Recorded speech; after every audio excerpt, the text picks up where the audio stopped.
reminds me I need to clean out my fridge too. It's not necessarily the fridge that needs to be cleaned, it's all my leftovers that need to be taken out and dealt with. Yeah, we neglected it. Excuse me, neglected it a little bit during the winter. So, it really needs it bad. I think it's a frickin' really crazy looking science experiment, let me tell you.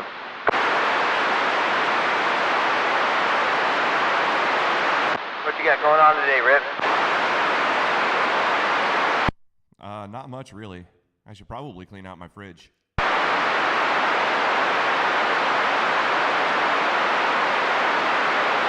Sounds like that's a good possibility of yeah, you might end up opening the fridge one day and have some visitors that you might not want. Dude, I shouldn't say this, but I'm gonna fuck it. This is the interesting part. So you know how ground beef comes in a plastic tube there at Walmart, you know, half pound, you know what? Fucker exploded in the freezer because it was like done. Oh, shit. Yeah, I was like, well, good afternoon to you too. When I swung it open, I'm like, holy fuck, that's rude. There's a Snickers bar floating around too.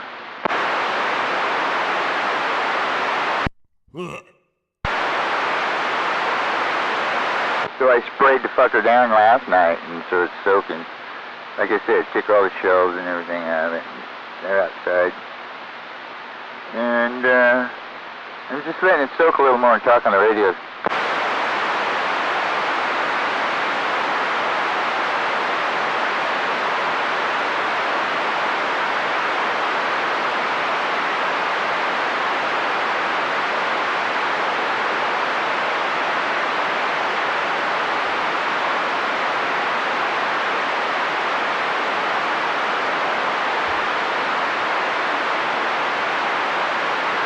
Time for another cup of coffee. I'll be back in a minute. Oh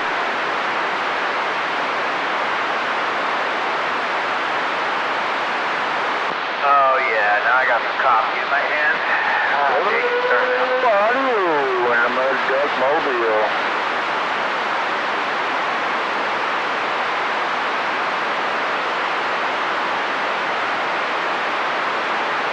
Is that what you guys are calling it nowadays? In the old days, hanging with Captain Caffeine and Malibu out there in the big city when I was living there, we called it solder. You got any solder? Or flux, you know?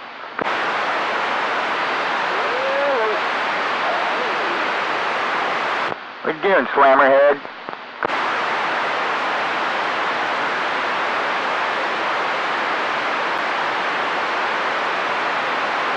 Oh man, I'm a mud duck at this place. This location, I'm a mud duck. Huh. Maybe I'll be able to poke my head up out of here someday. I got another antenna with 150 feet of coax. It's a splintered Antron. It's got a killer match, painted green. Stick it in top of a tree and leave it and see how long it lasts for years and years. Drop the coax down with enough coax at the end that if anybody drives up in their portable, you can just screw in a fucking big old tall base antenna. That's badass. Don't need no stinking linear. Hook up your walkie-talkie with 2 watts. Talk to Kirkland or somewhere. Heck yeah. Let's see. What am I doing right now? Oh yeah. About 8 watts. Yeah, works. I don't know, what does a Palomar Elite 250 do on low?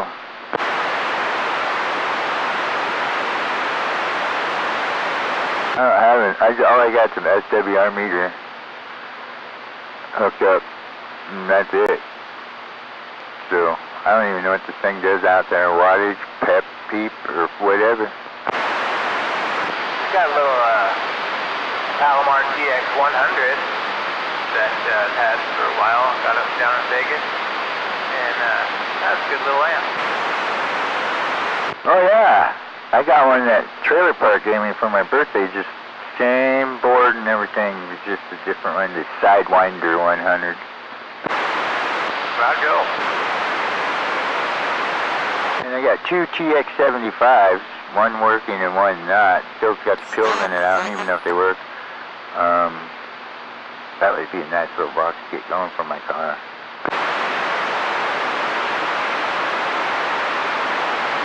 Thinking about hooking up a little RM Italy to my Cobra 2000.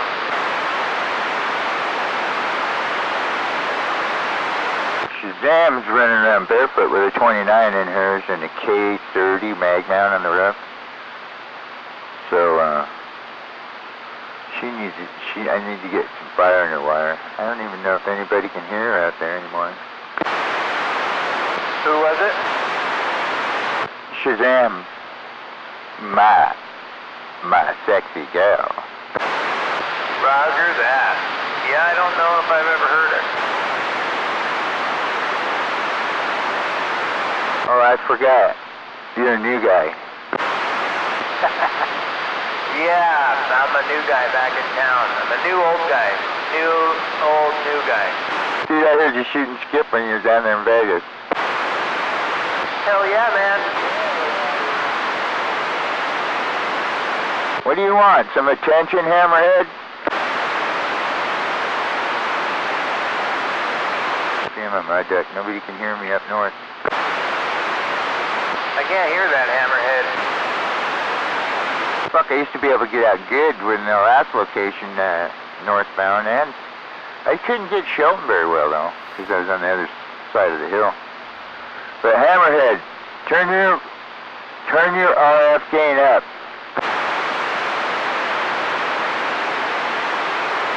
What's your 20 now, guy? Appaloosa, 10. On the island. Oh, yeah, okay, roger.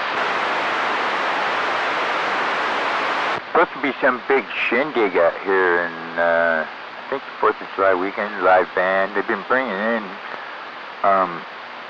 they brought in a semi-truckload of stuff, and I think it's like band equipment. It's supposed to be like 3-day festive festival, just half a mile up the road. Not even that. It's a dirt road we live on. Private event? Yeah, but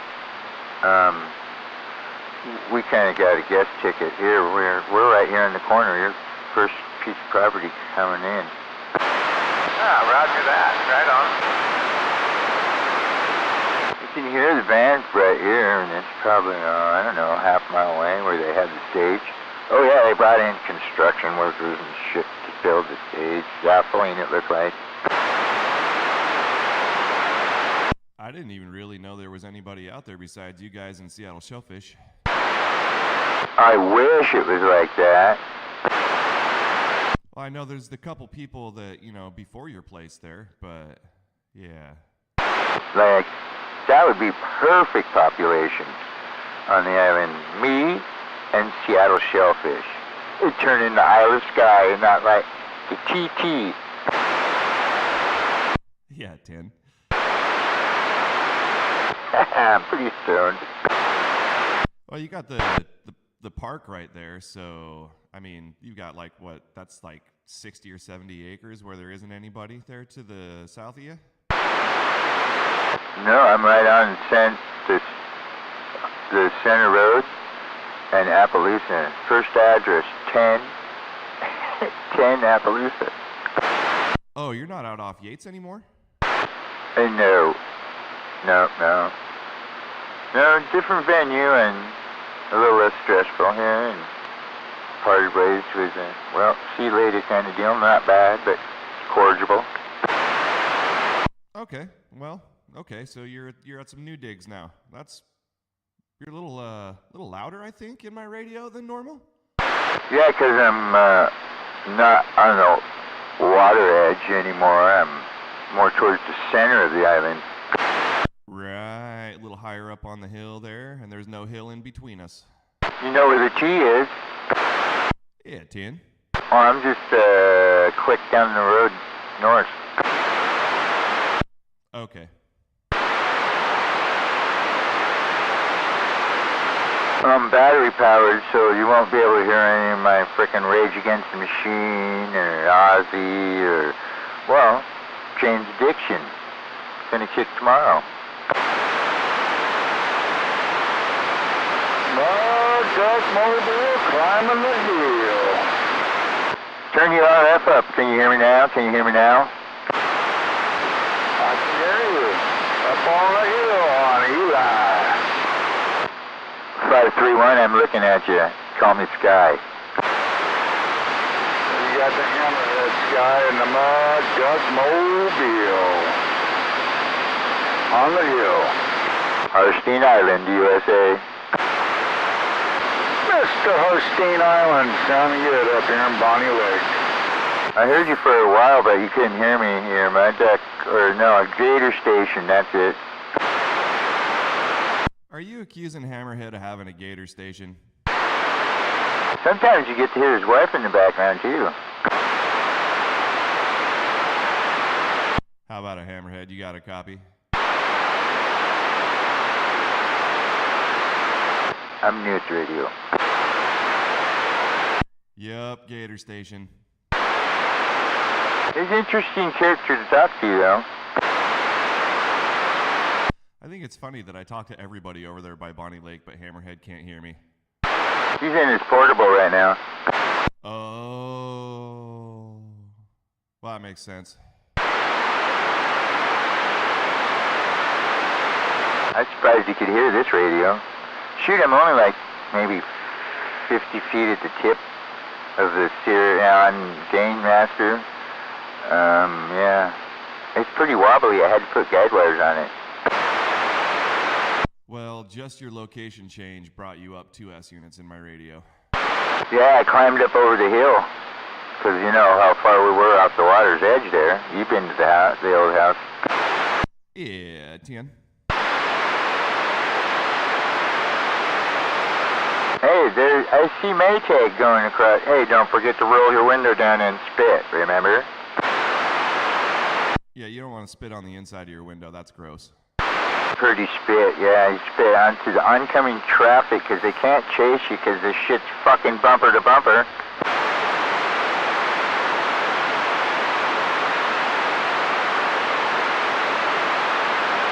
Am I right? Bumper to bumper tag. I'm leaving it this guy. Oh, Dave, I see you over there too. Sounding better. Good noon to you, Lacey Dave. Rip said it. Waving around the band. Wow, I don't know if you guys are like westerns, but I enjoy the good old, well, Clint Eastwood Hail Rider. That is a good movie.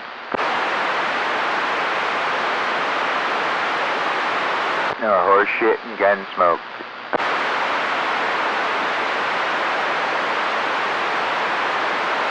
Well, we're getting a good workout to see if this generator, newly acquired one, is going to do the Palomar and low. I'm sure if I go like that, it doesn't really do anything, except make the generator work a little more.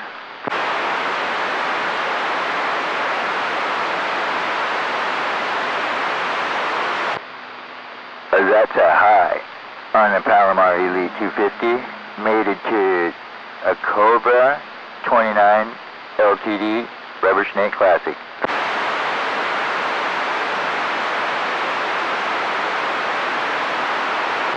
Difference in fuel mileage. See, I got a 100 amp power supply hooked up to this system too. It's charging my batteries. 100 amp power supply that BS gave me for like an RV system.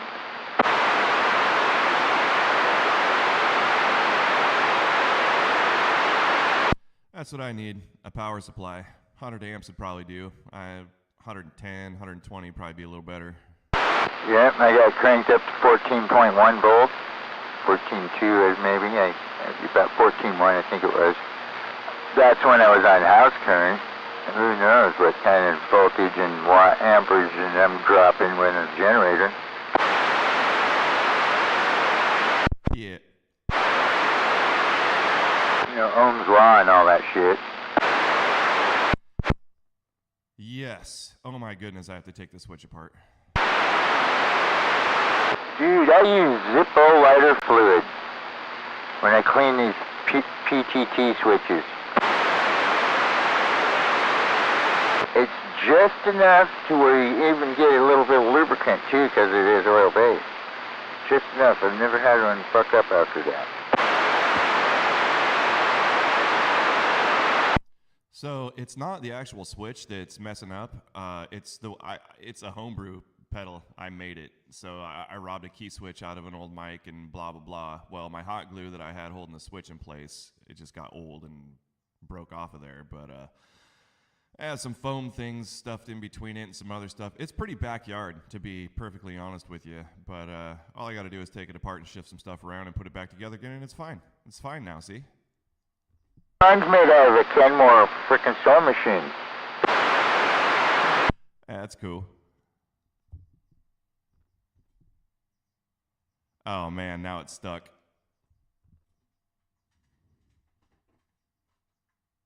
It's not working.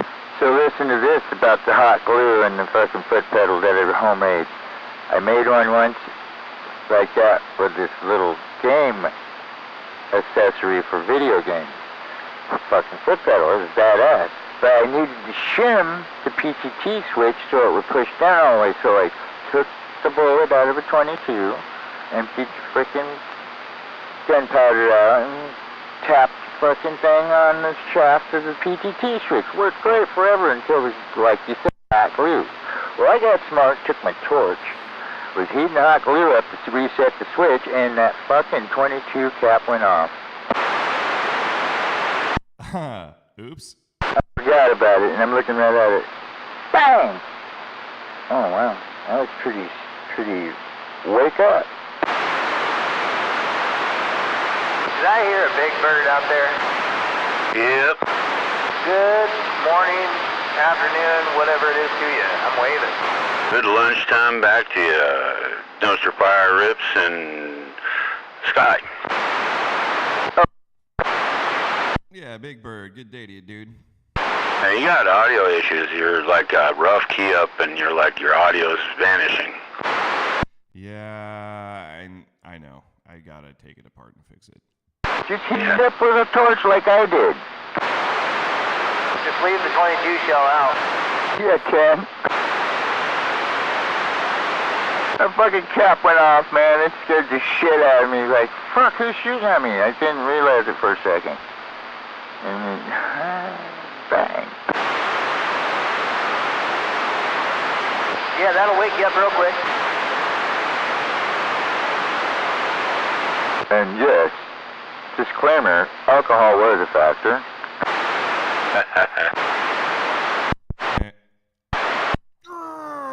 Damn it. Damn it, Rip. Fix that shit. That's gnarly, man. Couldn't hear anything you were saying. Alright, back to low. It swings better this way, I believe. Sounds better. Yeah, it's probably just starving it, running it like this. Solar powered radio.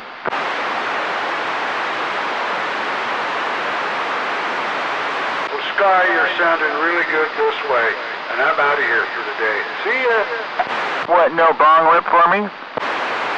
Oh, alright, hang on a second. Let me get things situated here. I'll be here, hang on. Let me set the microphone down over here. Here we go. Oh, stay there. Stay there. Alright, here we go.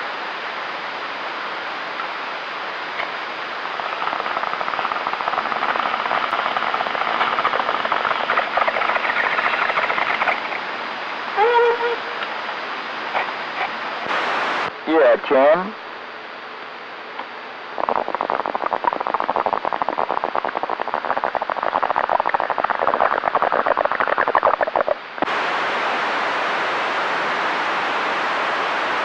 Freaking party going on. I got no carburetor. Oh.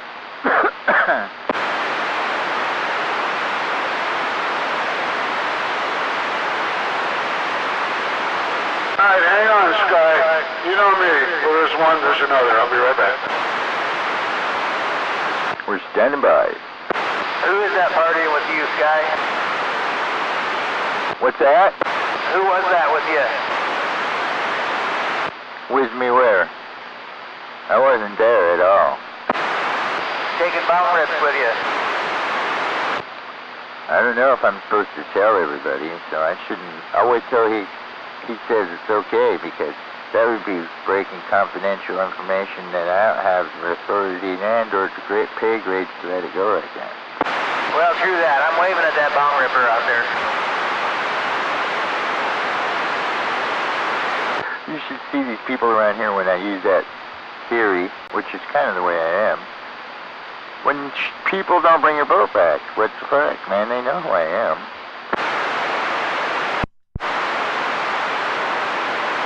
Audio 1, 2. Oh, this thing seems to modulate okay.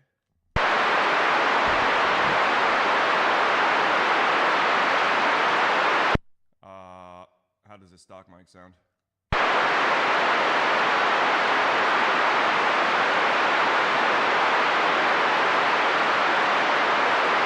Backing down the chip bunker.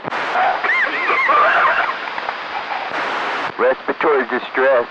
Hey, I wonder if we can get fined by the FCC, which is the federal government, for abusing FCC, airwaves, while doing illegal substance.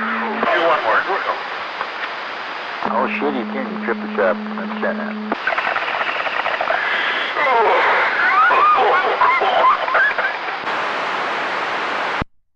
Audio radio. Stock mic, how does it sound? 1, 2, 3, 4. Oh, man. Oh, man. You've been spoiling us with that killer audio of yours, and now look what you've done. Yeah, we don't have to do SOS with his voice anymore, though. Yeah, that's good. Well, yeah. It's working. You just don't sound the same. Sound like on a microphone. Yeah, that's nice and loud and as clear as a bell, and it doesn't have that huge bodaciousness, you know. Yeah, 10 because it's just a stock microphone. I suppose I could get right up in it and get my voice deep. That probably doesn't help, though. Did you take all the stuffings out of it, too, like in front of the mic element? Sky, this mic, I just got out of the package. It still had the plastic on it. This is literally the first time it's ever been used. Oh, you gotta take it apart. No, that's what I made my foot pedal out of. Microphone, boom mic, was out of a coffin mic element in a Rockstar video game body, hooked to a video game. Yeah, it was pretty trippy. But those elements are killer in those. That's what I'm using right now. I probably sound just like you do. Yeah, you don't sound bad at all. I run a Shure 58 on the foot pedal now. So when you're on a video game, like a first-person shooter game, and the commander talks to you through the head, radios you, that's kind of what you sound like, is what a commander sounds like radioing you on the battlefield. Yeah, 10. Like a regular CB radio or any other HF device. Yep. But the carrier quality, man, it sounds like no wavering,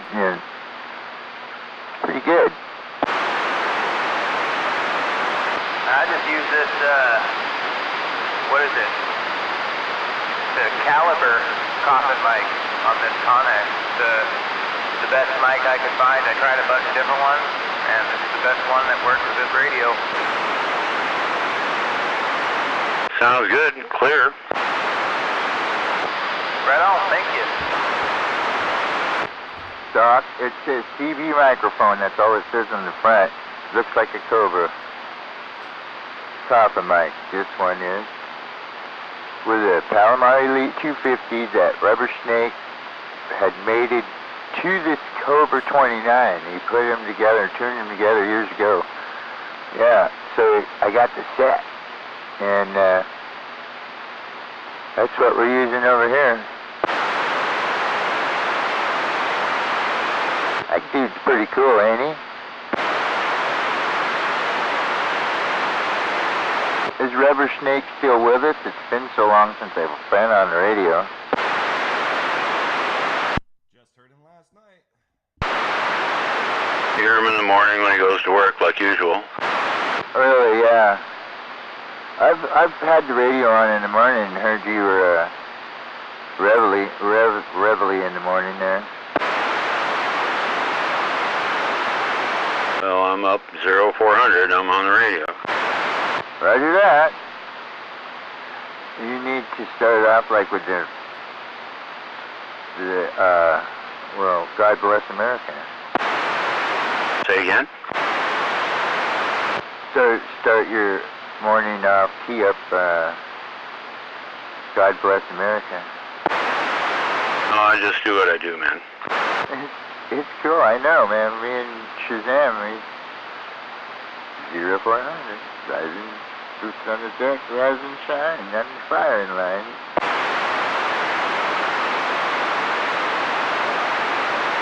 I used to get up when I didn't have a girlfriend in the morning and bullshit with you guys, remember? Oh, I remember. I heard where you went, and then I heard you pop up a couple times, and I heard your musical carrier. That's definitely you. You know, I could tell it was you, but your signal looked different, but I could tell it was you. Oh, I must have just got laid. Me and Shazam, whenever I get laid, I play Cigarro by System of a Down. Well, damn it. Now we're gonna know every time you get laid. I won't key it up because I'm a mud duck. No. That's funny, man. She's not much of a heavy metal person, but she's begun to like that song. Damn it, that's more information than I want to know, you know? Hey, it's CB Radio. It's nice to share. No, you can't come over and watch, but just being friendly, and I'm sure there's some poor lonely TVer guys out there fantasizing about having a girlfriend. That's what the internet's for, Sky. Not on Harstein Island. Shit, when we do get internet, it's like 2 days old. Yeah, 10. Time for a refill. I'll be back.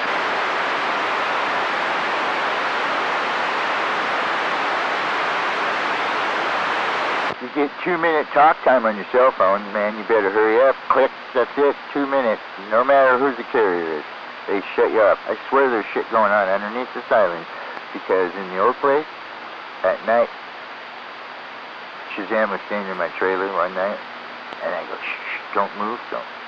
We were sitting on the couch, turning the lights off. You could hear machinery underground and feels a little bit of vibration in the fucking trailer floor with your feet, bare feet. Now, we don't do hallucinogenic drugs too much, you know, anymore as old people, but we weren't fucked up drinking. I said, it happened quite a bit when I lived at that trailer. It's trippy. Sit there at night being real quiet and you don't move, and you could hear shit going on underground.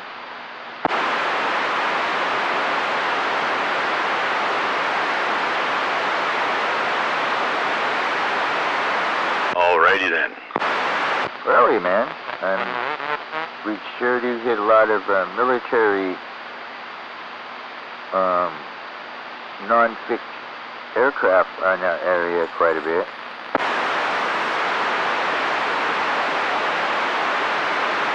Non-fixed wing, would I say? Well, let's just say a lot of fucking helicopters fly over for no reason, just kind of hover there and trip. It was trippy, man.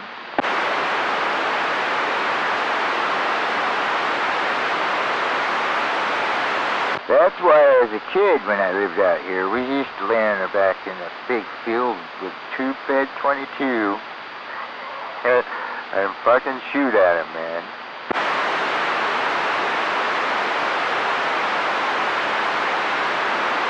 I was going to say, those helicopters have been doing that for decades, dude. I have friends who've lived out on the north end of the island for a long time. Those military helicopters have been hovering around out there for decades. And you know, they come in at like 2 in the middle of the night, you know, where your deep sleep time is. Them fuckers just come down treetop tall, man, with blades just pitched to thump, thump, thump, thump, thump. Yeah, they do the same thing over my house, man. It shakes the walls so much that I'm afraid it's gonna break the windows sometimes. That's why as kids we used to shoot at him, like you said, with the 22. We did have one in my grandma's field come in for emergency landing because the transmission went out in it. Probably ever heard this story before. And me and my buddy, I was running towards this fucking helicopter that's smoking, landing in our field, and I'm yelling at my friend, "Did you shoot today? We fucking got one finally!" Now they're flying on, like at night when you see them about 10 o'clock at night, they're flying on night vision and doing nap of the earth. I have the same problem over here because I'm on top of the hill. So they they fly low on the water, like 50 feet off the water with night vision, and then they come zooming right up over top of the ridge, and that's why they're so freaking loud. Yep, that's exactly right. I consider them drivers, not pilots. Them helicopter drivers. Hey, Big Bird. Yeah. And the Watsons have got some nice fish. Awesome, man. Did you go out there? Yep. Really slow today. Deer Watcher had one in the truck, hooked another one that came off right at his feet on the bank and flopped back in the water. And I got one bite the whole time I was out there. Well, was he using corn? No, power bait. I got one bite, 19.5 inches. Oh shit, man. No, I'm headed out there then. I guess that's where I'll take the boat out. Were you on the boat or? No, wind was blowing, so I left the boat in the truck and I just sat on a rock. Roger. Top of the day, Gunner. What's up, Big Sky? Yeah, waving gunner. Yep. On the radio, learning about life.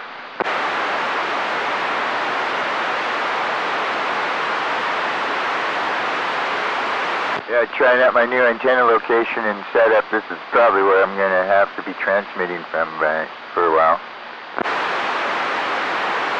You got a nice clean signal there in your new spot there, Sky. I was looking at the topo map. You're pretty much at the top of the island. Right on. No, don't tell Bush Hippie that. No, don't tell him that. Whatever. He'll beg to differ. You.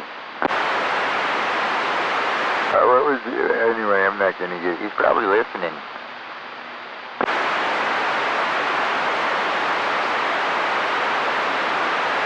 Yeah, don't get his stupid ass started.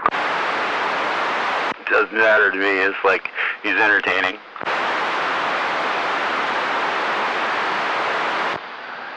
Yeah.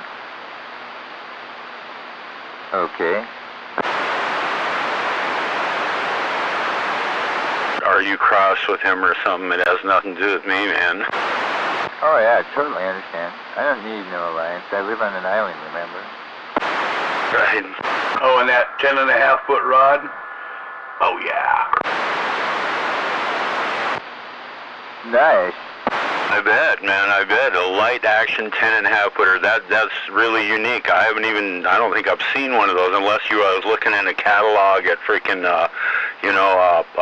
yeah. Nice steelhead rod. I don't know. I'd want to get a steelhead on it. 2 to 8 pounds, man, and a 10.5-foot rod. That's weird, man. That's different. What kind of reel? What kind of rod did you say was up there trying to mark you liked, Gunner? What's that? What kind of fishing pole was that you said that you liked up there trying to mark? Shimano? Don't remember. Either. This morning he was on their website looking and said there was one up there. I was just up there looking and I seen a bunch of them. Actually, I seen a really tall one. It was probably about freaking 10 feet, but it's Shakespeare. Yeah, no, the Okuma SST. Akuma SST, okay. Well, that 10.5 footer I was fishing today is a Shakespeare.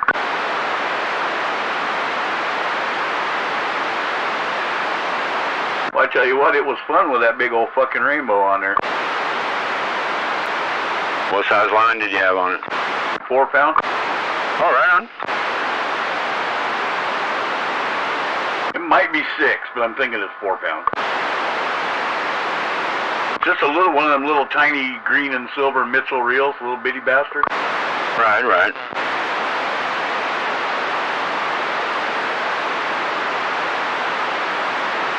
We'll definitely have to go out there. I guess I'll be taking the pontoon out. I don't know, the wind's going to be blowing again, 10 to 15 tomorrow.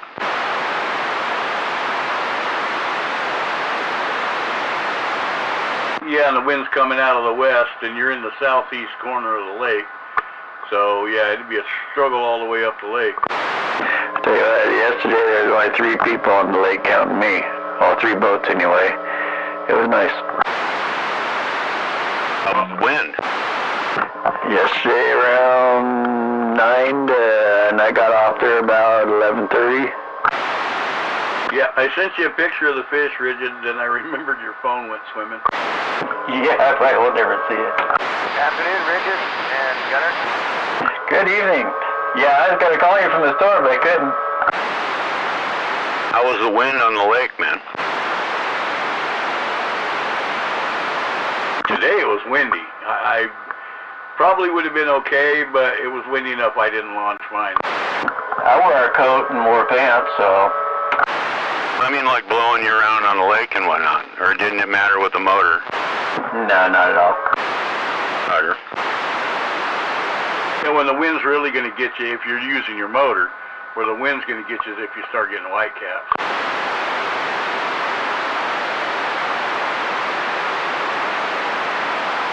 Then, unless you're wearing your waders, you're going to get your ass wet. Right.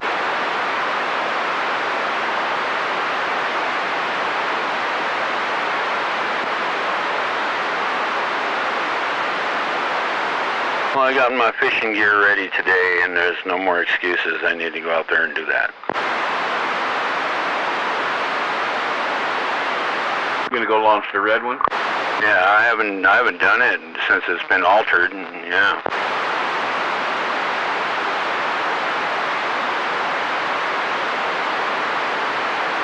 And when I did it last time, I still had a wooden platform under the battery, right? That's gone now, and now it's submerged into the basket. Even that modification hasn't been put on the water yet. Well, I thought you were out once since you did that.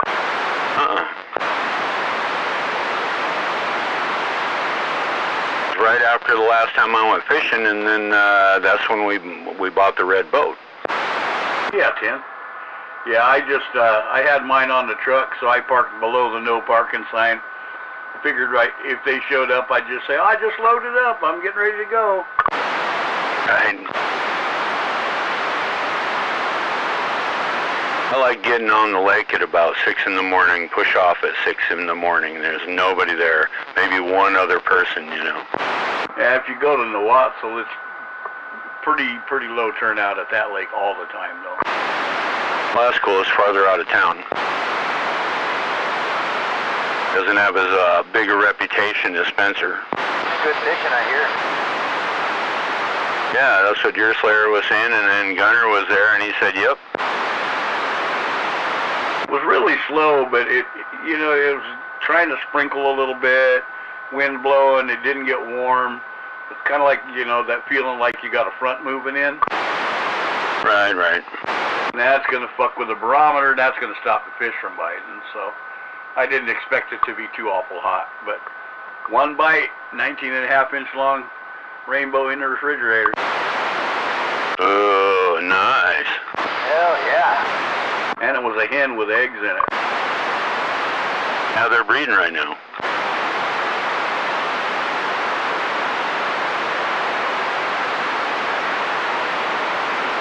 Broodfish. Got me some dinner, got me some crab bait. Good dark color to the meat too, so it's a holdover at least. Broodfish.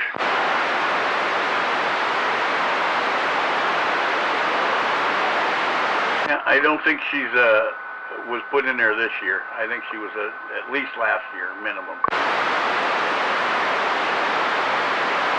Fins are all perfect, tail's perfect, you know, doesn't have that beat in the tank look to it. Yeah, I know exactly what you're talking about. Nice fish.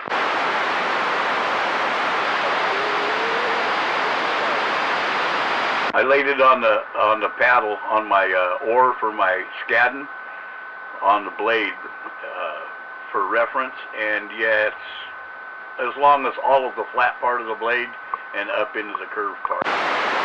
All right, that's awesome, man. Need to get out there and partake of that. You just were plunking with power bait? Yep. 316 Big Island, 316 mini grass, break up.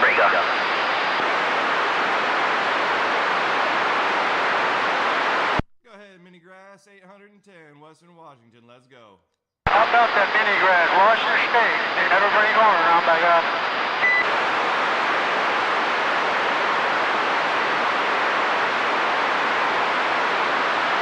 $531, Harstein Island, USA.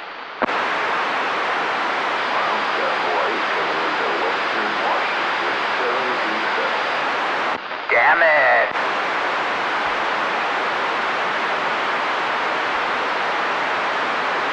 I can't shoot skip with this mic.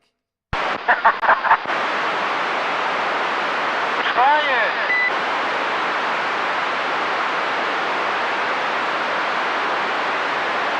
Measuring tubing this morning. I need to run up to Interwest Metals and get some freaking aluminum tubing.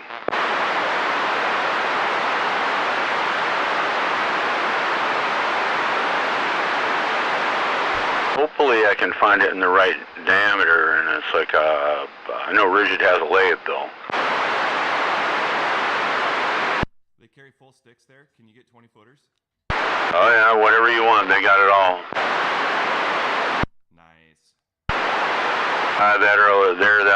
That'll cut it to length for you, or he'll use his plasma cutter and cut you pieces of plate, whatever size you want.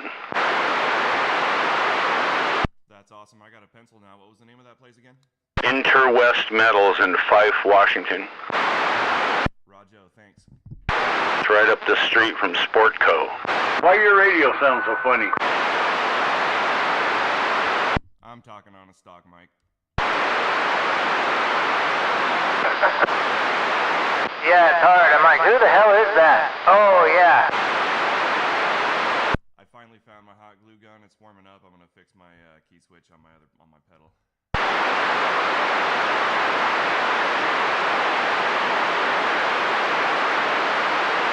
You got no torch, huh? Oh, I got a torch. I just don't. It's in a plastic housing, so I gotta be careful. Yeah, mine was too when the 22 cap went off. Yeah, 10.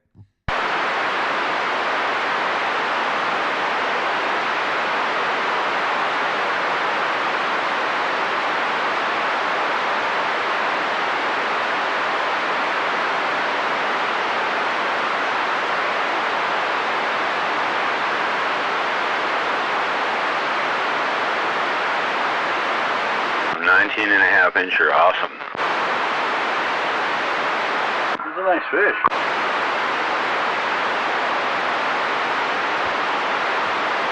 Yeah, that's sweet. Actually, you guys are making me want to go fishing. I'm gonna go grab my rod and get it all set up. Yeah, anybody who says that ain't a nice fish is just jealous. Pretty soon, when everything's all squared away, you might want to go for a pontoon ride with us.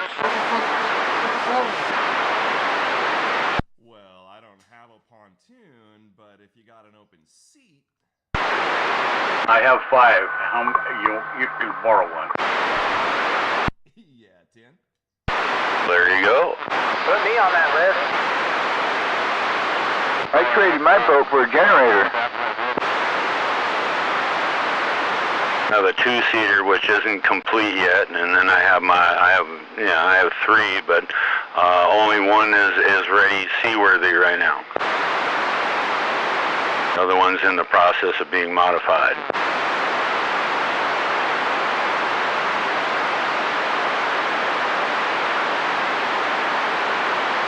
Hunter has a bunch ready to go.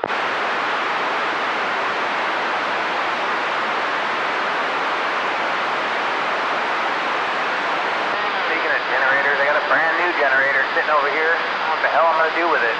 We can hear you way out there, Romeo.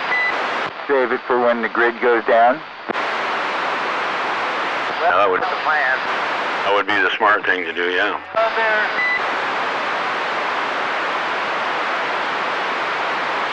Yeah, I got it for nothing. It'd be pretty silly to get rid of it.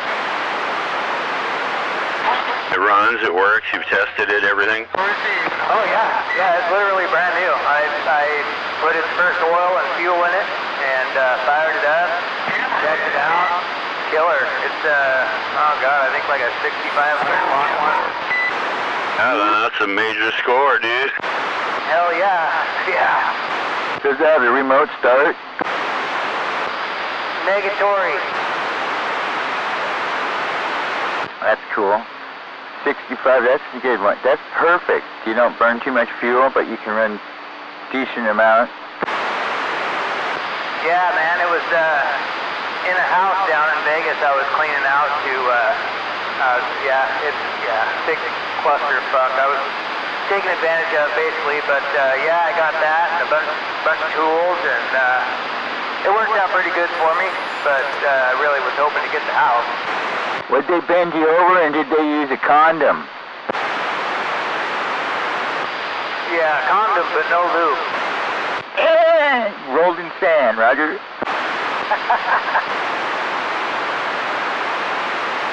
So you got a generator out of the deal, huh? That's cool. Yeah, I got quite a bit of stuff out of the deal, actually. I can't really complain. I got a Porsche Speedster that I ended up selling before I moved because I had to. But yeah, there was a bunch of stuff I got out of that place. Wow, any archery stuff? No archery stuff, unfortunately. You mean like a real Porsche Speedster, like, yeah. Like, this one was a kit car, but it was, I got pictures of it. It was like badass, but I unloaded it real quick. The guy, it was his birthday, and I had to get rid of it. And so, yeah. Like a James Dean car, a fiberglass version of a James Dean car, right? Yeah, 10. Oh, man. Yeah, I definitely didn't want to get rid of it, but like I said, it had to go, and I didn't have any work for it, and it was one of those moments. Little bastard. And around, right? I did not get video driving it around, no, unfortunately, but I do have a few pictures of it in my phone, so yeah, I got proof. Yeah, 10. What kind of motor did it have, a 6 or a 4-cylinder? It had a V-dub 4-cylinder. Roger. So it was like a glorified Carmen Ghia. Yeah, basically. Yeah, it's red with the Porsche ovals, and man, it was freaking sweet. Roger, I like those cars. Those definitely got a lot of character. Yeah, no doubt. Yeah, and they're not cheap either. Even the kids go for, 50 grand or better. Yeah, 10. This one was about, it was probably 100% complete. All the stuff was probably there, but it was probably about 85, 90% finished. So it wasn't something you could get in and drive, but it was damn close. Well, it was like put on a Superbug chassis. Yeah, I think it was, actually. That's usually what they do. Yeah, I ended up giving it, or not giving it, I sold it to a guy down there when I first moved down there, he bought a carburetor from me when I had a garage sale. And he mentioned he was a car guy, and so he was the first guy that I ended up calling, and he ran over, it happened to be his birthday, and gave him a killer deal on it. Right on. Cool, man.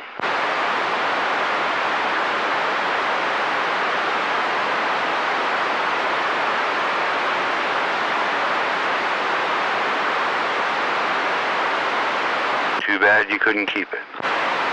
Yeah, Vegas was a shit show. It was, I'm glad I did it, because if I didn't do it, I would have wondered about it for the rest of my life. But yeah, it was a bust. Ended up having to sell my Bel Air that I had for, 20 years. Basically got rid of everything I've ever had in my life just to make it back home. But, no regrets. Like I said, I'm glad I did it because I would have beat myself up for the rest of my life wondering. And the heat was amazing. I loved the heat, but just not a big city guy. Yeah, I never wanted to come back here, honestly, just to visit. Never wanted to live here just because of the weather and shit. But honestly, now that I'm back, I'm glad to be home. And you don't really know what you got until it's gone. This is God's country, man. Amen to that, man. No doubt about it.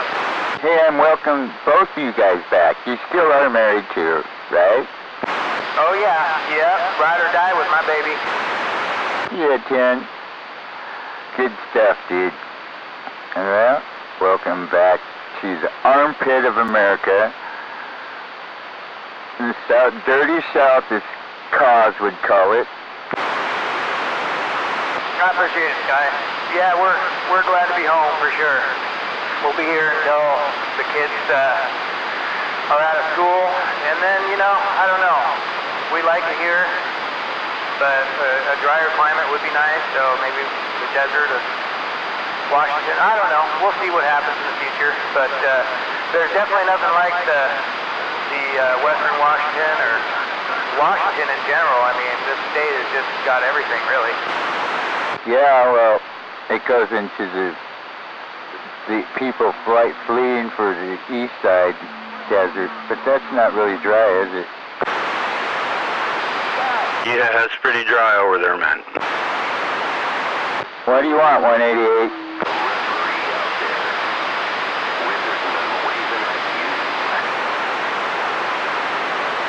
Hello, 188.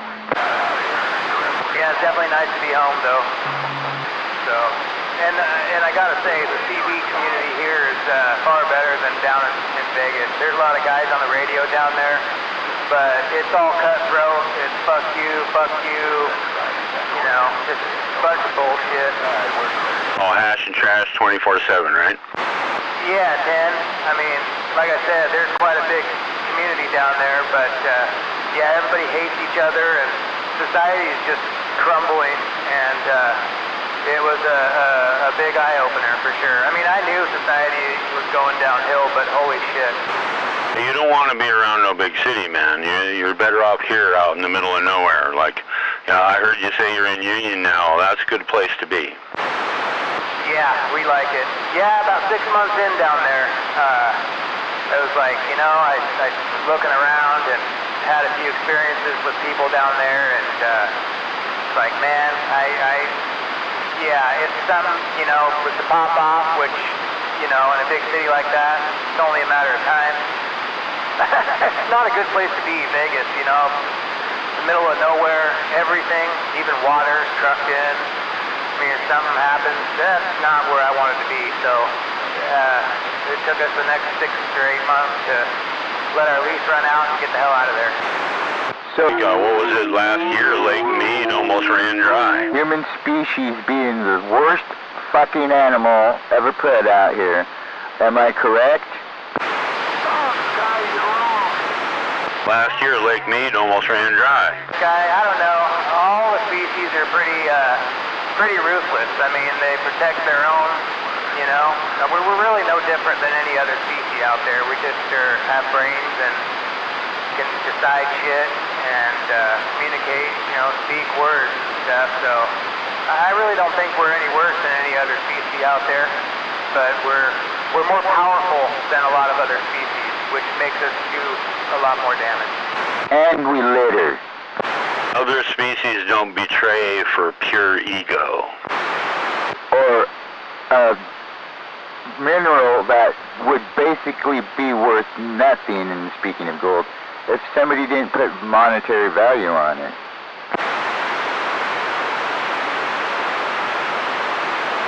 Greed has a lot to drive the human species. Humanity has a capacity for nastiness that's way beyond anything else in nature. I don't know. Animals are pretty vicious, and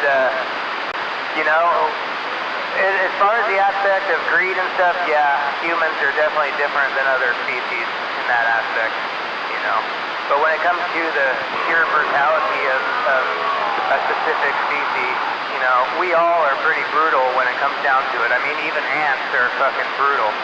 Yeah, but we're brutal without provocation. No other animal on the planet is. We exterminate our own young just to prove a point. And we litter on other planets.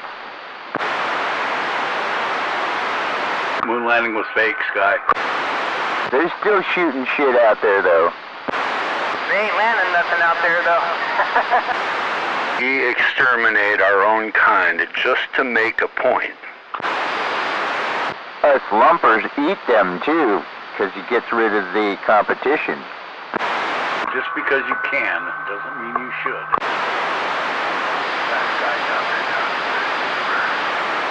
I hear you, 188, but you're right in the blend, and your blend is a little lower than the west side over here. Say good afternoon to you, 188.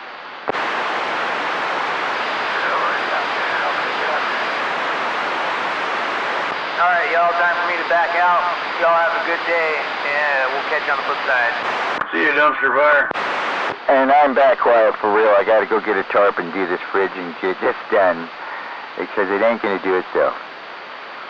I'm turning on the music and getting busy. You gotta get a tarp for what? Later, dumpster fire. Sky, see you dudes. Covering up a dead body? You know me, 188.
Audio 1, 2.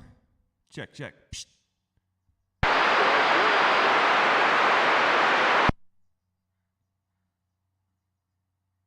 Audio. I think it's better. Seems to be better. See how long it lasts.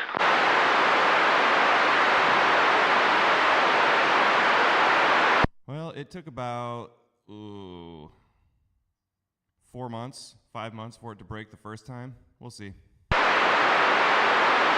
Cool.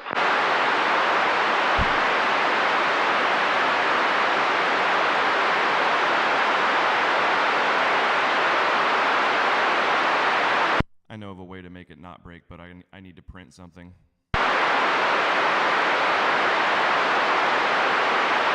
I'm thinking about getting one of those studio mic setup deals, and I don't know. I haven't jumped on that yet. After all the crap I did, I'm kind of burned out on electronic stuff. I don't know if I could ever get that way with electronic stuff. I'm just 100% addicted.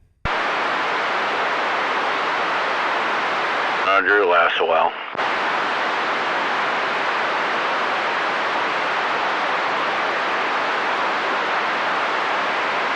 This studio mic setup was just kind of an accident. I had purchased all this stuff originally to record music, and then I got into the CB radio and just kind of happened to have it. Ah, 10. I have an audio mixer board out in the shop out there somewhere, and it's like it's got a whole bunch of bands and different. You can put 3 or 4 different audio sources into it and mix them all together. Yeah, 10. I mean, that's pretty much what I've got going here. It's just a little Behringer board, 4-channel. Never thought about using it for radio.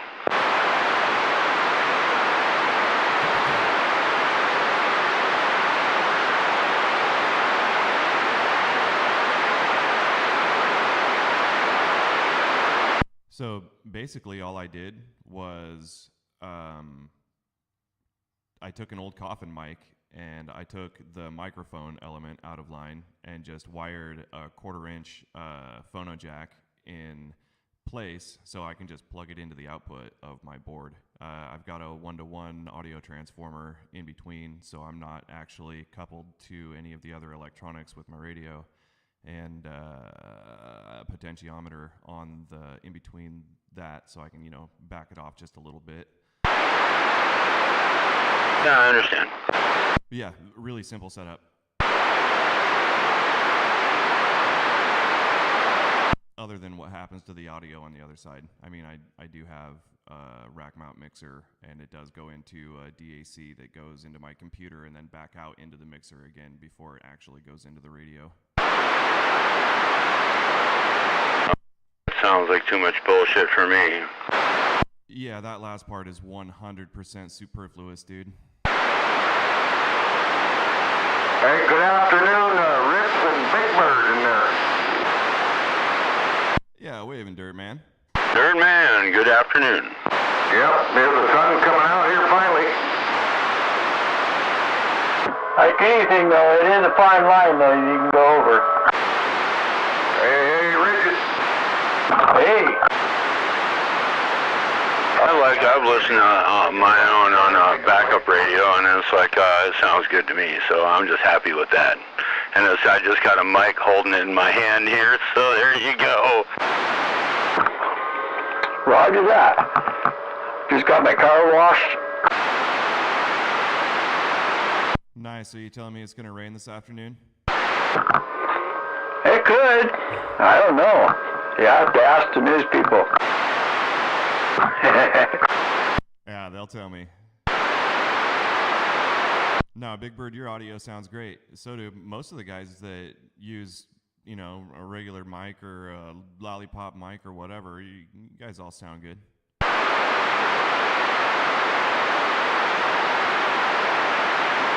Audio. Who do you talking to?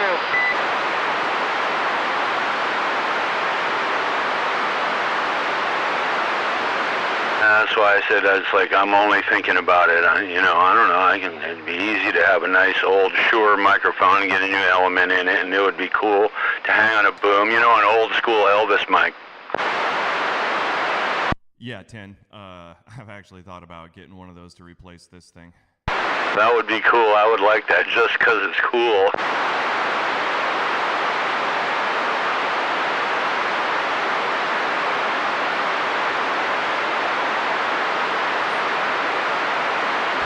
I got an old tug that way around here somewhere. You step on the pedal and it works.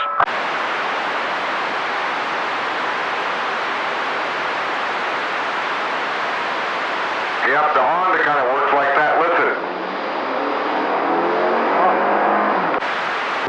Yep. Could you hear it? Well, yeah. Uh-huh. There went half a gallon of gas. Yeah, I haven't heard that in a while. That's probably why.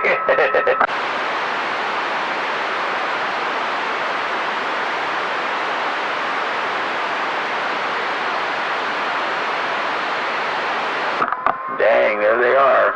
They're trying to come in. They were trying a little bit earlier, too. I heard Oh, Skip? about 20 minutes ago. Yeah. Yeah, I hear him. I shouldn't have said the word. That's going to bring him right here. Don't make it anyway.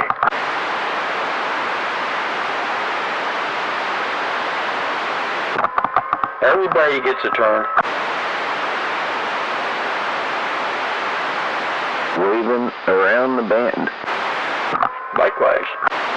Wave a hand around the back and look out. Yep, waving at both y'all. Dino up on that hill. Al? Chin forward.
I don't know. I think if it was going to rain, it would have done it this morning.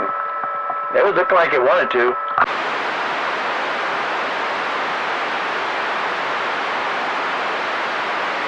Well, it was good out this morning. Now it's hot again.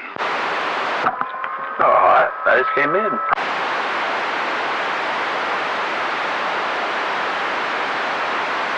Next month, it probably will be.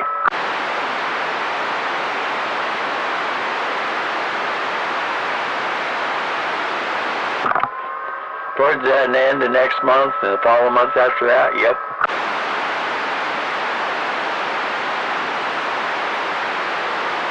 Breeding season will be over. The fish will all run to the deep holes in the lake then. Yep.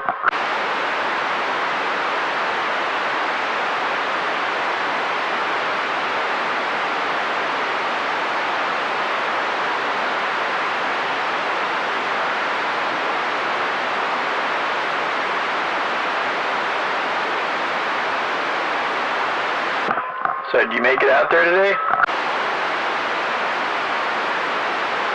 Me, no. I was busy doing other stuff. Roger, me too.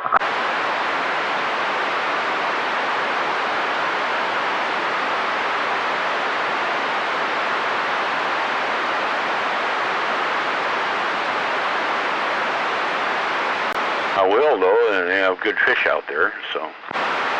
Heck yeah.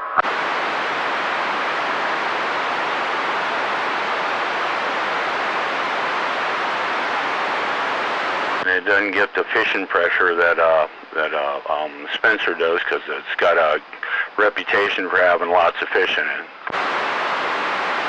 Yeah.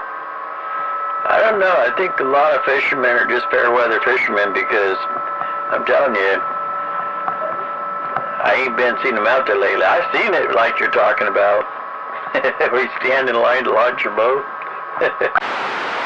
Last time I was out there, it was like that when I came in. I already did it in the morning, and I was on the way back in, and I didn't need the boat ramp because I just came right up the freaking beach, right? Yep.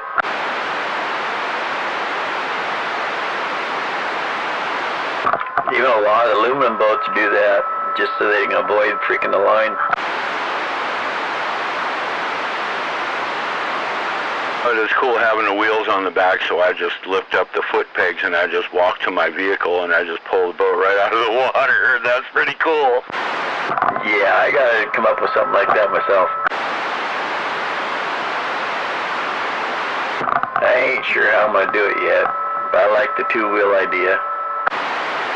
I just make sure when I park my vehicle, I leave enough room behind it when I back up to the fence there, and I leave enough room behind it to manage the boat, right? Yep.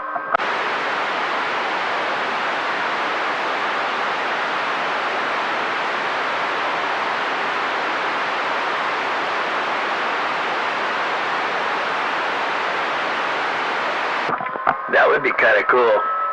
Be able to load everything up, have everything ready to go, and just walk it right down there to the water, back it in, and get on. That's exactly what I do. I put it all together at the car, and then I just roll it like a wheelbarrow down to the water, and wheels go in the water. I just turn around, sit on it, and push off, and I'm done. It just launching it takes about 10 seconds. Yep. I'll get there. They're all messing with their boat on the ramp and all this other shit, and I'm just gone. You're already catching fish.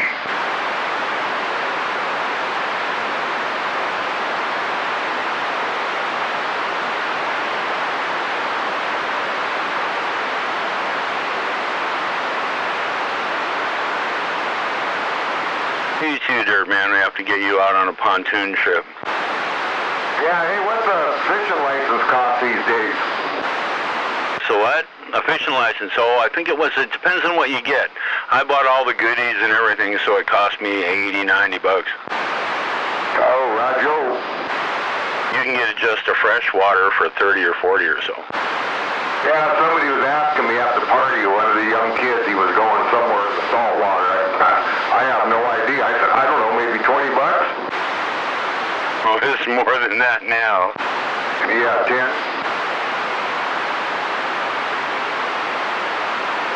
Oh, who did it last? It was you or Rigid? You remember? I bought the pass to get in all the state parks, and I bought everything, and the the 2-pole endorsement, I paid for that, and the saltwater and freshwater, and yeah. Yeah, I don't remember what I paid. I know I didn't get all that. I just got the fresh water. Rather freaking forget. Yeah, I don't remember. I know it's considerably more than what you said it was after you guys went and looked on the regs. It was considerably more than that.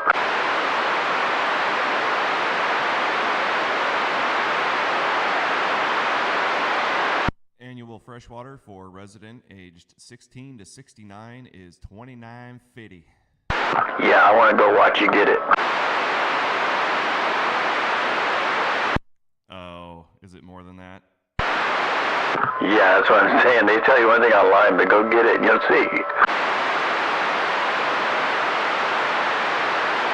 I paid for the Fish America. No, what was it? What was the other one for the pass to get in all the Discovery Pass to get in all the state parks, so I can just park for free, so you don't have to pay them $12 when you come in the gate.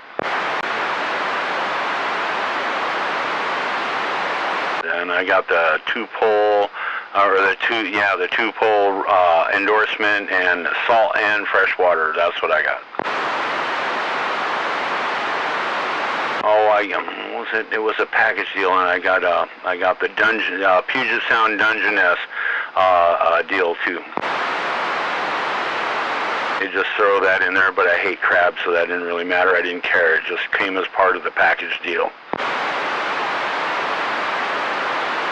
The big old chopper just landed over here at the hospital. I thought he was going to land on top of the Honda. I could hear something in the trees. What the hell?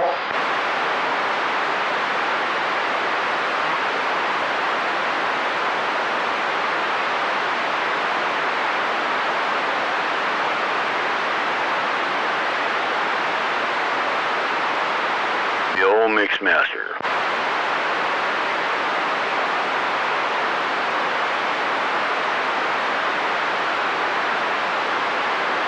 I'm working on a 2-man pontoon, so that's what I'm working on.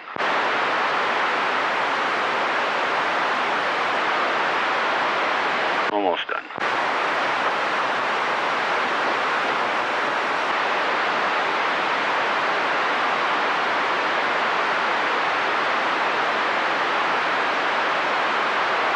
I have pontoons for another one, a smaller one, a 9-footer.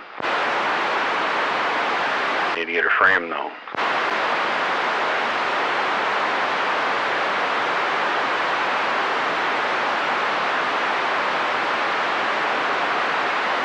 I just went and looked at my license to see if I had the receipt in with it, but I didn't.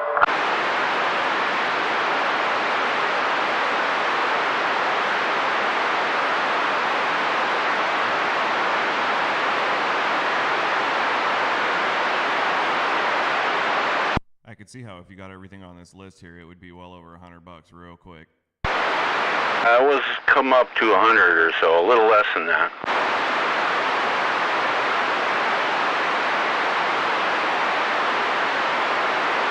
All good, because I want to go surf fishing with air gunner and other kinds of fishing too, so I just said, okay, here you go. Yeah, 10. I mean, if you're going to use it, it's worth it, I suppose. Yeah, it's better than paying the fine.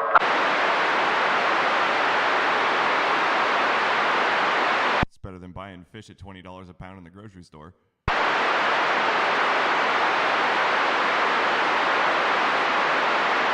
Or more for some stuff, maybe a little less.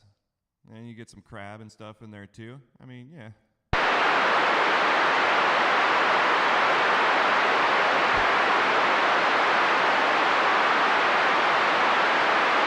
This way I can go clam digging too if I want to, and yeah.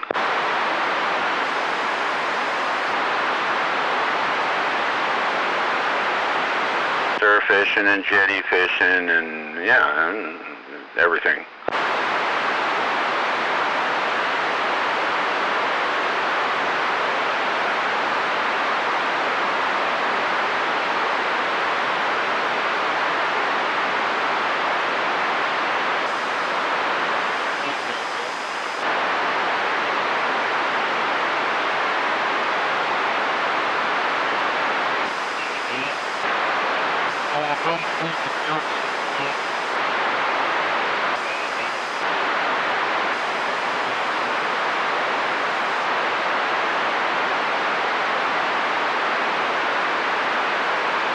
Well, something else you should think about if you're going to go trolling rigid is to get a salmon dodger, like a 4-inch seps salmon dodger, or a trout dodger, kokanee dodger, yeah.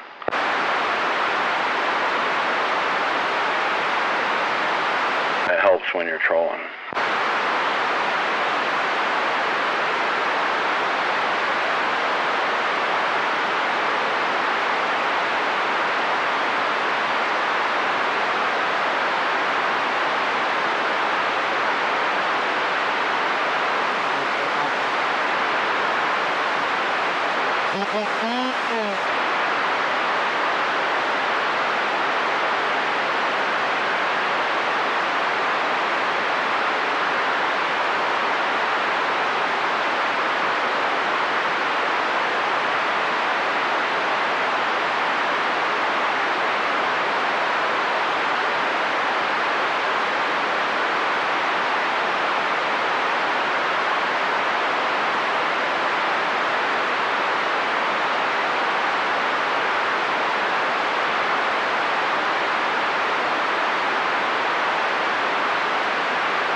Here comes the chopper.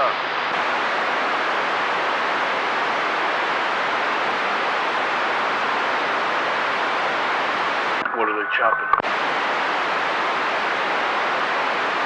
The chopper's going to the hospital.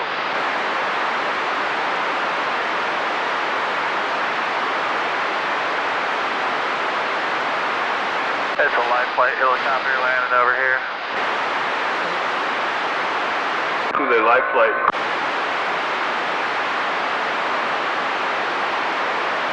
I don't know. It's been coming here pretty regular. I'm thinking it's a blood concert or something like that.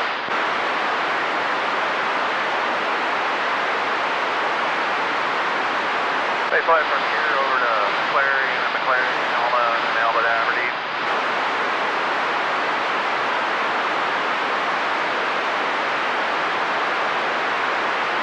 The organ harvester.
Got 10 hoochies, and I got 6 36-inch 8-pound liters and 6 8-pound liters 16 inches, right? So yeah, and I got hoochies.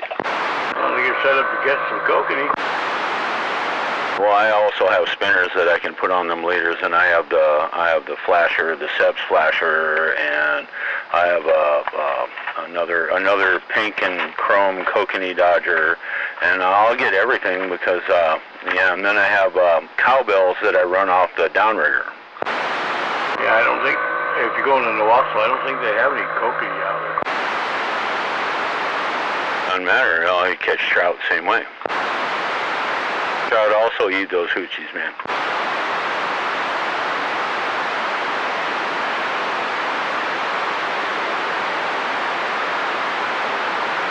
So I have 1/8-ounce spoons and 1/4-ounce spoons and 1/8-ounce spinners and 1/4-ounce spinners and like I said, hoochies, and I even have some swim tails sitting here too.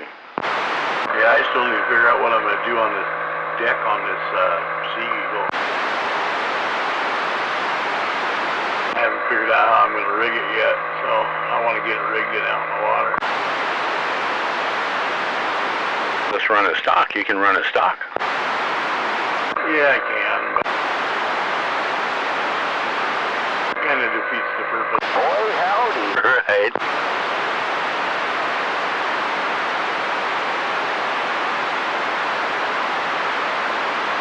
If I was going to run just no oars, then I could run the front section of the Skadden frame on a third pontoon. I was going to run with no oars because there's no oar locks on that one. Yes, yeah.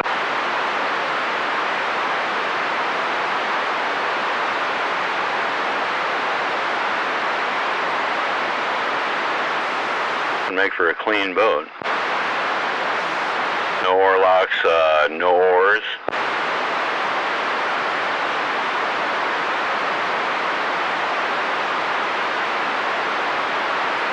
And you got a reliable motor and a good battery. And a kayak paddle.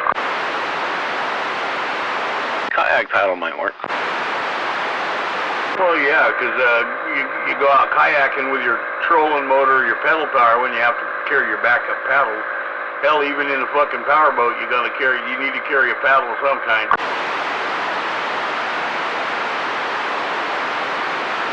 And that would make sense. Even a bad day of paddling's better than a fucking good day of being stuck on the lake until morning. Even in our gooey duck boats, dude, we always had, at the very least, a shovel.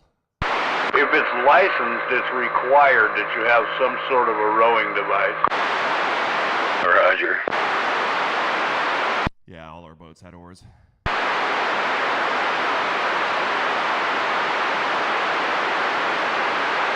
And, they saved our asses quite a few times, to be perfectly honest with you.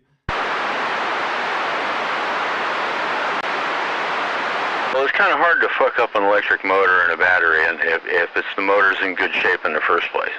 Until you go upside down and the fucking battery's at the bottom of the lake and it took the motor with it. Alright. Then you gotta flip your boat back over, then what are you gonna do? Because now you got no propulsion. You're gonna swim with it? Well, if I had to, I could do that. I could, grab the seat or something and then just leave the lower part of my body in the water and paddle with my feet. Boy, that would suck. It'd be way easier to climb back on top, even if it was upside down. Climb on top of it, sit on it upside down, and roll it back in with a paddle. I can see having a paddle, yeah. You can get those cheesy little telescoping ones that, they're I don't know, 2 feet long when they're all collapsed. I mean, if it didn't have oar locks, then I would get me a kayak paddle or a canoe paddle, either one. I mean, and if it's a canoe paddle, fuck, it's only got to be about a 5-footer. It doesn't have to be very big. And they make those telescopic ones. I heard you there, Rips. Yeah, 10. Super easy to stow.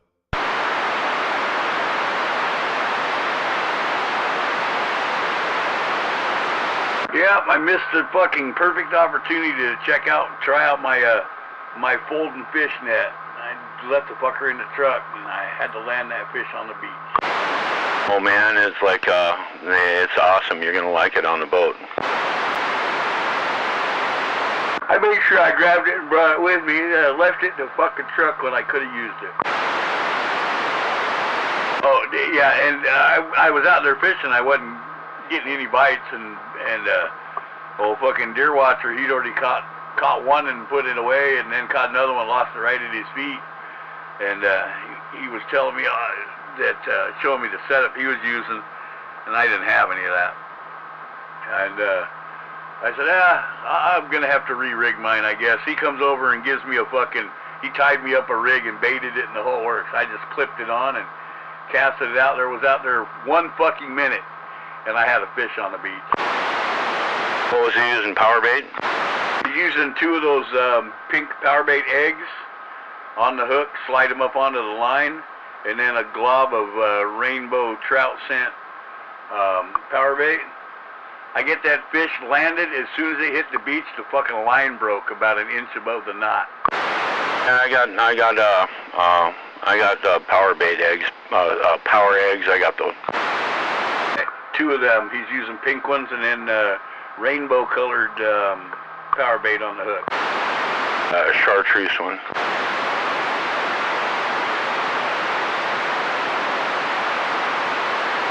Garlic scented, and when you put them on the hook, you stink like garlic all day. Well, he was using the original scent or the trout scent, not the garlic.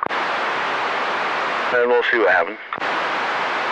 I have some of the chartreuse sparkly garlic myself. I tried that, but I only got 1 bite the whole time, so who knows? On a different day, it probably would have worked.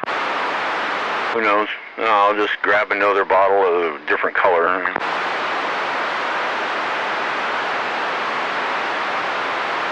I had some of them pink eggs, but I left them on my boy's boat, so I won't ever see those again. I have the whole slip weight set up here, you know. Yeah, and he was running about a 1/2 ounce egg sinker, Carolina rigging it. About 2 foot a leader from the swivel to the hook. I just go with a plunk with a sliding weight and a bead, and then the leader, and then the hook with the power bait on it, and then you let the power bait float, right? Yeah, sliding weight, egg sinker. Yeah, Roger. Carolina rig, that's a sliding weight with a snap swivel below it, and then 2 foot a leader to the hook. Yep, it works pretty good. Well, I have the Texas rig too with the swim tails too. That might work. I haven't tried that yet though. I need to try that.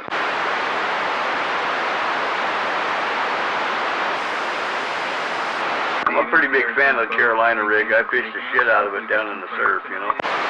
Works on YouTube. You know, this the Texas rig with the swim tail jig, or the soft swim tail with the T-tail on the back. It just wiggles away, and you jerk it up and down, and it works great on YouTube. They catch trout with it too, not just bass.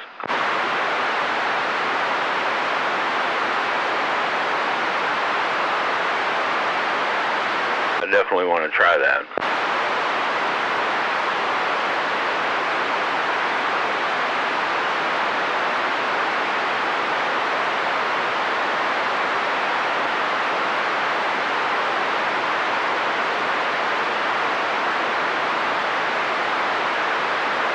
Last time I was out, I got 5 fish. 2 were on the freaking downrigger, with that had the cowbells on the downrigger, and then 5 feet above that was the 4-inch Seps Dodger, and it was a chartreuse spoon is what I was using, 1/8 ounce chartreuse spoon, and I got 2 fish on that, and I got 3 fish on the top rig, which is 50 feet behind me, and it was just a simple 1/8 of an ounce black rooster tail on a 6-pound line with about 50 feet of line out, so it was trolling about 6 or 8 feet deep.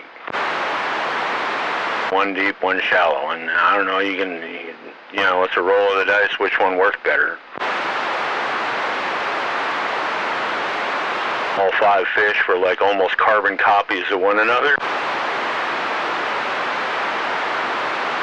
16.5 inches, they all looked identical. Well, yeah, old deer watcher nailed 2 of them about 13 inches long. I figured that's probably what I would catch too if I caught anything. But I was pleasantly surprised.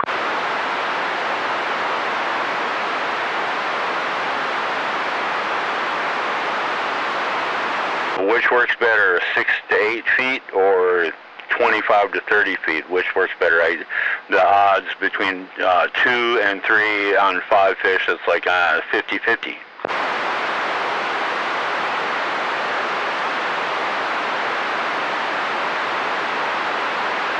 But I saw a couple of great big fish down there deep in the lake, and I trolled it right past them, and they didn't take. So I want to try the glow-in-the-dark hoochie.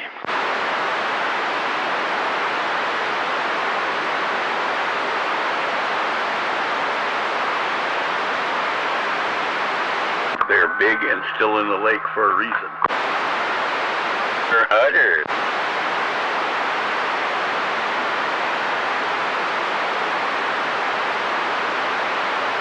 I will bag one of them. I will bag one of them.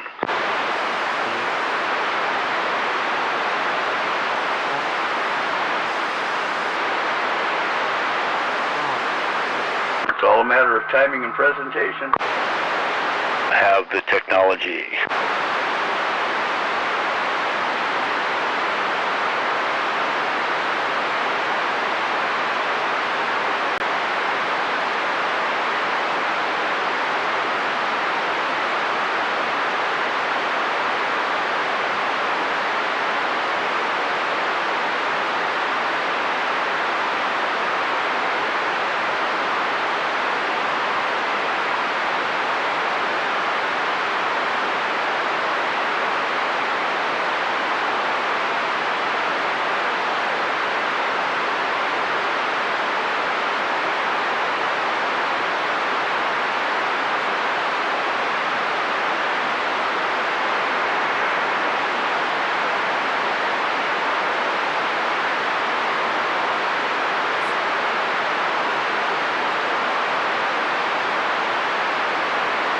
Then there's the vertical jigging with the swim bait, and there's that technique too, and they say they really like that. You just drift along, you know, maybe motor on one, resisting the wind, so you want to go really slow, and you jig it up and down with a drop shot, and a swimmer on a hook with a T-knot or something off the side, and you up and down you go, and it swims up and it swims down. And they say they really like that too. They say that calls them from a long way away.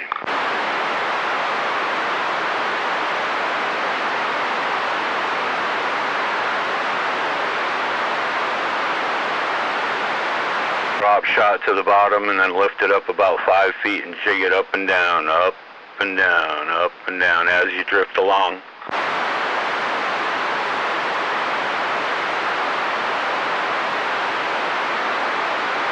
It's another technique I want to try.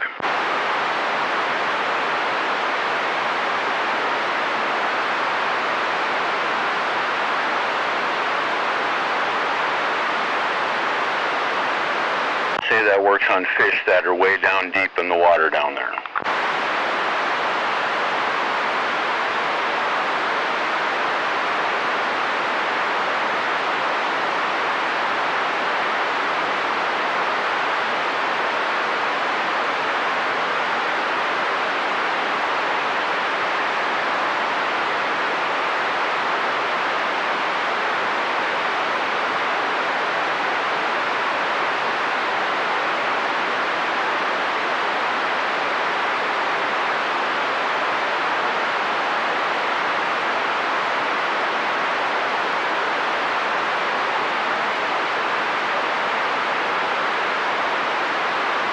I'm gonna go find me some food. I need lunch.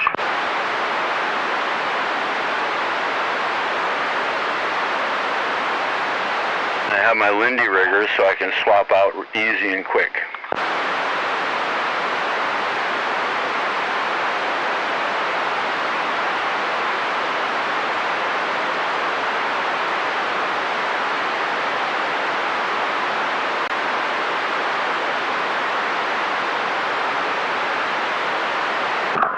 That's why I started taking 2 poles.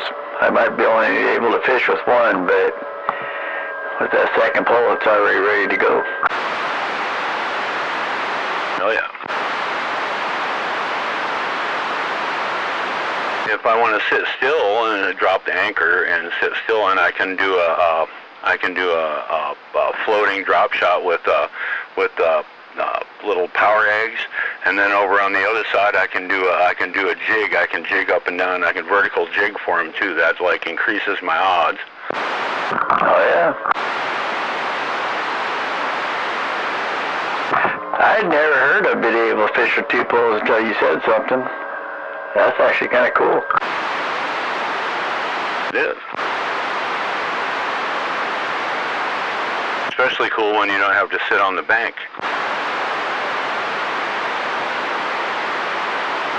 Out on the water, you're out away from all of that.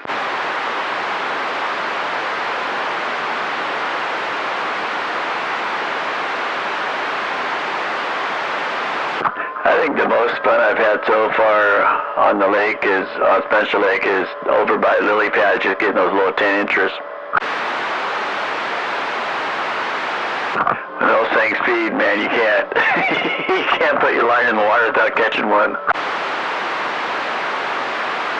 Roger.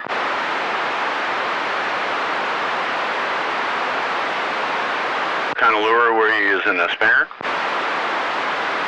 Just same what do they call it, tail sums. Just the same ones we were using before, except for pink and silver. Yeah, 10. Just on that little two-pound line, that little pole. I bet that was a rockin' good time. It is.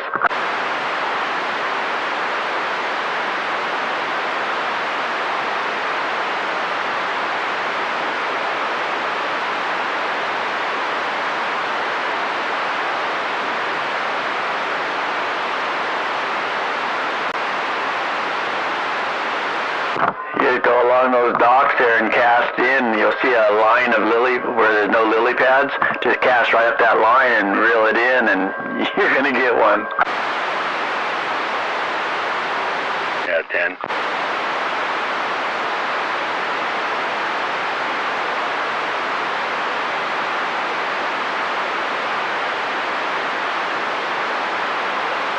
Could be a honker sitting in there somewhere. They catch nice fish out of there.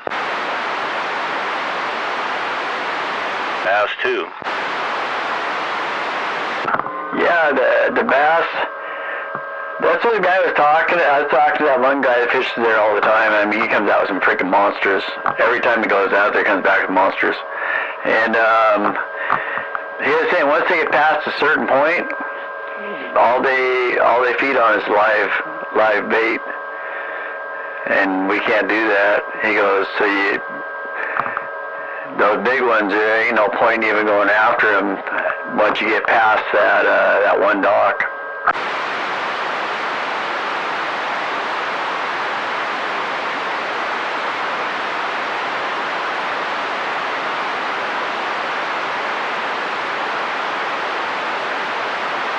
But there's always the exception to the rule. You get that one, yeah.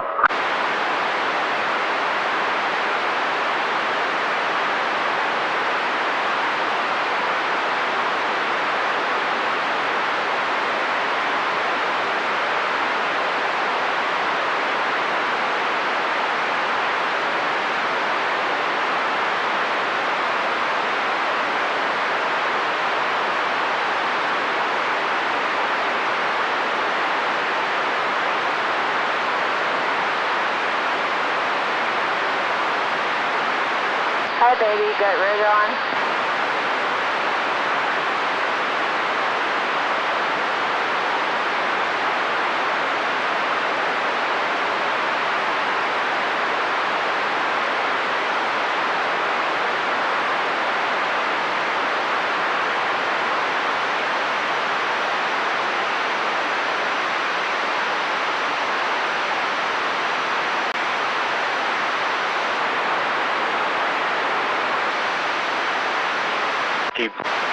Keep thinking about going down to Black River. That sounds like a real gas, man.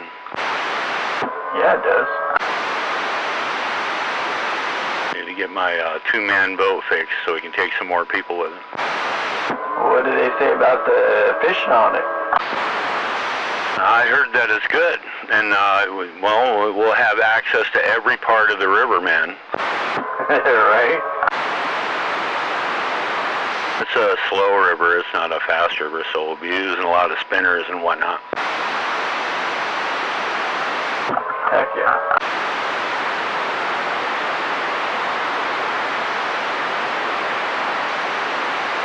A lot of it's nature preserved, so you can't even get in there. Going down the middle of the river is the only way to do it. One way in, one way out. Fucking zero pressure. What river are we going to? While we're talking about the Black River there. Yeah, 10. That sounds like fun. I'd like to do it when it warms up a little bit, so we can enjoy it more. It'd be nice to do it in shorts and tennis shoes instead of waders, right? Yeah. I'm there, I'm with you. What'd they say? How long was it, Gunner? 5 hours? Yeah, it was like 12 miles, 5 to 6 hours. Since how we're fishing, it'll probably be at least 6. Yeah. Spend time fishing is going to stretch that. So it'd be an early morning thing and then pull out late in the afternoon.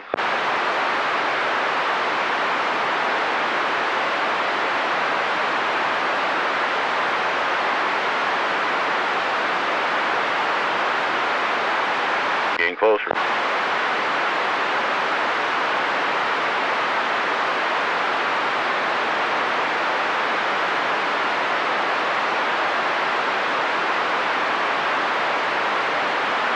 Two-man boat, who's going to pair with who? I got my own boat.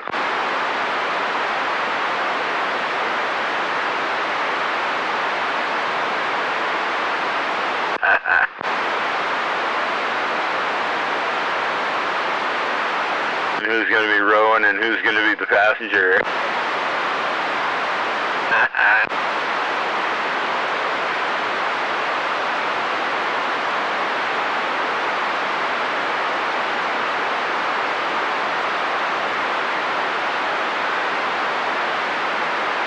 Thinking I'm doing that, I'm in my scab. You got your own boat.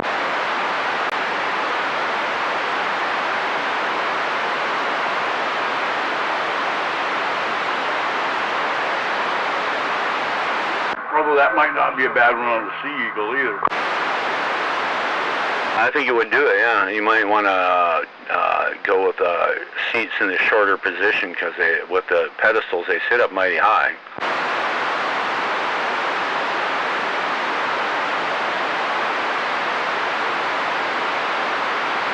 I don't think it would really matter. Well, I have them mounted with wing nuts just in case.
Definitely make for some Channel 17 CB radio history, right? I'm thinking my Sea Eagle, I can mount a radio on that fucker. I got plans for that. Yeah, both of you can. A radio just for that purpose, and I haven't gotten that far yet, but I plan on that.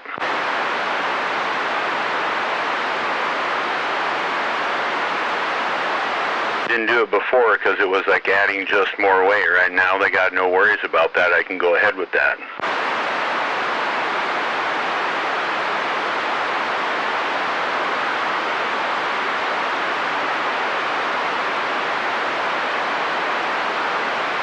We get a small battery though.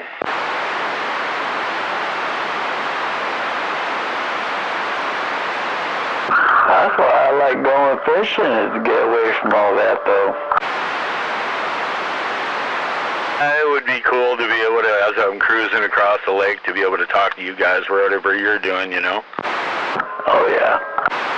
Would be fun. Yeah, you just need some little GRS radios for that, though. Yep. Hey, Richie. Yeah. Out there where nobody is. Would be cool to do it on the CB too. Just talking about a little 520 internet unit in 520 and like a 2000 antenna, center load antenna, and on the back, and there you go. Did Mountain Man do that on a bicycle? He did. With a 2-pill.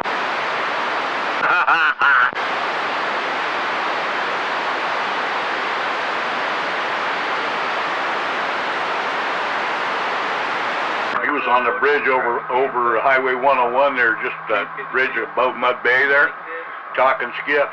Those guys wouldn't believe he was on a fucking bicycle. Oh, bad not. Cool, man. He had the battery out of my old jump box. Oh, there's something else I found too. It's like an adapter that goes 13.8 volts that plugs into like a 20 volt battery from your cordless drill. To plug your battery in from your cordless drill into it, and it makes 13.8 volts. Yep, I've seen one of those.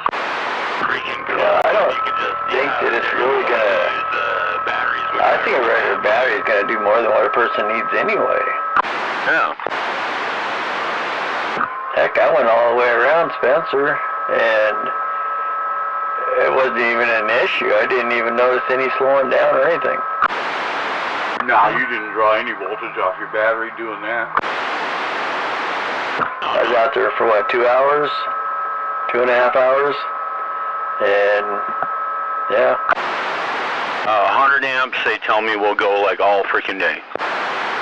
100 amp hours, rather. Yeah, I don't doubt it a minute. The standard 24 series car battery, not even a deep cycle, just a standard battery, will go 6 or 8 hours on a trolling motor. You get the DC battery, and yeah, it goes all day. I got you.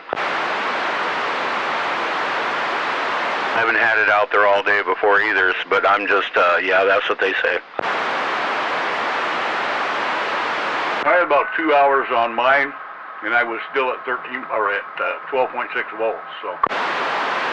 I didn't even notice. It's like I was out there 2.5 hours or so and cruising around on level 2 because that gives me, you know, according to the fish finder, the 1.4 miles per hour, the 1.5 is where you want to be for trolling.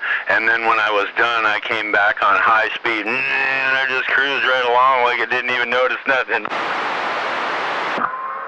Yeah, I haven't really checked the voltage drop or anything. When I've been going out, I've just been coming back and putting the battery on a 6 amp charger for an hour every time I go out, and I haven't seen any difference. Well, I put mine in the water, it was 12.7.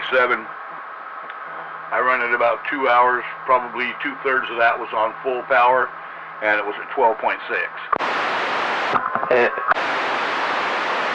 You got the bigger battery though. You're still using the big battery? Yeah, I'm gonna buy a fucking one of them super lightweight ones. I just don't have the money right now. I figured you would, and you'd buy a LifePo battery, yeah. I just got a regular 24 series. It's like 900 cranking amps. Is it a deep cycle or just a car battery? Just car battery. Well, it's a truck battery, V6 truck battery.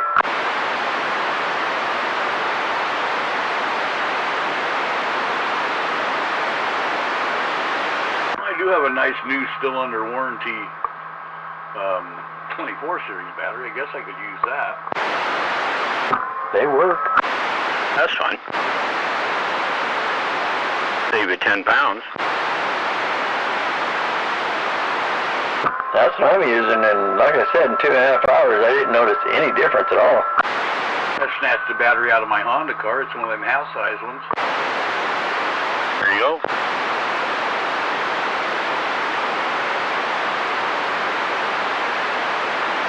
only going to be out there for an hour, 2, 3 hours, then you don't even need the all day, you know. Although it is nice to have the backup. Yep.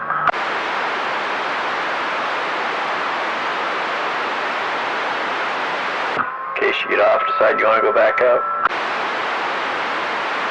I got the backup. They're called oars. I thought those were stabilizers. Right. Yeah, those are my rudders.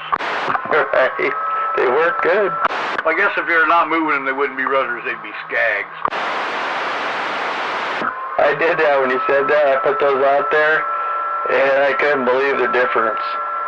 Man, I'd literally just point that freaking motor the direction I wanted to go, and turn around and just start messing around. Yeah, it makes a huge difference having those oar tips dragging in the water. Oh, yeah. Probably even more on mine since less of my pontoons are in the water. So it probably affects mine even more. Yeah, that red one, those pontoons should be fairly squirrely when you're on the motor. Yeah, with those down, it's not at all. Yeah, I've heard that. I just hate having them sticking up and in the way and all that, you know, and when I'm fishing, I don't like that. I have the downrigger and all this other shit going on. Yep. So I stash them underneath the rails. They hide right in there, nice and neat.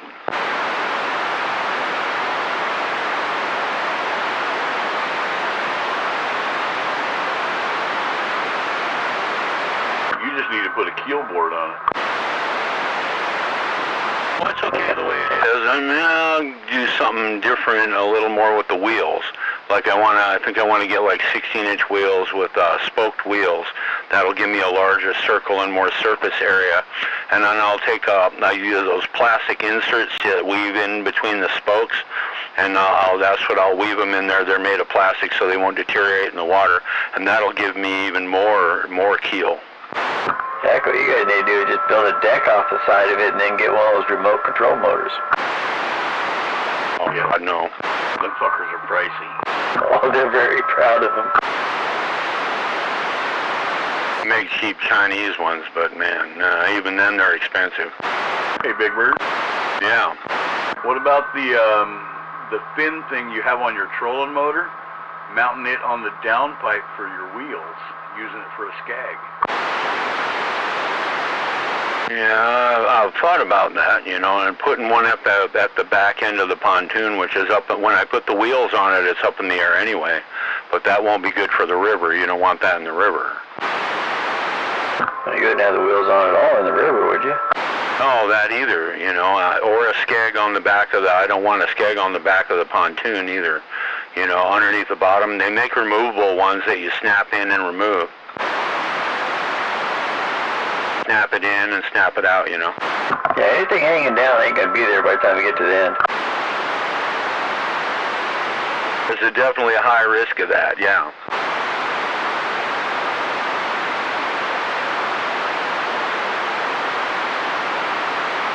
That's why I've been resisting if I want more stability, I can just put skegs on the bottom of the pontoons, and that'll give me plenty of stability, but it's like I don't want to do that.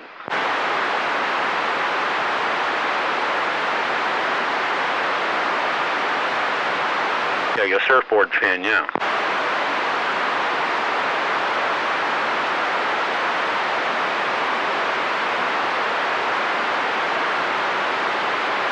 Best way that I figured out after some trial and error is the wheels. The wheels are the best thing you got. It acts just like a freaking skeg. Especially if they're a little distance apart. You got one on each side and back. Exactly. That's the way I plan when I do mine. That's how I plan on doing them. They're going to be on each side of the seat in the back. Gunner did a 2-wheel setup for his too, so yeah, he's running pretty much the same thing I got. I'm thinking the larger diameter wheels. The wheel's larger diameter and thinner. You want them narrow so they don't drag a lot in the water. And if I use like 16-inch spoked wheels with pneumatic tires and then I do there's a plastic panel that you can weave in between the spokes all the way around, and that'll give me even more surface area. Heck, they got a plastic thing that just fits over the whole spoked area, like my hunting cart.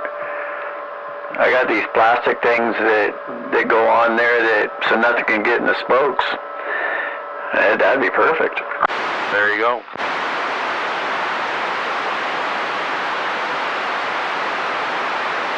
I'm not tearing my hunting cart apart, though.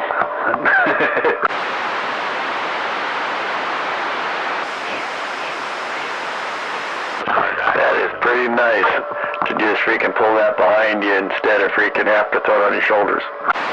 What size axle is it? I don't know. 5/8 axle, you can just whip them off one and put them on the other. There you go. Double duty.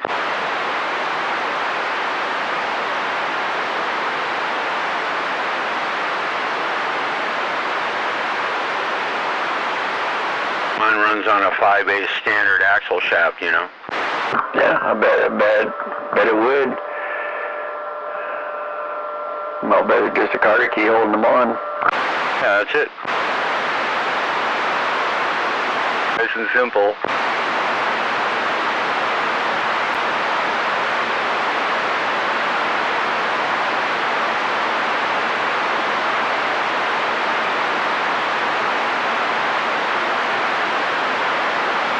Diameter would make it roll easier, but then I would have to deal with how tall it's going to be. I would have to raise the axle up in the fork to keep it right and low to the ground, so when I put it in the water it'll float off the bottom. That's the hot trick right there, is when you push the boat down in the water, when you're up to halfway up your shin in the water, the boat needs to float up off the bottom. That depends on how high you're sitting on your wheels.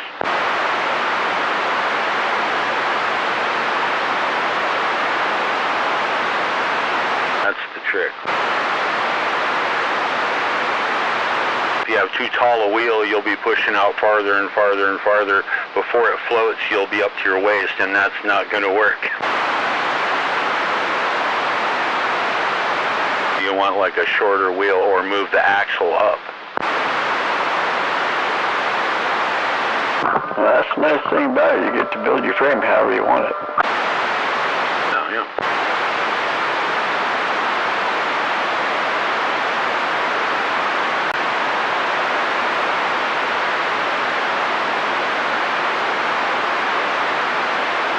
I hit that problem last time, and he went with a smaller wheel instead of the taller wheel. Went with a smaller wheel to fix that.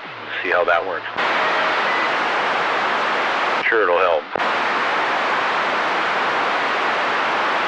I know there at Spencer, if you launch right next to the boat launch, right next to the concrete things, there's a deep spot right there, and heck, my pontoons can be still up at the beach, and I can put my motor all the way down, so I don't think the wheels would be an issue there. And something else, another suggestion for you is when you get your wheels on it, get your motor, put a mark on the shaft to how deep the motor will go without hitting your skeg or your propeller on the ground. This way, when you come shooting up to land the boat, I just put it on 5 and I get up some speed, and then I turn it off, and the wheels lift the rear of the boat right up out of the water without contacting the propeller, and then I just step off the boat and I'm good to go. Kind of like dismounting a bicycle while you're moving, right? Yeah. Works perfect.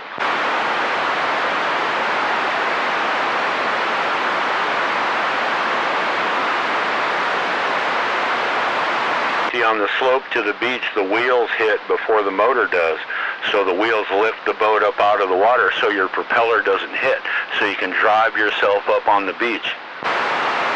When I started out, I was going away from the boat launch, and once I realized it was deeper there, I just checked it out, and I don't even care anymore. I just drive right up to the beach, and I don't hit bottom.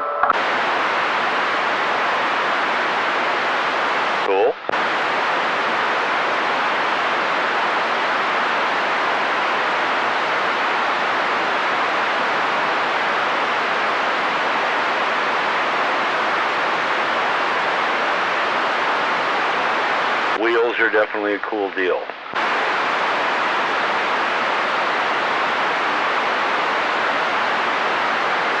I'm not sure how I'm mounting it yet, but I am putting them on there.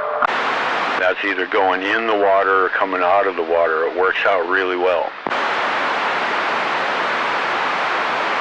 That's why I call it my amphibious lawn chair, right? Well, not only that, it'd be kind of nice to be able to tow it behind the bicycle.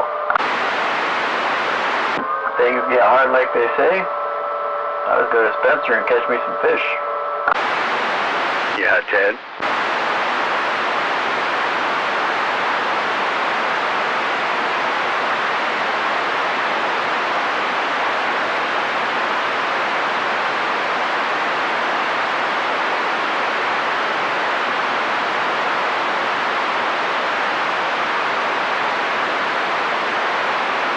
I've already started carving me out a deck for the front of it to stand on the platform.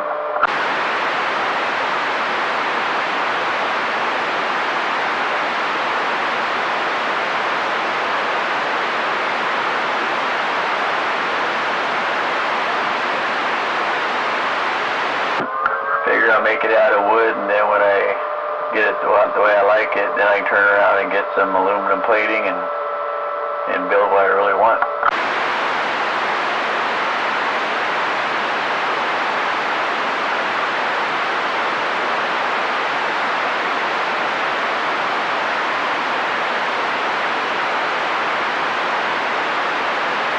Between the new seat I got and I just added the quick release seat mechanism, which adds another inch to the height, and the locking seat swivel.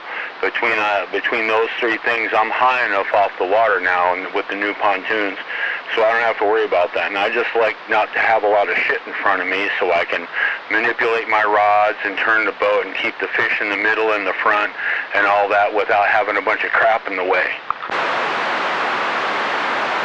Oh yeah, I just want a platform for my feet. Right. And you probably want a net or something underneath you so you don't drop your phone in the drink again. Yeah, or just not even take it. I only took it because usually I leave that kind of stuff underneath the seat of the car, but phone was ringing, and I thought, well, I'll check it when I get out there. And then I got out there, forgot to check it, and then I heard the plonk. Oops. Oh well. Kind of nice. Kind of nice. Roger.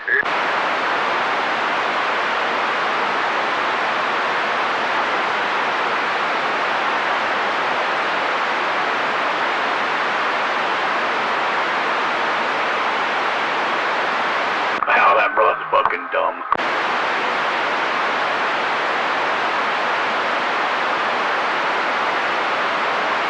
Hey, Rigid, can I drop my cell phone in the lake? It works.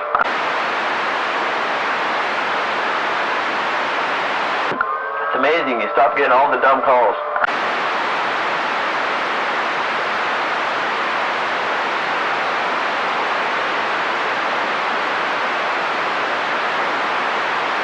Good afternoon. Are you going to the lake tomorrow, Big Bird?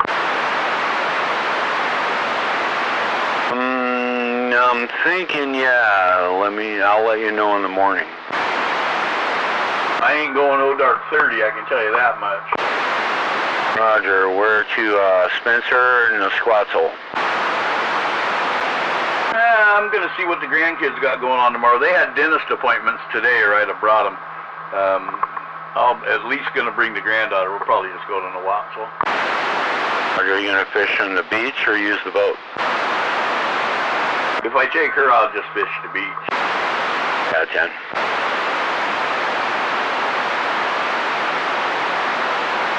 I think the next time I put the boat in the water, it's going to be the big green one. But I want to get that deck mods done before I put it in the water. Did that even fit in your pickup? It's in the trunk of my Honda. Okay. It's got the same, you remember the gray bags that I had, the gray pontoons rigid? It's got the same exact ones, they're just green. I know, that's why I asked. It rolls up and goes in a bag and fits in the trunk of a car.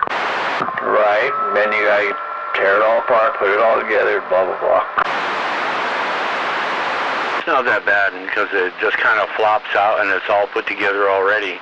You just got to line a few small things and stick a motor on it. But no, I'm thinking actually, once I get the deck done on it, I think if I pop the seats off, I can slide it right in the bed of the truck. It'll a little be hanging out, but not much. Well, the boat's 12 foot long, and it's got to have 2 foot of slope on either end. So from the end of the slope, the flat part of the pontoon to the tip's going to be 10 feet. With my tailgate down, my bed's 8.5 feet long, so I should be all right. You might even be able to put the pontoons right up on the cab. Already got a boat up there.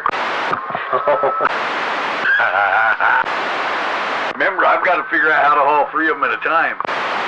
That's right. One of them big lumber pipe racks would probably work there, Gunner.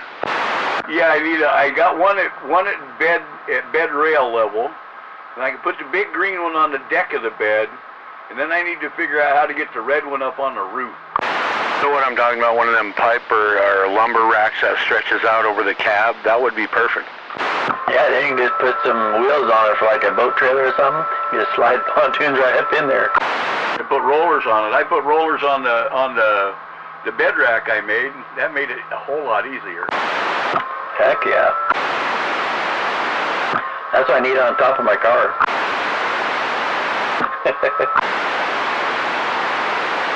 Get you one of them fucking take apart roof racks that mounts on the... Oh, you don't have gutters on that car. Yeah, it's got gutters, doesn't it? Yeah. Yeah, get you one of them gutter mount roof racks, because they come out and they go out to the side, and then just put you some PVC pipe over the crossbar and use them for rollers. See, that's what I've been looking for, is something that mounts in those. Is that what they call them? Gutter mounts? Yeah, gutter mount. They got them on Amazon. Oh, man. I'd say send it to me, but I'll have to get with you first. Because, yeah, I'll order them puppies in a heartbeat. I'll send it to your phone. You're right.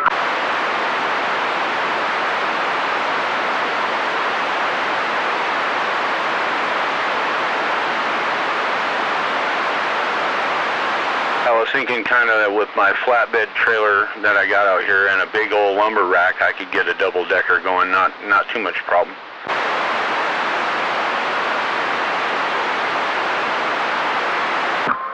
Well, it'd probably be pretty easy in my flatbed, because all I gotta do is take the plywood off the side, and there's all those metal slats in there that you can just run some boarding through.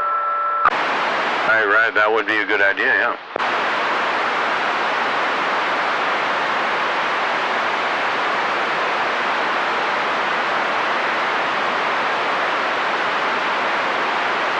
When that day comes, that's probably what we'll do. That's what I was doing when I was hauling mine around. I took the plywood out of it, just left just the side racks, and then I could just hook a ratchet thing across there, and away I went. Then eventually I just got where I drilled some slots in the plywood, so I didn't have to take them out. At 10. And then I discovered I can put it on my car. Here you go, Beaver Van Roof Ladder Rack. Holds 600 pounds. It's adjustable from 46 inches wide to 68 inches wide. And it's gutter mount? Yep, it's gutter mount. How much is it? This one's like $120. I just clicked on this one because I like the picture of it. It looks like it has adjustable round bars in the middle. Cool. So it'd be since it's adjustable, it'd be real easy to just pop it in half and stick you some fucking pipe in there to use for rollers, you know? Yep. See, I've got a couple out here. I probably just need the mounts for them. they mount into that gutter instead of the window.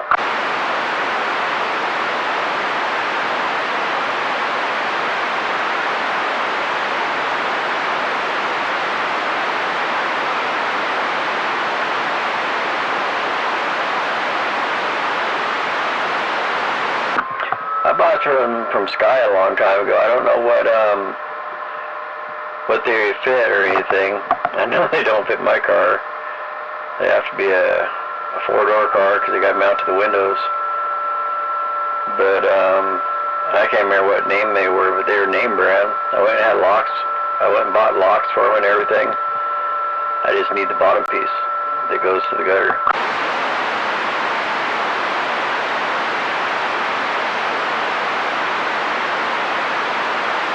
Yeah, they got 1,000 fucking variations of them on here on Amazon.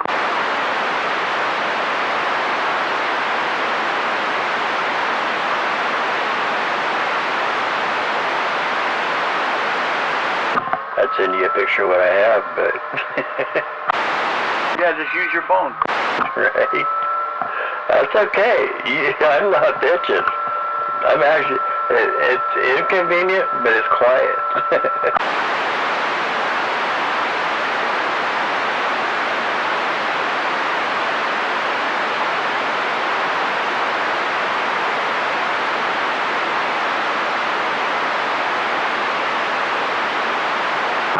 When I do get my next one, I'm not giving the number out to very many people.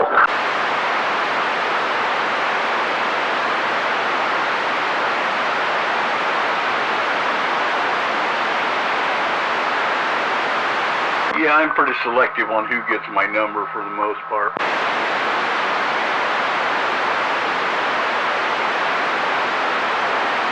And they know where I live.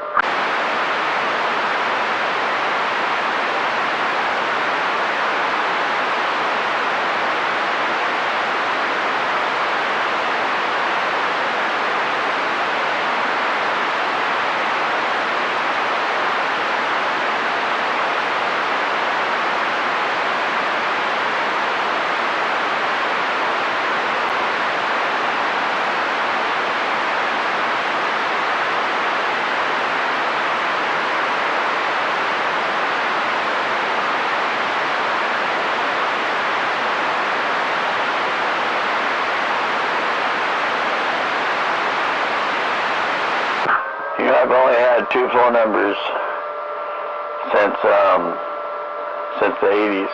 Now I'll have 3. Yeah, but one of them's ringing at the bottom of Spencer's, so. Right. The other one was a landline that I got tired of ringing in the first place. And you can get you go get a replacement phone. You can get the same phone number. That's the plan. Maybe, maybe not.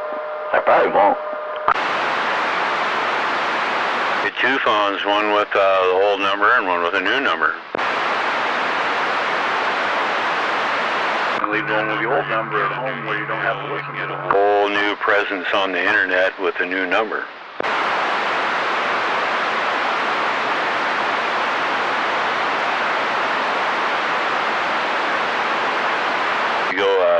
If you go with the pay-as-you-go, you go to someplace far away. I go to someplace far away. I go to Aberdeen, I go to Centralia or whatever, and then I boot up the phone right there in the fucking parking lot, right there in the fucking parking lot. So then it thinks, the phone now thinks that I live there. And I don't do anything to discourage that. I just let it think that I live there.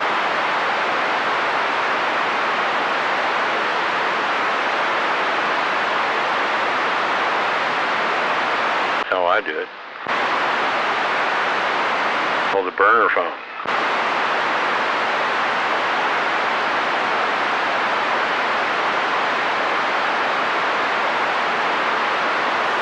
These days you can't get a new email without a phone number. Oh yeah, you can.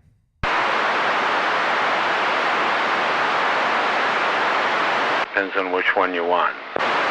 Yeah, 10.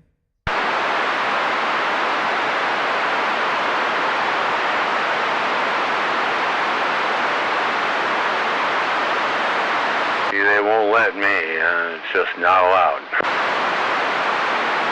Well, that's because you're on the list.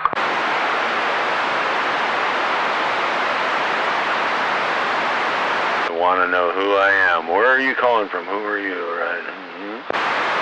Well, I've already got another phone. There's only one person that got the phone number. Roger.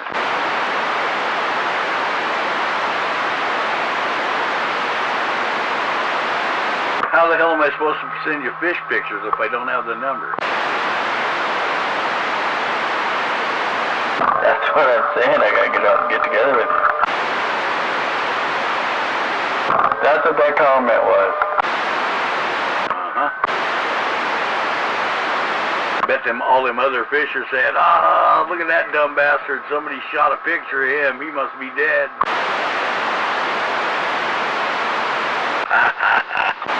Spencer Lake fish are laughing. They're down there looking at your phone and laughing. Somebody killed that fish. Play stupid games, win stupid prizes. I told you that power bait addiction was going to kill you.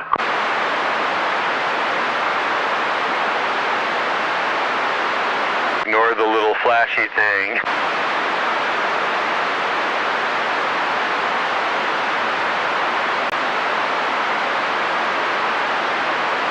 Yeah, well, I told old deer watcher as soon as I left the lake, the fucking fish were going to start biting. I had to come home and watch grandkids. So I'm betting you caught a couple of fish since I left. Because that's how it always works.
Oh no, that sucks. Lady standing on a pier casting her fishing rod and the bail flipped down on it and it yanked it right out of her fucking hand and into the water.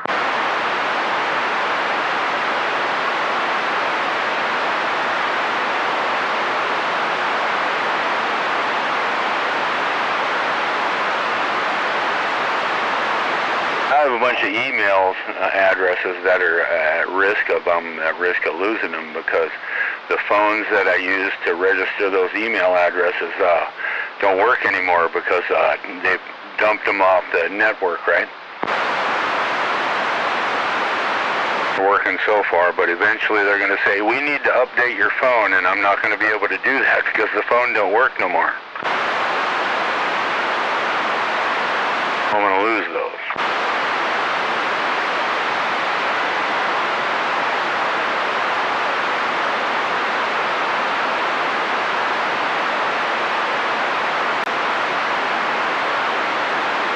My shade email's gone. That means I'm going to have to buy new phones and start all over.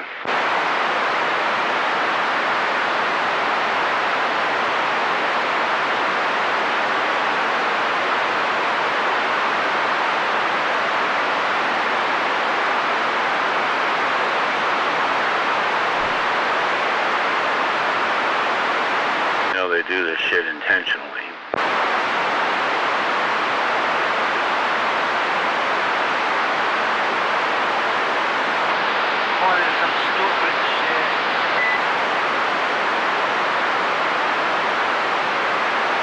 Yep, that way they make sure they know who you are.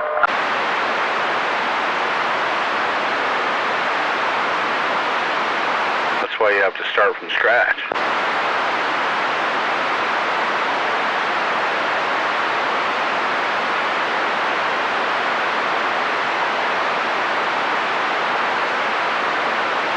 So there's email services like Proton Mail and Gorilla Mail and Private Mail, just to name like a couple. There's a whole bunch, but they're anonymous, man, and you don't have to have a phone or anything.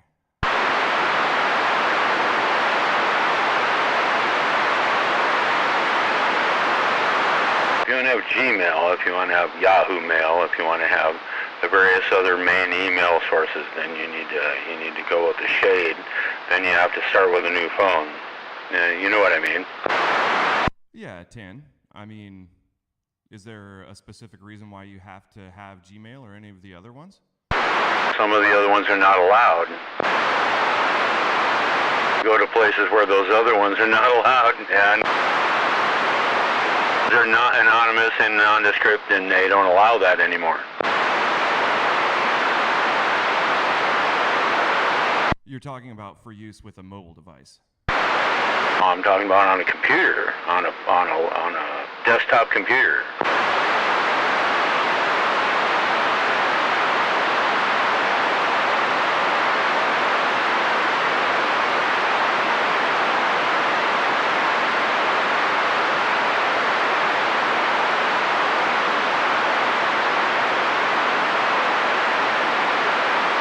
They still know where you're checking in from, don't they?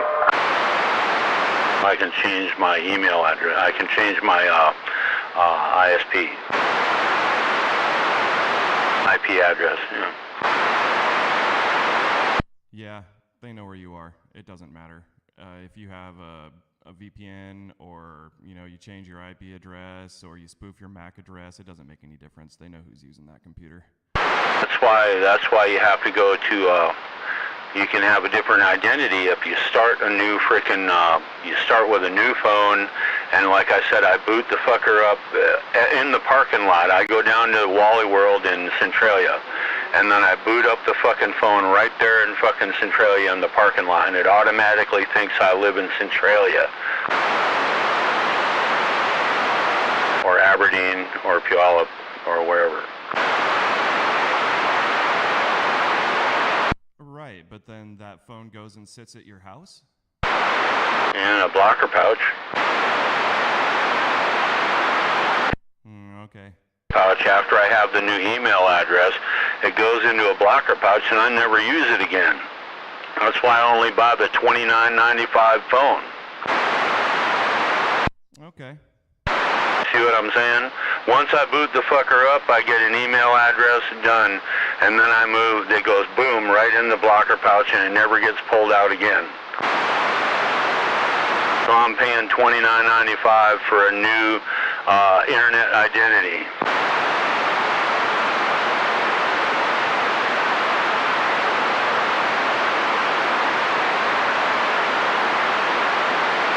I want it to think I live there.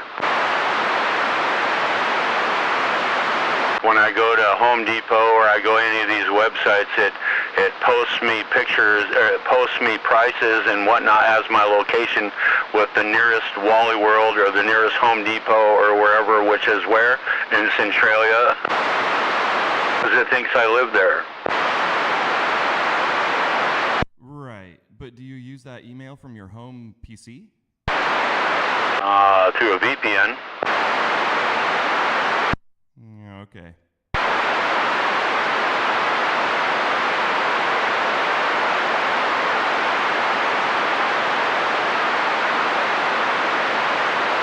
It's not as anonymous as you think. Well, yeah. And people always want you to just roll over and surrender, right? Every little bit helps. Every little bit helps. I can't argue that. You can't beat it, so just roll over and suck on it, right? And sorry, I'm not going to do that. I'm going to make it as difficult as possible. I'm like 6 different people on the internet, and I never let any of them come into contact with each other. Resistance is futile. I mean, I'm the same way, dude. I have accounts that have never been associated with any other account, and I am every bit 6 people. I don't know, maybe like 50 different people on the internet, but still. You have a different handle for each one of them, Big Bird? Radio handle, no. an identity handle? Yeah, I have different identity. I have a book over here with all the shit it gets hard to keep track of. Waving a good afternoon to them brothers. I'll be right back. Hey there, NATO. Hello, Big Bird. Yep, good afternoon, NATO. Rips? Went out to visit Deer Watcher out there in the Wattsel and caught me a great big old trout. Alright, did you sneak over there by the pilings and catch one of them monster bass? Nope, no bass.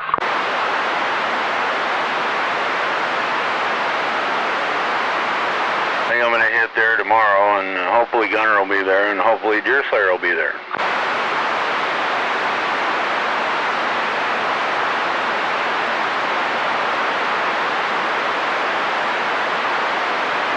Did he say coconut rainbows? I think he did. He said coconut rainbows.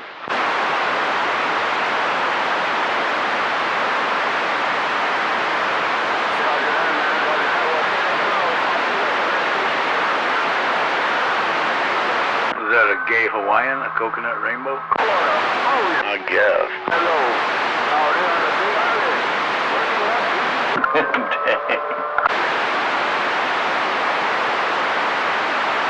That was kind of funny.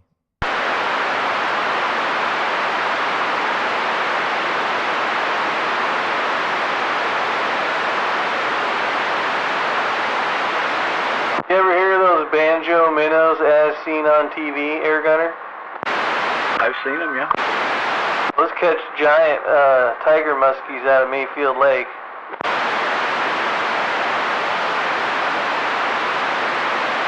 Mayfield Lake, that's on the agenda too. I want to see if we can bag one of those. Oh heck yeah, red and white rooster tail with a 1 foot steel leader on there. That'll get her done. How deep? Oh, you'll be able to see the bottom. You see him swimming right under the boat. Yeah.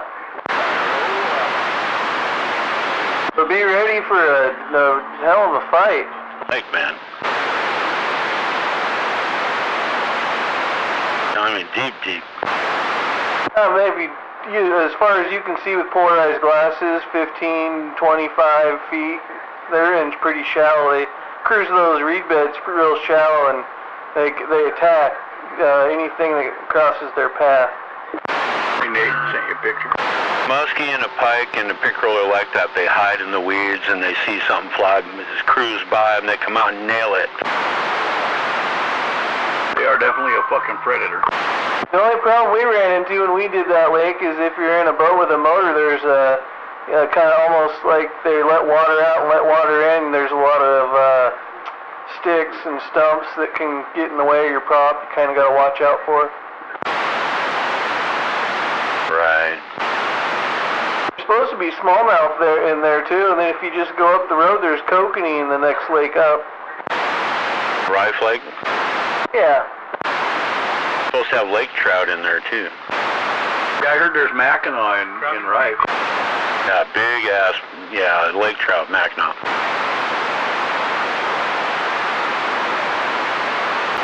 It's a long trip, man. Well, if you stay at the campground out in the lake, you got to reserve a spot. And when we stayed there, they played the kind of neighbors we had camping out there played music all night long. Those lakes are definitely on my radar there, NATO. Another good one is that Silver Lake, but it's quite a haul too. But man, the bass fishing in there. That one down there by Mount St. Helens, that's supposed to have the state record bass come out of there. Oh yeah. They got a giant crappie too. The only bass I ever ate was striped bass, and it wasn't all that good. So I hear bass tastes like mud. Mud. Oh, it wasn't bad. It's got whitefish, a lot of bones in it. I don't fish for nothing I don't like to eat. They do like to hang out in the mud.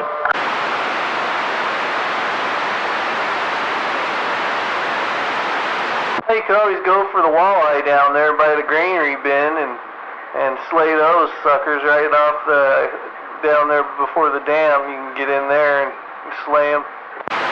Never ate a walleye. What does it taste like? What kind of fish is it? It's whitefish, not real bony. Good for fish fries. It's good. Bird is good. It's just a big perch. Righty. Perch is good. Yellow perch, kind of green and yellow looking. Yeah, those are tasty. Surf perch are pretty tasty too. Yeah, the yellow ones, I notice they have a nice thick fillet to them, you know, because they're kind of a wide fish, you know. Yeah, those sand dabs and bottom fish out there in the saltwater are good, but I'm sure they probably won't let you catch those anymore.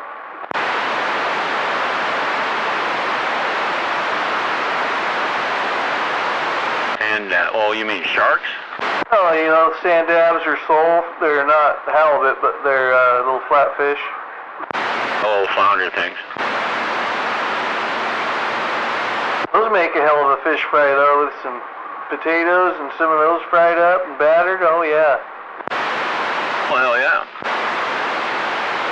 Lingcod is the king of the heap out there on the beach, though, or they're in the jetty, and because they're that ugly ass fish, really good eating, you know, and they have that, they're a wide fish, so they have that really thick fillet when you fillet them. Hey, you want to know what Washington State at WA.gov has to say about sand dabs? You can't keep them? Pacific sand dabs are frequently caught by recreational anglers in the Puget Sound and off the Washington coast. Popular to use as live bait for lingcod and halibut.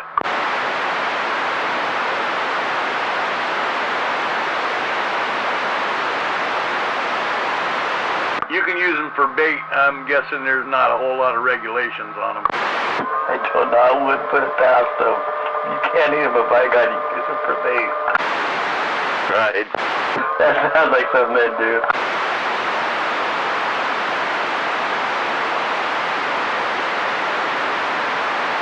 They call them Pacific Soul or something like that.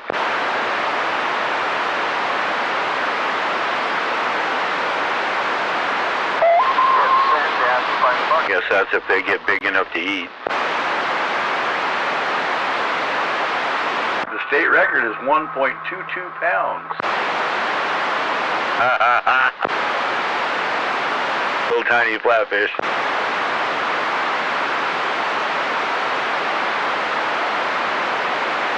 If it gets a lingcod, then yeah, I'm with that.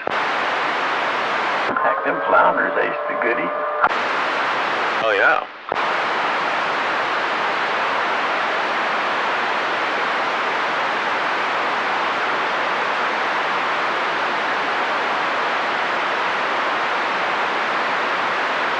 Daily limit is 15. Right now I'm making tacos. That'd be a perfect fish for fish tacos. Yeah.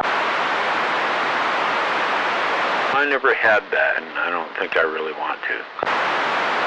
Oh, actually, it's quite good. Fish taco? Heck yeah. I had a seafood chimichanga at a Mexican restaurant over in Olympia one time. That was one of the best things I ever put in my mouth. It had scallops in it and shrimp, and man, that was good shit. Give me the whole menu on my plate and I'll eat it as I choose. I don't want to trust it all mashed up in one.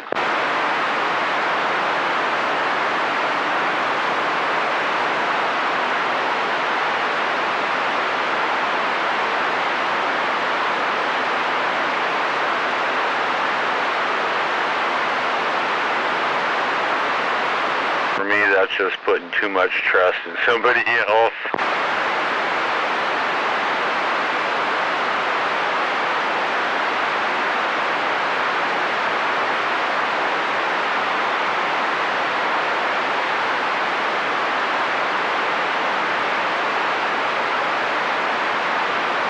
It would be better if you did it yourself, but, you know. You wouldn't have to worry about that aspect of it. I'm just realizing I'm not going to use the bottom of them for shells because I didn't clean it. Oh, the limit on sand dabs in Hood Sport, Hood Canal, is 15 a day. How big do they get? What are they, 10 inches, 8 inches, what? Yeah, I'm thinking 10 inches would be a big one.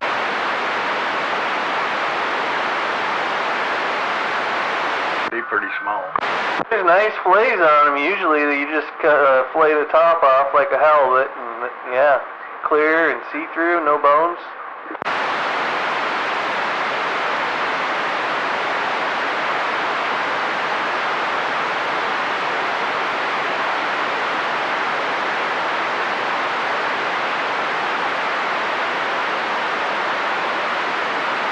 The way they're evolved, it's like they makes for very little bones and halibut flounder type thing, yeah.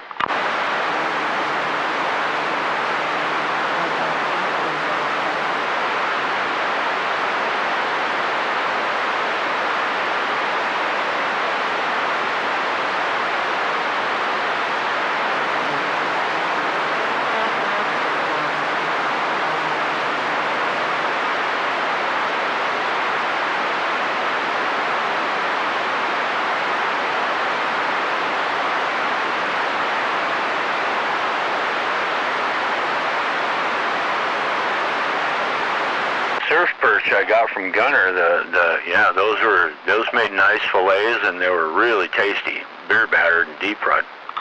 One of my favorites. Awesome. That's right in there with ling cod for me. Little rib things there and they're gone, and you just fry the fillet, and the smaller ones never even made it to the platter. We just ate them coming right out of the deep fryer. Big ones were fantastic, and the meat was a hell of a little more than a half-inch thick on either one, and it was like, yeah, you had to cut it with a fork. It was good stuff. My mom makes them. She chops them up into chunks the size of tater tots and soaks them in buttermilk, and then rolls them in flour with salt and pepper and toss them in a fucking skillet, deep fry them. Yeah, I want more of that, yeah. Both of us, my wife loved it too. Yeah, I want to get down there, damn it, this summer. There's too much fishing to do, you know.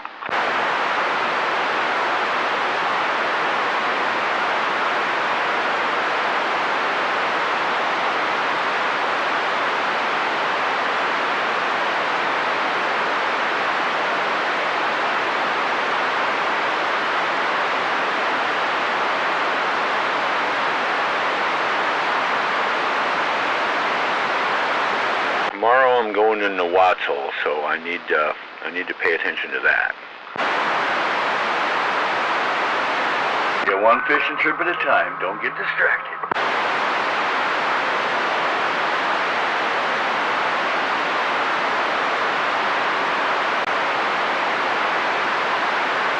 We always did really good at Nawatsa with our Rebel crawdad, and troll that behind the boat, and as slow as you can go. It's got the little deep diver on it, goes about 10 feet or so. Oh man, they'd slam those. You get that picture I sent you? No. I got a good one yesterday. Got the downrigger, so yeah, that'll be an advantage, I think. I'm resending it. Says it went through that time. Yeah, there it went.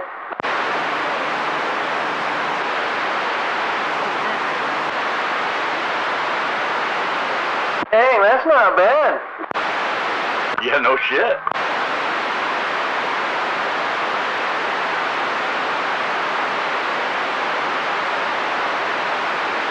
Diversionized a fishing pole that I didn't even know I owned.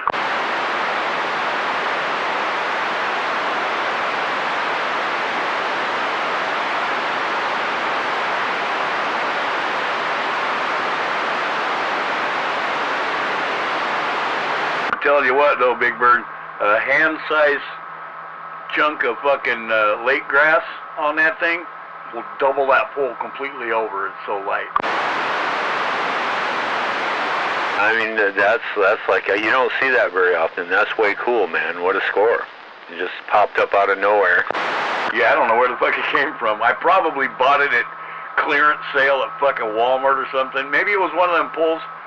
No, I think those are all accounted for. I don't know where the fuck I got it. But I took the plastic off the cork this morning, so I know it's brand new. 2 to 8 pound line and a 10.5 foot long rod. Holy smokes. Talk about sensitive. What brand was it? The Shakespeare. Yeah, they got them up there right now. Much. I was looking at them. 10.5 foot light, 2 to 8 pound line. Wow. Yep. Blue.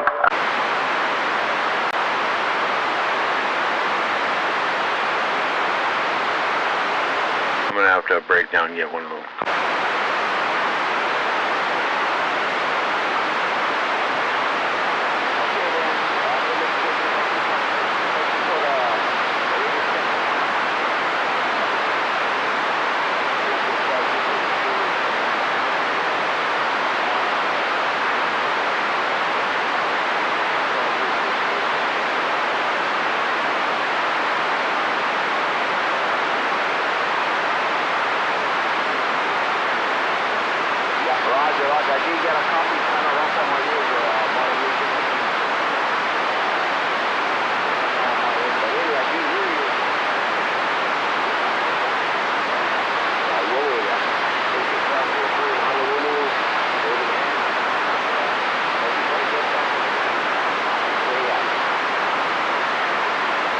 I need somebody there because this boat has never been balanced and I need to get the balance on it and everything, yeah. And that's cool is with this new seat I can reach under and I can work the wing nuts on my own so I can loosen the seat and tighten it while sitting in the seat. That's very cool.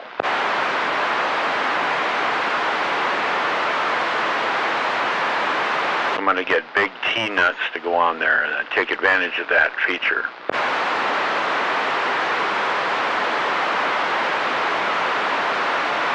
That way every time I go I can get a custom trim. No matter how I load it.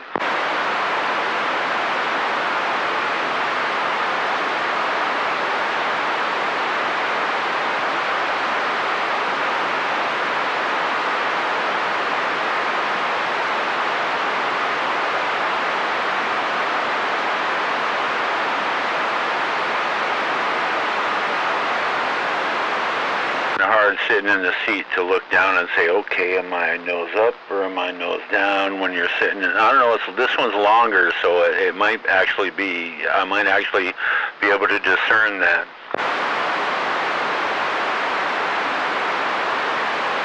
Look at the front, look at the back.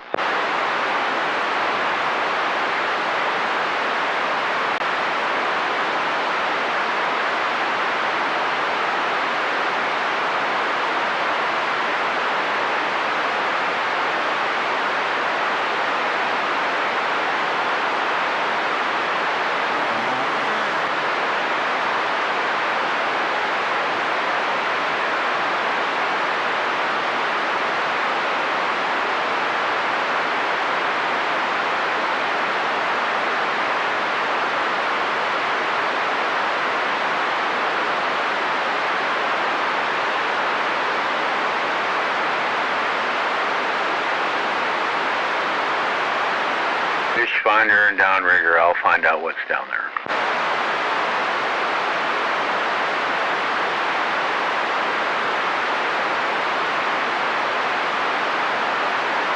Or I won't catch it.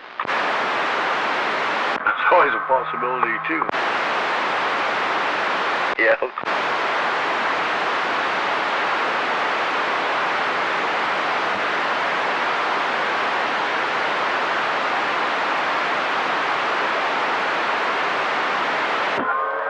Yeah, I'm kind of eager to get my fish finder mounted on there.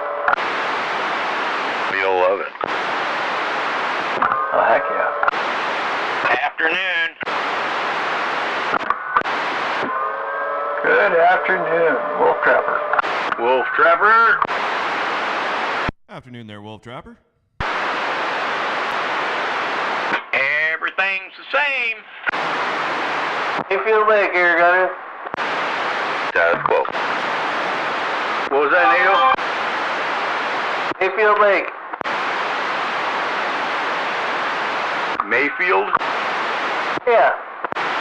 Nice. 2 inches short of the state record at the time. What's that? It was 2 inches short of the state record. You talk about over by Mossy Rock? What kind of fish? Tiger muskie. Ooh, nice. 2 inches short of the state record. So what is that? How long? Like 46 or something, but the one we caught was 42. Well, let me see 42 here. Let me whip out my measuring tape. Shit, that's a chunk of meat. Hell yeah, this is a 6 inches shy of a 4-foot fish, man. Holy shit, man, and those suckers got a mouthful of gnarly teeth, too. Oh yeah, you gotta have steel leader. That's an ugly bastard. It was a slimy sucker with a big Y bone, but the meat was pretty good. It was a little bit fishy, though. Nice, man. Yeah, I'd like to bag one of those if it didn't bite a hole in my pontoon.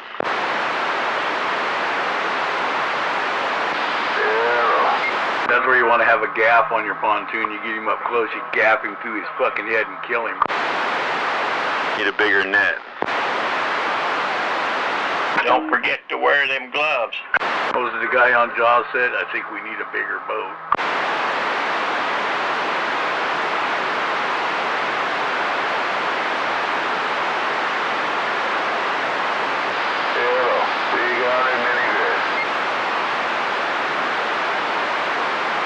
So I just carry a bigger net. I think there's some particular restrictions on fishing for those as far as when you get to start to fish for them and all that. Looked at that. I read that before. I can't remember exactly what the rules are for tiger muskie, but yeah, they're definitely listed in as a game fish.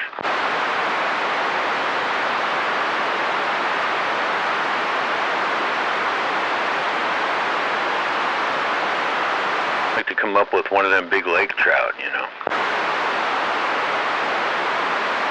Would be awesome.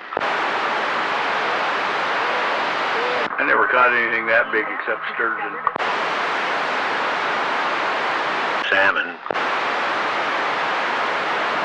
42 inches long? Yep. I don't think I've ever caught a salmon 42 inches long. Heck no, I think I haven't seen one that big since I was a little kid. I got one in Canada that was 50 plus pounds. The biggest one I ever caught was 27 pounds.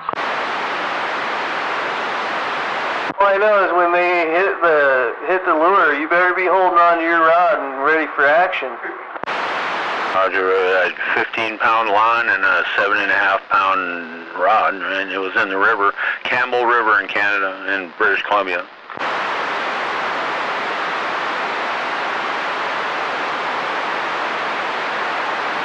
Pictures of that.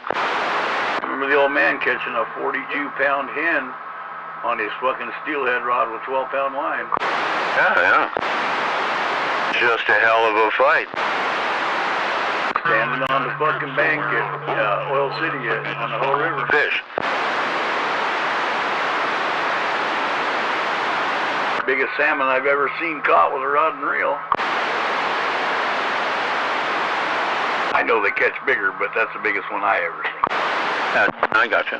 I've got a picture in my herder's catalog of a guy out here off Hope Island with a 63-pound tie out there. Yeah, man.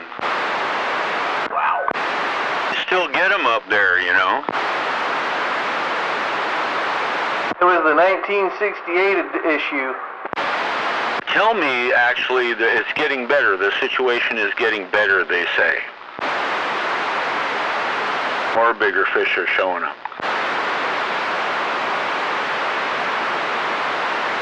don't know what the eco-Nazis are talking about because the fishing seems to be getting better. Well, it got pretty abysmal there for a while, though, so. Yeah, 10. Heck, driving around in electric cars, look how good it's already gotten. Yeah, we only got like 5% saturation on electric cars, and it already saved the world. Heck yeah, last year it was 100 and something right now. Yeah, our state mismanaged to fucking fish so bad for so many years. The fucking, with the Bolt decision back in the fucking 60s or 70s, I guess it was, that they're just now recovering from it. That's exactly it. They want to blame everybody else.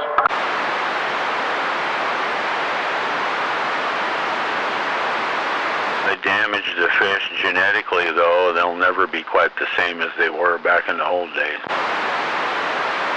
Well, you know, part of the problem was they thought that recreational anglers were causing the fucking population decrease. It's not the net boats and the longliners, it's the recreational anglers. So they shortened it up on the wrong fucking batch of people. Right. It was all a payoff right out there at the doctor's house on the point. You can drive 5 miles up the canal and see 30 nets that are 150 or 200 feet long out off the beach. That's going to impact the population of fish. Damn right it is. A whole lot more than 12 guys with fucking Walmart fishing poles standing in a river is going to affect it. Which discounts are you going to be running? They go to the fucking Nisqually, they string their nets shore to shore. They net the entire fucking river off. Nothing goes past. You don't have to go that far to see it. Right here just below me. There's an individual that's squawking. Has no squashing blood. His dad was adopted. He's from a different tribe elsewhere. He fished both sides there at the golf course. He'd throw a net on both sides. That freaking creek is dead. There ain't nothing in it.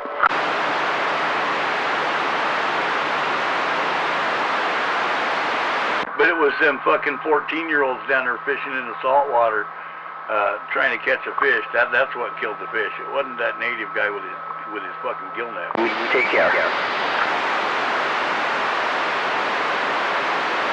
The other problem too was those big fish were so big they couldn't even milk them, so they just targeted a smaller genetics.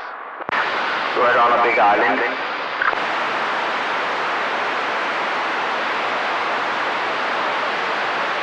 We went up there, and the sockeye were running below the Stamp Falls, and we were on a power boat. The guy had a jet boat, and you know, it was a guided trip, and the guy had a jet boat, and he took us right up there, and the water in the river, in the Stamp River, was like freaking red with sockeye salmon, just red. Washington. I remember right out here in Hammersley watching. They'd run that big long net out, and then they'd have skiffs, like 12, 14 foot skiffs. They'd cut the cabin and all that stuff. They cut it all off, so they could just a hollow shell. They'd fill that thing up with salmon and run it back to shore to a truck. Sometimes the thing would be so full it would sink the boat.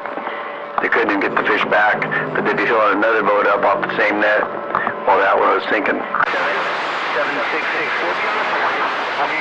Damn. It's like the beach seining, right? Yeah, 10-4 Yep, we watched it all happen. That's why when they say stuff, like, shut the fuck up, I was here, I seen it. 470, nice and clear copy. Pretty freaking sick, man.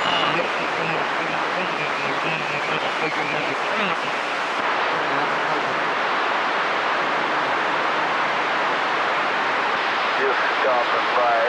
Gotta get my face. Sad thing is, most of it was done by our friends' parents.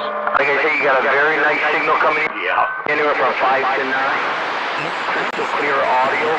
I'm just off of my little 4-pill My little General Lee and my 6-element Yagi right now 30 feet off the ground. We used to have a guy who lived here on the corner, half a block up. I played with his kids when we were little. He's a scope. And I remember going out and pulling nets with him when I was, I don't know, 10 years old, maybe 11, and filling the entire bed of a pickup truck full of salmon. Portable, simple.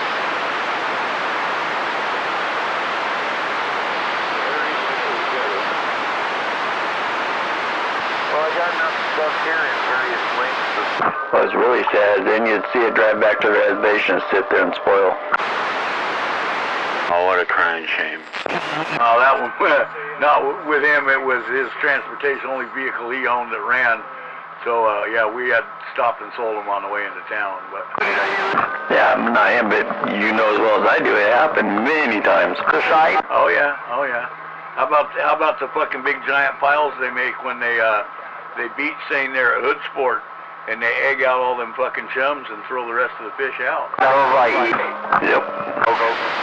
They went behind a gate out there on the res somewhere and dumped basically a fucking dump truckload of chum salmon carcasses out that they had egged. They were doing it every year. They were throwing them right back into the freaking water. And then scientists proved that it wasn't the white man doing it. It was them throwing the freaking fish back in that was killing everything in the inlet out there. And so then they started a fish dump up and back. Yep, they still use it. They did it last year, I'm sure. And with all that nitrogen in the water. It depletes the oxygen when the fish carcasses are decaying. It depletes all the oxygen in the canal. Yeah, 'cause there ain't enough crab gonna eat that much freaking meat. There ain't enough anything gonna eat that much. It's just too many. You're right. That's exactly what it was. Why they figured that out, huh? Yeah, they made them stop. What, 7, 8 years ago, probably, maybe 10. They made them stop throwing them back on, or leaving them laying on the beach, or throwing them back in the water. Yeah. Is things getting better out there? Is the water cleaning up? Some, yeah. Good. It'll take time, like anything. I'd like to put some of that under the rose bushes. Oh yeah, that's what I always did. I'd get those chum, freaking, I'd make lines of them during the fall. I'd dig a ditch where my rose would be in my garden, and I'd put a fish in there, and I'd cover it up, come back in the spring with a rototiller and rototill it. Man. That makes it happen. No doubt, that would be a great idea for them to do that, and then the fish wouldn't go to waste. I think there's a guy out there at Belfair doing that with fish. Well, you know, the natives, the other side of it. The natives used to give a lot of freaking fish to the food banks and stuff. They gave a lot of fish away to the community. And then the libtards freaking threw a fit about it, said it was unsafe, and so they weren't able to do it anymore. Yep, our government stopped them from being able to donate it. And I remember they posted it on Facebook. Somebody was behind the gate and took pictures. And the guy that responded, his answer was, well, first off, you're trespassing on reservation ground, and that could get you thrown in jail. And second off, I'll bring you all the carcasses you'd like. How many truckloads of them would you like? What do you expect us to do with them? Yeah, it's like, man, it's like they bring a big old tote and a gas mask, right? And we'll give you all these carcass fish you want. And you just plant them right in your garden, and then rototiller them in the spring. You go out there to Hood Sport when the chum's running. There's a signpost of what day they're going to be in there doing their beach seining, because it's closed to recreational anglers because they don't want to get somebody drug in the water with a beach net. And just park your car up there. They'll give you all the chum salmon you want. Oh, right on. That's a good idea. Thanks, man. Well, all they're doing is egging the hens. There's no market for the fish themselves other than dog food. And the dog food guys have so many of them that people would just give them that they don't buy them now either. It gets even easier than that. You can go right to the hatchery at certain days and they'll just freaking give you tons of them. I'm pretty sure there's a guy in Belfair that's doing that and making fertilizer out of it and compost. Fantastic. I don't think the hatchery can give them to you. I think the libtards stop that too. What a stinky job. And now you go, yeah. You don't go there and get them anymore. Now they bring them to you. But yeah, the natives, I mean, even if they want a couple of dollars a fish, you get some nice bright hens that they egged out. You don't get the eggs, but you get lots of meat for your smoker or fertilizer for your garden. Last time I freaking mentioned I wanted some, I had, she showed up with a whole fish tote of smalls. Because if they're under a certain size, they can't sell them on market, right? But what are you going to do with them? So she brought me the whole freaking fish tote. I was like, whoa. Kind of jacks, man. The garden went crazy. What kind of jacks were they? Small fish, right? Yeah, jack would be a blackmouth, immature king. Exactly. Right. Fuck, you'd have your smoker going overtime to take up that many fish. I couldn't take that many. I took 3 great big white freaking totes. That was it. So they were freshly gutted out, right? They took like he said, they took the eggs, right? Yep. Wow. And yes, my smoker. I bought a freezer just for fish. I was smoking so many of those bastards. Able to come up with a, every year I was having them brought to me, like 800 pounds at a time. It was crazy. Yeah, you told me about that. I remember we were kids, old John Strom, his smokehouse was basically a 2-car garage. It was that big. And that fucker was racks after racks after racks and just full of fish. All season long, that guy smoked so much fish. You know, it's kind I of like it when you go into one of those buildings and you look above you and it's just freaking from one end to the other belly. People, smokers would be running. You'd smell the salmon and the venison smoking out there. Smelled like awesome, right? And now you don't see that anymore. You stepped on your neck there, Rigid. What'd you say? So it was nice when you'd go into one of those houses and you look up at the top of the rafters and all you'd see is freaking bellies from one end to the other. Solid. your coax. Yeah, fish belly. You'll need to feed Heck yeah. 75 ohm coax and then feed back. I heard every single word that Big Bird and Rigid said. It was actually kind of cool.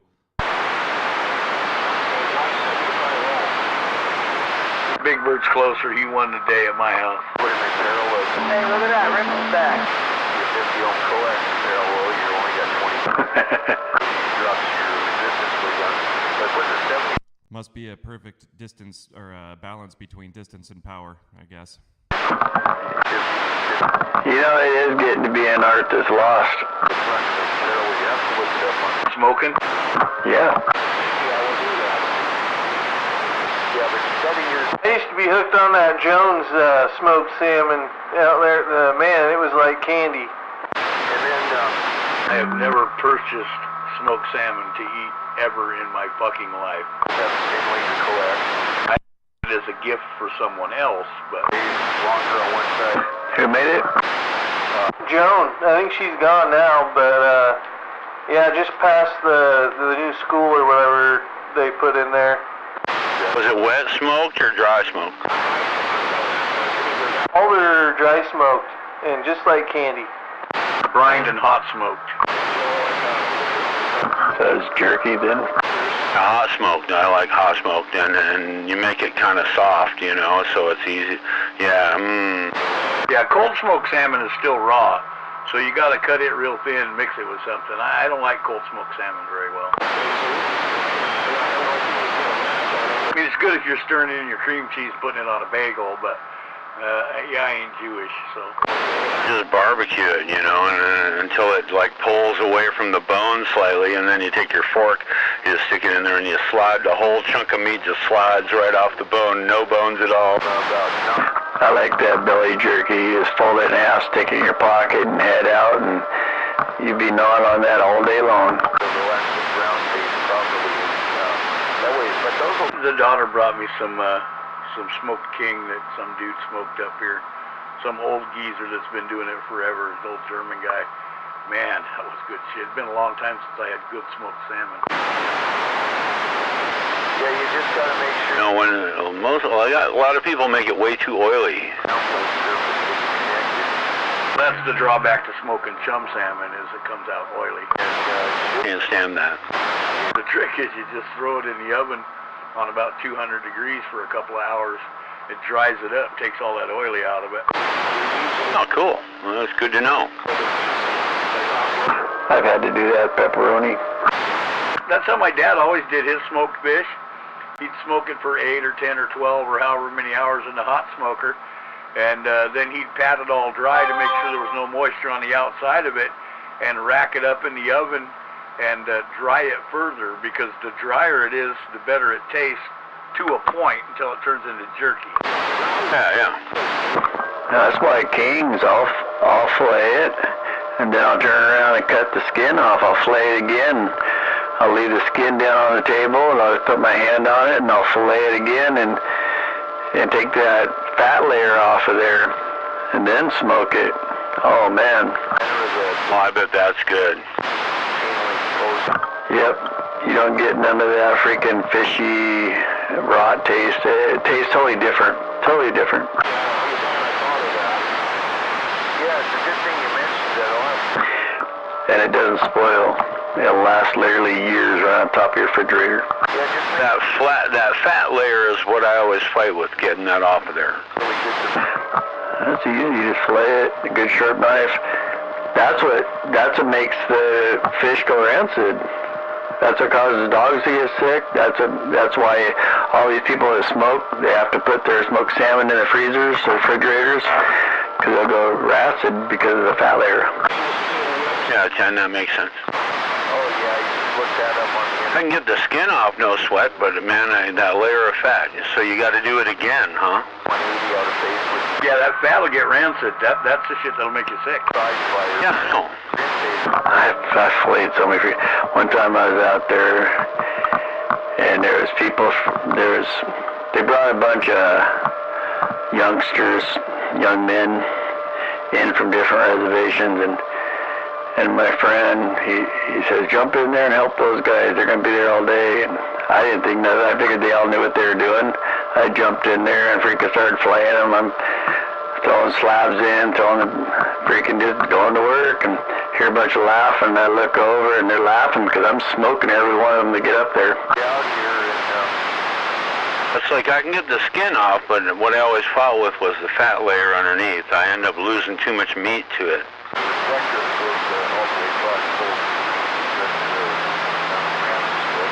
Guess it's a matter of practice, huh? Like I need Yeah, when they start bringing you hundreds of pounds, you get lots of practice. Like I said, it's a matter of practice. Well, that's why I'm just temporary amount of mounting hardware. And what's going on out here now? waving to that trailer park. I'm waving right back. Another thing I got really good at was jerky, man. I can make some mean jerky. I just never really got the pepperoni down. I mean, I can make pepperoni, but I never really got it down. Oh, I love jerky back when I had teeth. Yeah, me too. Me teeth to eat. I made old people jerky and I made young people jerky. You can cross-cut that stuff, and cut it thin, and lay them out there, and it'll just melt in your mouth. That's what I'm talking about. Somebody trimmed his back a little too. I think there is 99 and a half inches. That's going to hurt you a little bit. Fired up the smoker again. Doing a little chuck roast.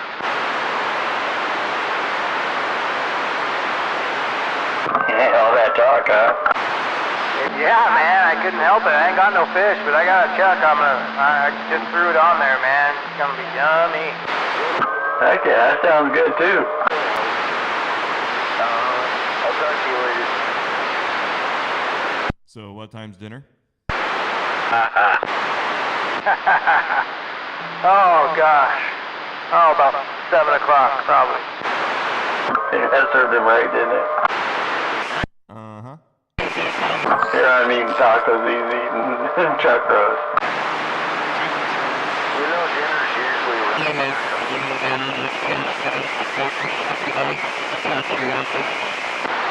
How about it, Rip? You got a copy in the Buckeye? Yeah, Buckeye. How you doing? I'm doing fine, and yourself? Oh, not too shabby, dude. Well, that stock mic sounded like shit, and the one you're on now sounds great. Ah, thank you very much. You're welcome. Yeah, this thing is, this is not a stock mic for sure. It's a Turner? Negative. It's a Rode M1 mic into a mixer, into an effects processor, into my computer, and into my radio, Roger. Okay, it seems to work real well. 10-4, thank you very much. Yep. What computer program do you use, Rips? I'm using Mixcraft as a DAW. Okay, hold on. You got to say that again slower. I am using Mixcraft 9.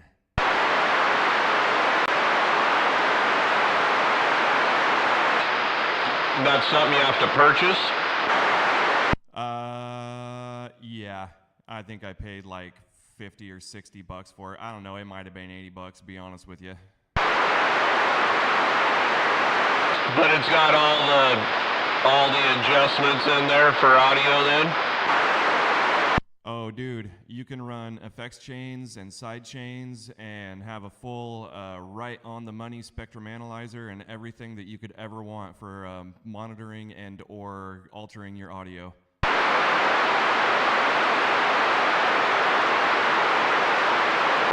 It definitely sounds good, that's for sure. Oh yeah, I tell him that every time I talk to him. Witchcraft, I knew it. It's witchcraft. What's it called again?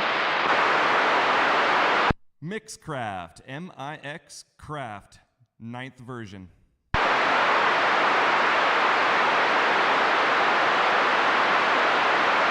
So I'm going to be 100% upfront with you. I do not have any modeling or any sort of effects or anything being run through Mixcraft itself. I am using it strictly as monitoring my levels and watching a spectrum analyzer, so I know I'm not clipping or things of that sort. Most of my audio comes from my rack mount effects processor, which is, it's just got a little bit of room verb on it, which gives it that kind of full sound, you know? Roger. So you're not modifying the sound in the computer at all?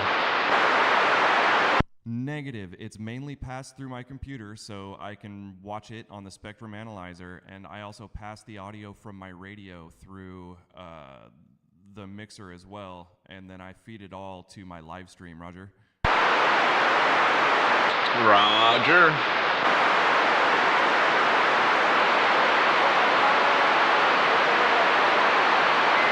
So when you're watching my live stream, you're seeing the waterfall from my SDR, but you're hearing the audio straight from my radio.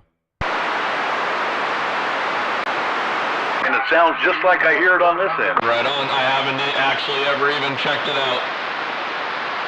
So when you're talking, it's not all like overpowering and all that. It sounds good. Yeah, when you hear me talk on the live stream, dude, it is 100% the audio straight from my mic, so it sounds like it's coming out of a studio. Right on, cool.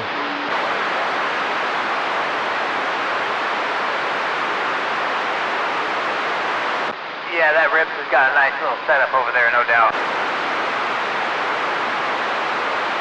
It took me a little while to get it figured out, but once I got it dialed in, I'm from what I hear from everyone else, it seems to work pretty good.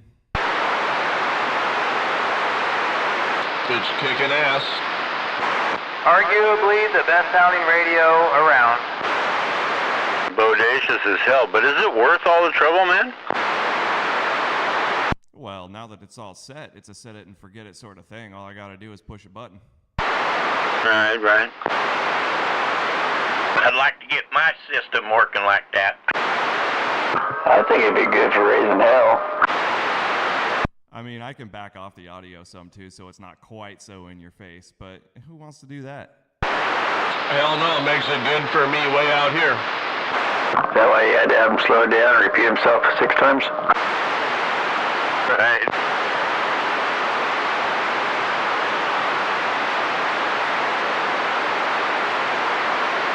Sounds awesome. There's no doubt about that. Well, thank you. I appreciate it.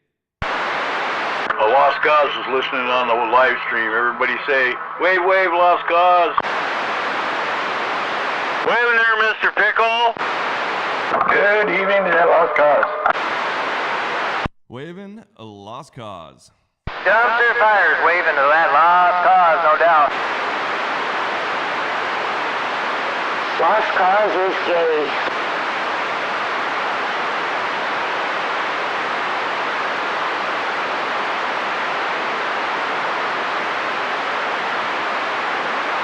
Or should I say tire fire? Now dumpster fire works better. He's one of the 2 people that call me tire fire. They won't ever call me dumpster fire, and I don't mind. Oh, come on, it's a perfect handle. Him and Lost Cause, they'd be a hell of a pair. No, I love dumpster fire, man. That's why I adopted it. I got no qualms with that. Lost Cause, if you hear me on the gate, fuck you. Kind of like Dirt Duck and Deer Watcher, right? Yeah, Ken. Hey, I earned that handle. I earned that, man.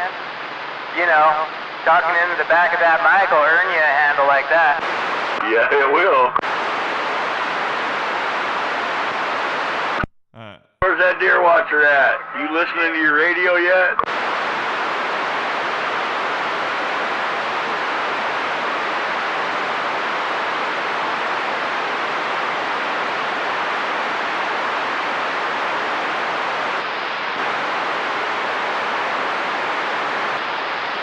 I guess he's still fishing.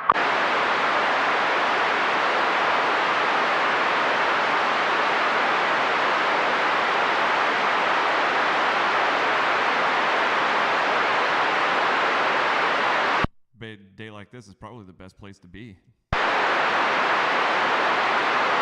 I was in short pants wearing a jacket. It was kind of nippy and misty, like it was trying to rain on us.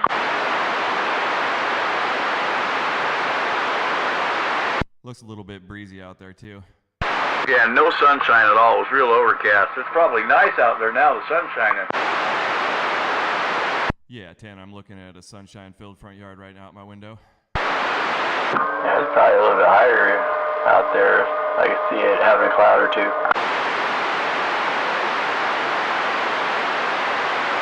That seems to be the prevailing weather pattern for the last week or so, and I think it's going to keep on that way for another week. Cloudy in the morning, clearing out in the afternoon. And you know, as soon as the fucking sun came out, the fish started biting. Yep. Weekend's supposed to be sunny, though.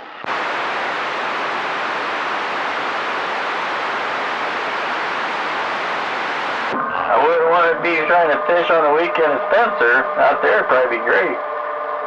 Spencer will probably have all kinds of people. Sunny on Spencer Lake, I'm definitely not going to be there. Right.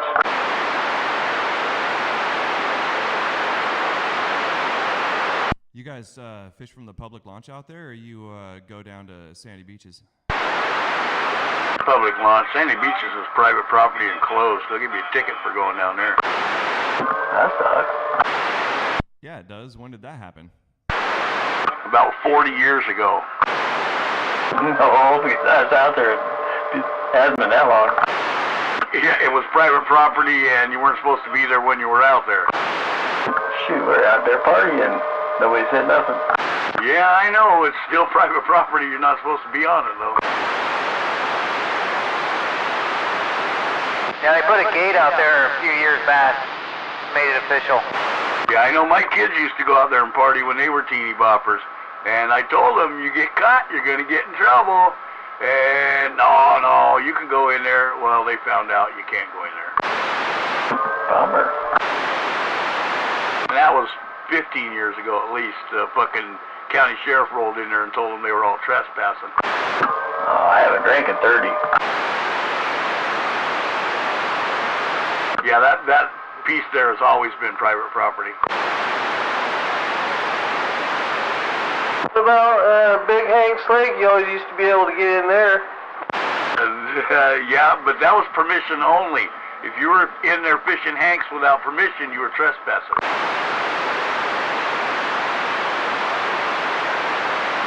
Times are definitely different. Well, back then they didn't care, and then some assholes start throwing garbage on the ground, leaving broken glass laying around. That's sandy beaches. That's what I was referring to, yeah. Yeah, that sucked. I remember that. I don't blame that. Yep. It's not surprising they had to shut it down. Yeah, it made me sick, man. Every time we'd go out there, we'd take, extra garbage bags and just pick up gobs and gobs of broken glass. We did the same thing, dumpster fire, dude. Many, many times we went out there and took out frickin' coolers full of fucking glass, dude. You guys missed some because my Labrador Retriever cut its foot out there. Every time you go out there, it's like you didn't fucking do anything. Well, people from here was taught differently. It was always taught you leave the place better than you found it. And so that we did stuff like that. But it's not like that anymore. Yeah, Big Bird, it's they call it sandy beaches. If you grab that first road right there at Lake Nawasso when you first get to the lake all the way at the end. All right. Yeah, it used to be a great place, man. Take your little kids out there, and the water was like shallow forever, damn near out to the little pilings out there, and it was great. Warm water, it was killer for the kids.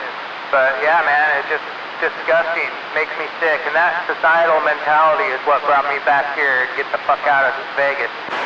Oh, it's like you don't know what's in the sand under the water there, in the shallow sand there, right? Yeah, roger that. Oh, that's terrible. Yeah, I saw more than one person come out of the water with some bloody feet. Yeah, you didn't swim there without wearing sandals. If you did, you were flirting with disaster. Oh, that's terrible. And even having sandals on, dude, like, most people were in their tennis shoes, to be perfectly honest with you, because it was gnarly. It was. I mean, it wasn't even technically really safe to swim there. I think they'd freaking drag that all out of there, I mean, damn.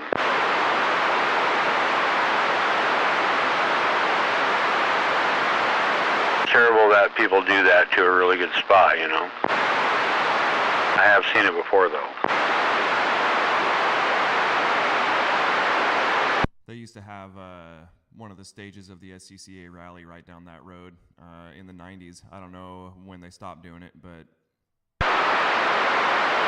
It was after MacGyver crashed and broke his leg or arm or something. Mr. Richard Dean Anderson, that's right.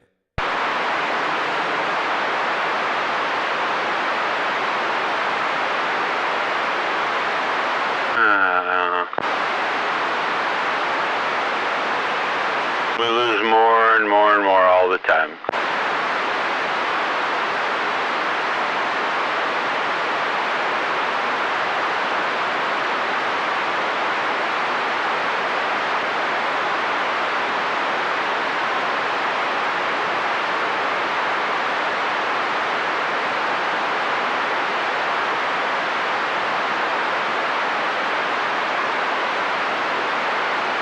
Pick up what you brought in and bury your shit.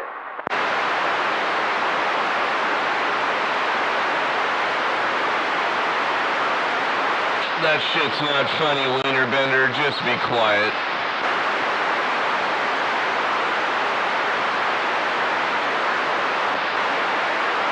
Man, I'm glad I can't hear that guy.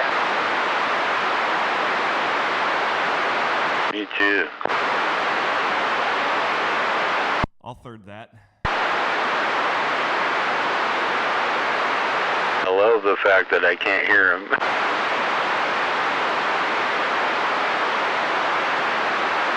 I thought for sure when I got my bass going here, I'd hear him. Pleasantly surprised. Nah, I hear almost everybody over there in Tacoma, but I don't hear that wiener bender, the weakest station in the nation.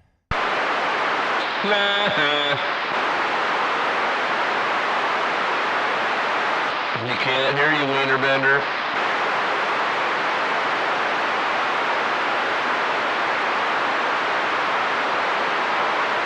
I think he's in a mobile right now. I don't know, that or his crunchy ass station's messing up.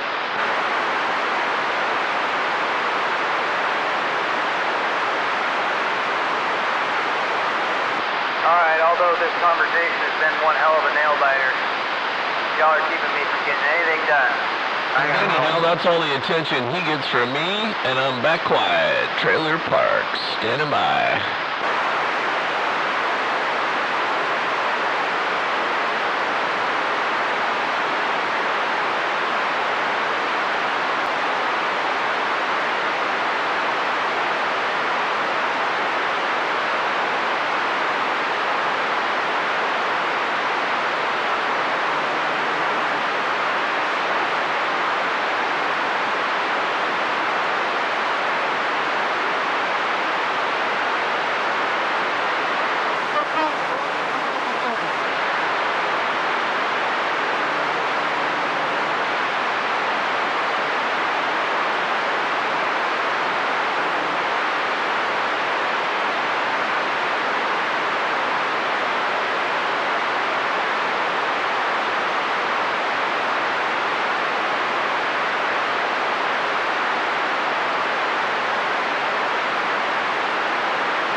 Puro bueno ahí ahora.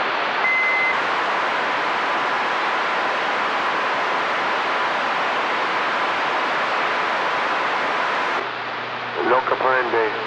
No comprende.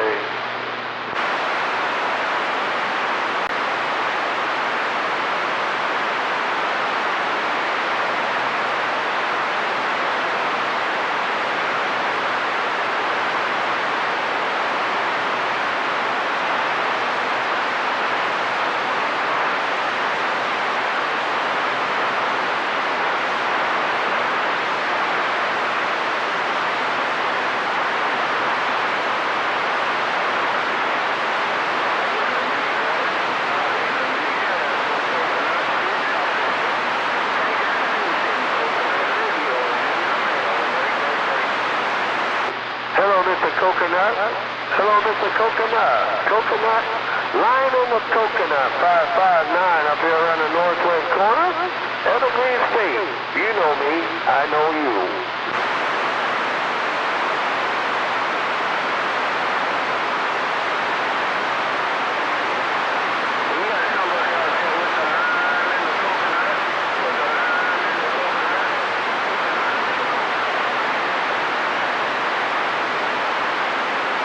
Trying as best I can, no doubt about it, to get back to you there at Coconut. I'm trying as best I can try to get back there to the north, to the Coconut in the Hawaiian Islands. Those conditions aren't real well. The line in the Coconut, 559, a flapping jack up here around the Evergreen. Come on.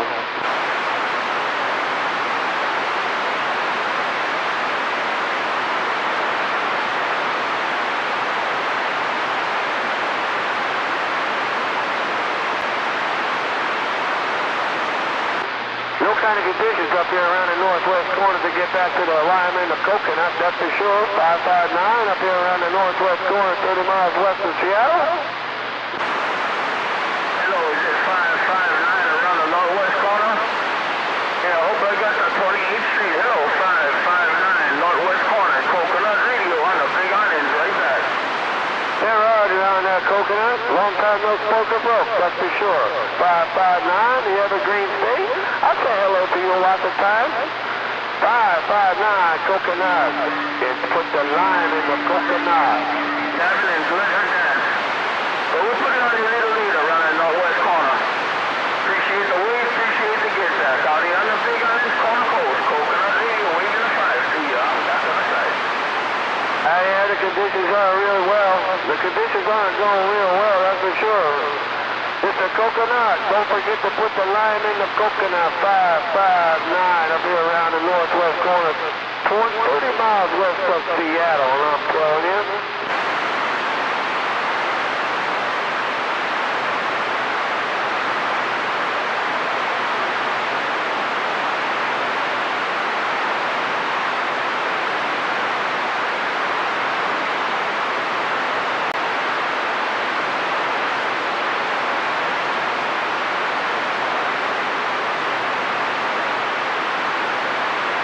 I got no kind of condition for my mission for the islands.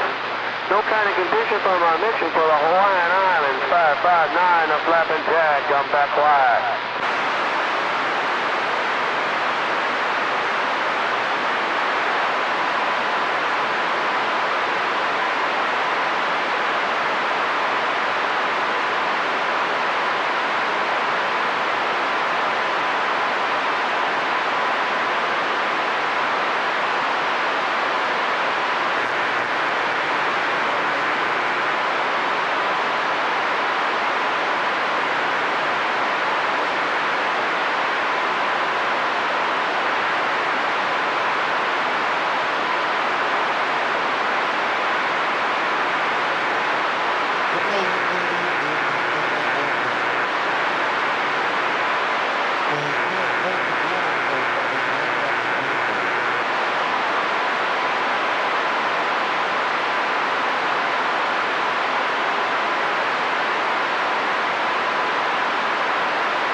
Hello, power.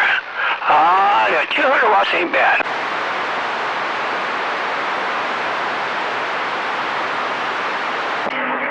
Good afternoon, Carter. Wait a minute, you Mr. Gonza. I'm just checking out a unit here by Palomar. Yeah, not too bad. Evening time, Cutter. Wait there, Mr. Harrigan. Wave to that cutter. Wait back.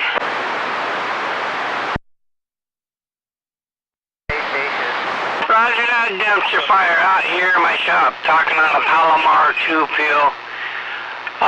You're doing 3 watts into it, 200 out. One Palomar to another. Good afternoon, Carter. Wait, Mr. Big Bird, long time no hear. Wave and cutter. Gonzo.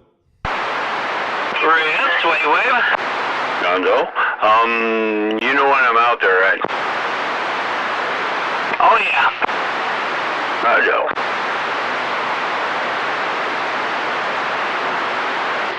Hey, Carter, wave to you. Your Palomar sounds real good over here in my neighborhood, 559. Roger that, 559, thanks a lot. Just checking it out. Dumpster fires waving at that 559. We're right back.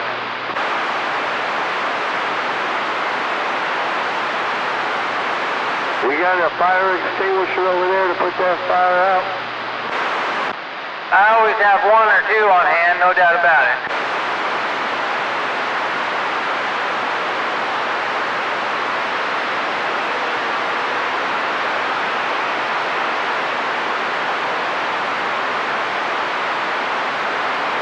Afternoon, Gonzo. Yeah, 559, good afternoon, Rips, and Big Bird. And they're Gunner. Oh man, I was starting to feel left out there for a second. Waving, Gonzo.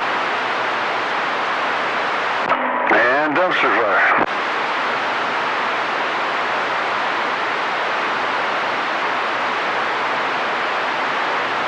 Trying to decide what temperature I should take this roast off the smoker. Damn, dude, I just killed a huge hobo spider. Gnarly. Came out from under my desk.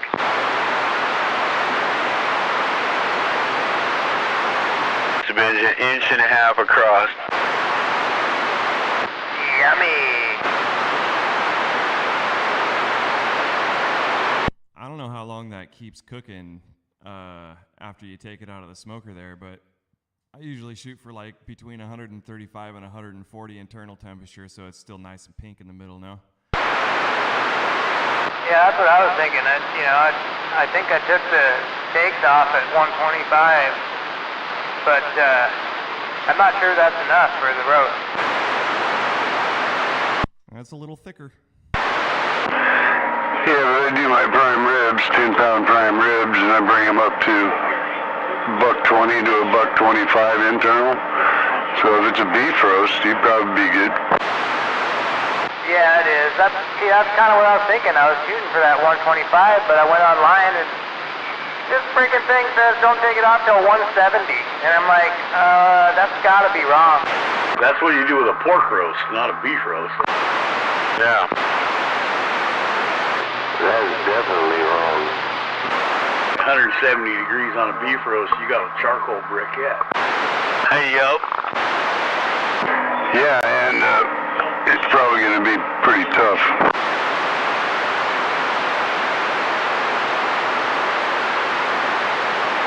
Yeah, I think I'm gonna go with the original thought of about 125. Sounds about right with a meat thermometer, yeah.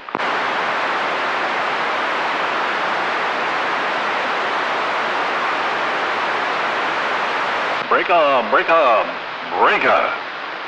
About that 007 radio, you got it on? You got that big bad radio on, brother?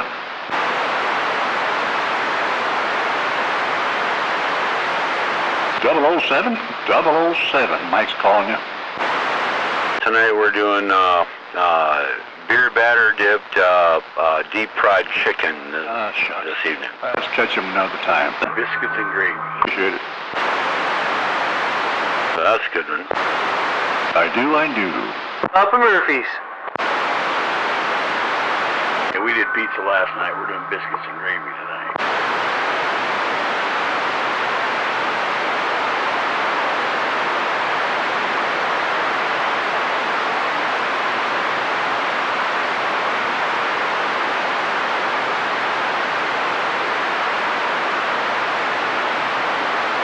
I'm the one who works the deep fryer, darn it.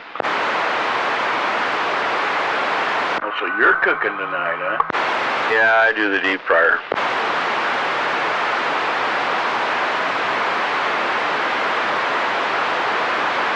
Just because we had it out already and we want to do something with the chicken, so we have a big bulk pack of chicken, boneless, skinless chicken breasts, right? So we cut it into chunks and then we beer batter dip it and deep fry it, and holy smokes, that's good. Like genuine, the real deal chicken nuggets.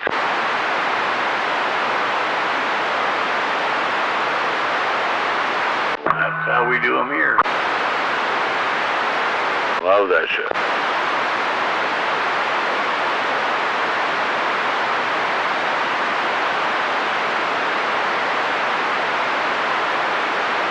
To the point, it's been out, the chicken's been out a day and a half, so it's like we need to cook it. We're not going to refreeze it. So here we go.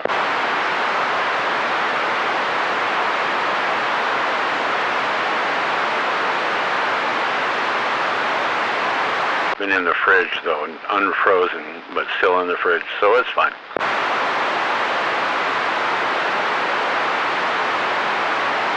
But it's to the point where you can't put it back in the freezer, so it's like we cook it or lose it, right?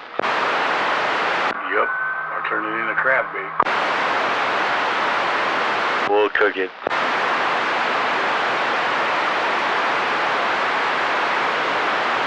I sawzalled one up yesterday for crab bait.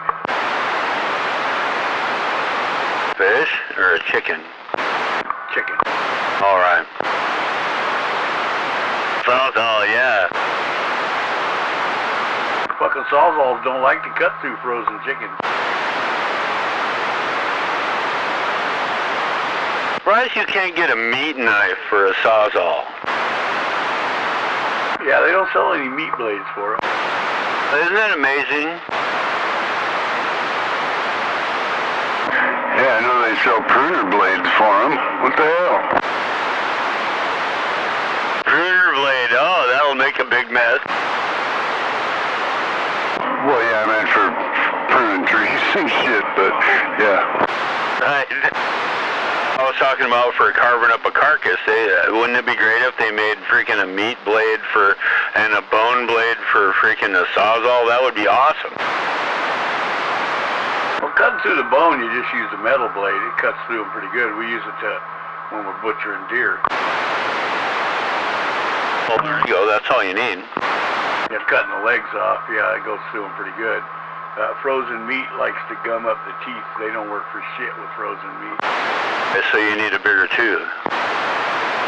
I tried that, didn't work. I ended up clawing the other one out and cutting it up with my knife.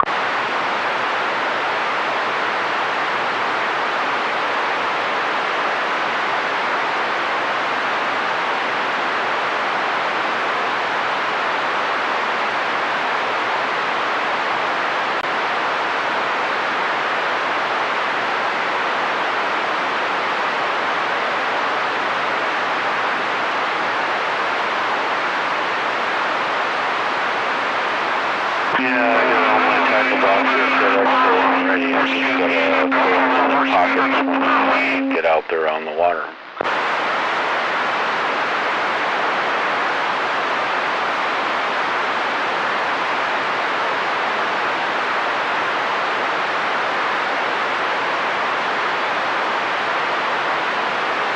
I need to whip up the bottom contour for Nawatzel. Have you done that? I looked once, but I haven't looked recently. Hey, Cutter, why are you going to put that Palomar on the shelf? Why are you going to put that Palomar on the shelf? Then you're going to put it away. Because I got a better one here.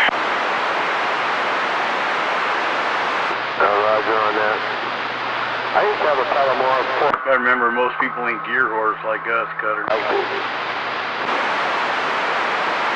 Roger, these guys down here are talking, so I'm gonna shut up. Hey, I'm gonna shut up too.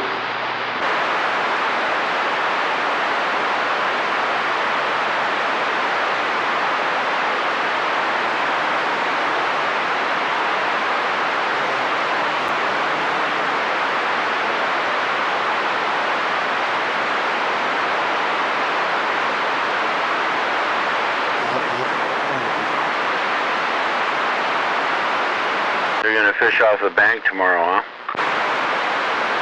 That depends on whether I take the granddaughter with me or not. Oh, Roger. I gotcha.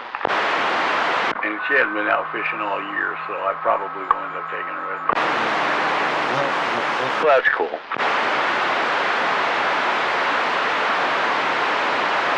They'll be there to give me an eyeball on how my boat is sitting in the water, because it's kind of hard to tell when you're sitting on it. Absolutely. You're doing the XDS deck on the red tunes? Right, the one you saw sitting here, the red tube one with the Colorado XT on it. And a new seat. Oh yeah, can't forget the new seat. Oh no, that's a good one.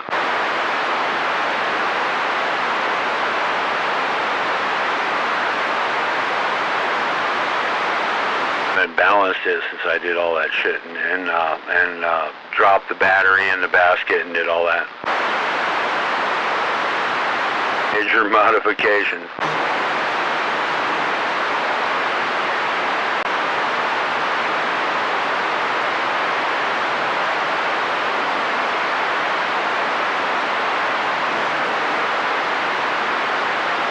It's interesting that the wheels, where they're positioned on it, you can like sit it down in the front, or you can sit it up with the back end down as well, and it balances right there. It's right on the balance point. Yeah, with them longer tubes, it kind of centered the wheel up. It does. I narrowed them, like you said. I dropped them like 1.5 inches overall. It's a lot more stout. It rides a lot better when you push it. Yeah, Tim.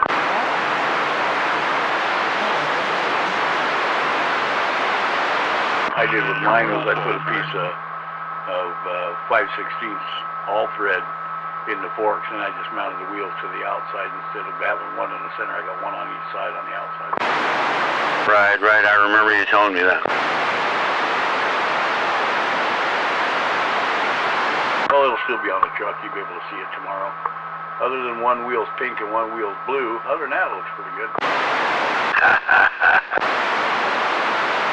Hey, it was a unisex bicycle. What can I say?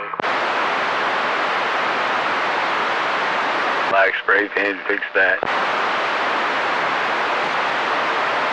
I don't care if they're pink and blue. They'll either be under the boat or underwater. Right. And I'm assuming the bearings will fail rapidly enough. I'll be replacing them shortly anyway. It doesn't require that much. Just shoot some grease in there every once in a while, and they'll last a long time. Yeah, these aren't really greasable. They're not like a regular bicycle wheel. They're plastic little kitty fucking scoot around bike wheels. Right. Under needle bearings, but I haven't greased them since I got it, and it's like it's not like you use them all that much from the vehicle to the water and from the water to the vehicle. It's more the fucking being underwater part that's worrying me. So you jack them full of grease. And my granddaughter was pissed. Papa, fix my bicycle. Oh. You got enough bike tools after the whole e-bike thing, right?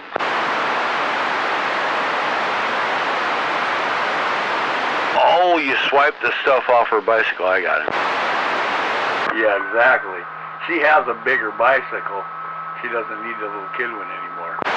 Yeah, 10.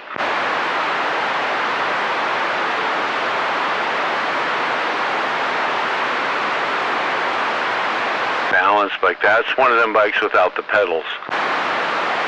Correct, and 8-inch tires. Right. And they're not pneumatic tires. They're solid, so I won't be getting a flat. That's a good idea. And they're not real hard, so they should be working okay, I guess. Sounds perfect. Mine are kind of hard, but they were the right diameter and they were narrow enough, which is what I wanted, because the narrower they are, the less resistance they give up in the water, you know.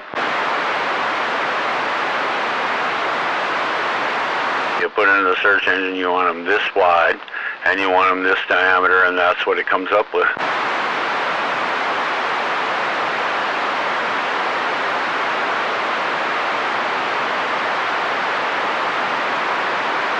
I wouldn't go with bigger ones. I think I'm going to go with larger diameter spoked wheels, and then use these spoke shield cone things that Rigid was telling me about.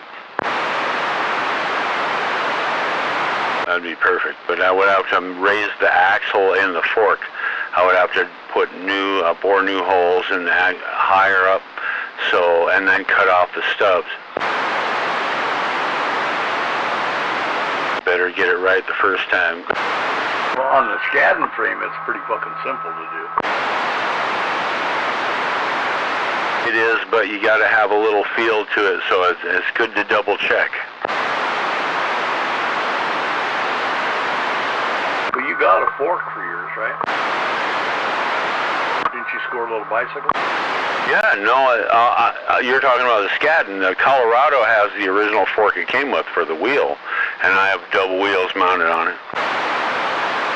That square tube that comes down on the XTS, it won't fit inside in that 1-inch circle fork tube, will it? No. Oh, too bad. I was going to say, you just drill a fucking hole in it and you can use the same wheel on either boat. Right, that would be cool, but it doesn't work out that way. The one on the Skadden is a 1-inch threaded steerer fork. It can be whatever, whether it's a 10-inch fork or a 16-inch fork or a 20-inch fork. It's a 1-inch threaded steerer tube. That's what it is. Yeah, same as mine. Exactly. Hey, I could go with a longer one with suspension. I could have shocks on my boat. Will it float when you push it down? That's the critical thing. That's what really matters, is when you push it into the water, will the rear end of the boat float up off the bottom before you have to sit in the seat and kick off? And that's what makes it perfect right there. Like little, no trouble, no muss, no fuss, no bother. You just push it down in the water, turn around, sit down, and you push off. Perfection. Well, that's why I went with the 8-inch wheel. It had a 12 on it before, and it was too fucking tall. That's right. You have to go out too deep in the water. The water comes up to your knee and whatnot, and that's too far. But yeah, the tip of the boat's 3 feet into the water before the fucking tire clears. Right, right. The judgment call, you got to get it just right. Well, the nice thing about mine is if it ain't right, I've got 2 inches. I drill another hole and scoot it up deeper in there and repin it and try it again. Oh, hell yeah. Because I've got at least 2 inches to spare there between the mount and the frame and the top of the fork, maybe more than that. Well, if you have room at the top of the fork, then you have it all under control. You just have to find the right setting. Well, yeah, it's a full fork. It's still got the threads on it and everything, and the top of the fork only fits flush to the frame. So I've got, Hell, there might be 4 inches of it sticking down there. Oh, excellent. Then you're all set. You just have to find the right adjustment is all. Yeah, and when you do your scadden frame, it'll be the same way. Exactly, depending on what fork I use. What size is your fork, a 16? I think it's a 16, yeah. Right. It could be a 20, I didn't measure it, but it had a 12-inch wheel on it. Now it's got 8s on it. Next time you have it out, throw a measuring tape on there and see if it's suitable for a 20-inch wheel or a 16 wheel.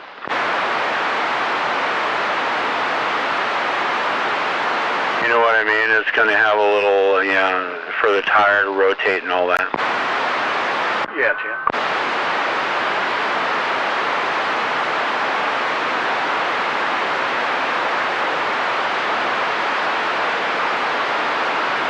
When I was talking about wanting to be able to trailer my pontoon boat behind my bicycle. Right. Well, the boat I just bought, you just throw it on the trailer and hook it up. Pump it up when you get there. No, that's true. Yeah.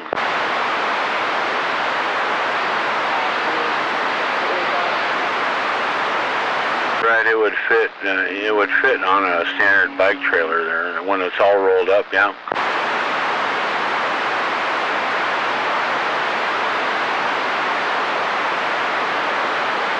Then you got the weight of the motor and the battery and all of that.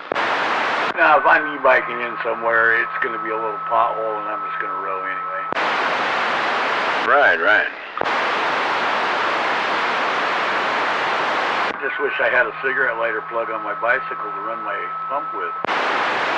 Well, that would be a modification to look into. Yeah, because foot pumping it would suck. Although it still goes pretty fast. It doesn't take that long with the foot pump.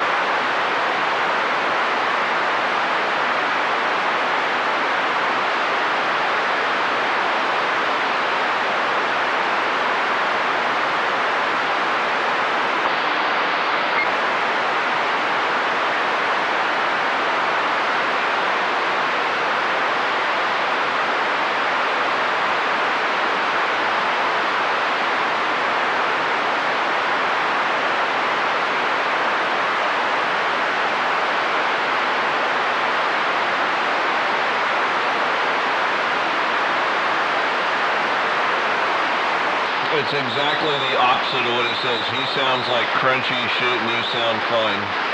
But that's how his life works. Now I'm going to have to take one of my side frames off and just take it up to the metals place up there and make sure I get tubing that fits. Oh yeah, but according to him, he's funny. For which modification? For the transom. Oh yeah, Tim.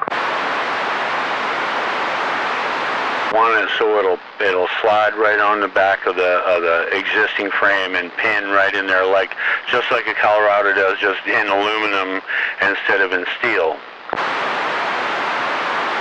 Kind of shaped like my Discovery.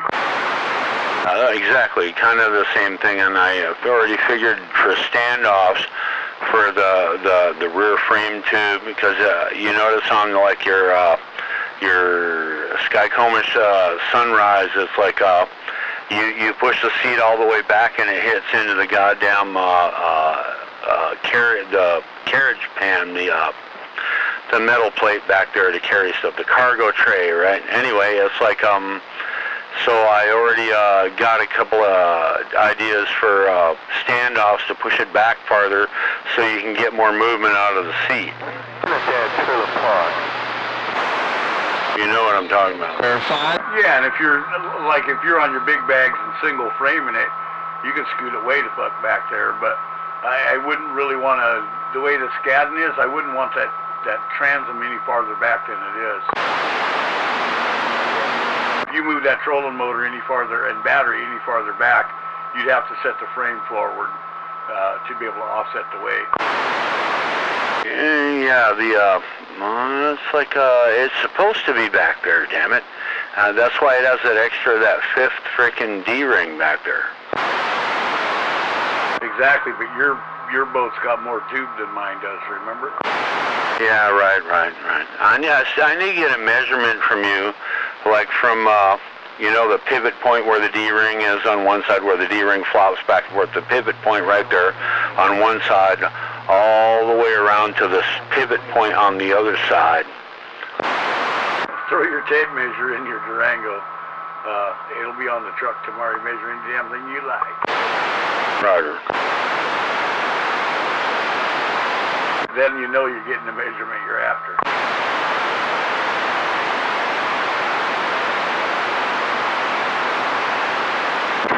Shit, I thought everybody carried a tape measure in their rig.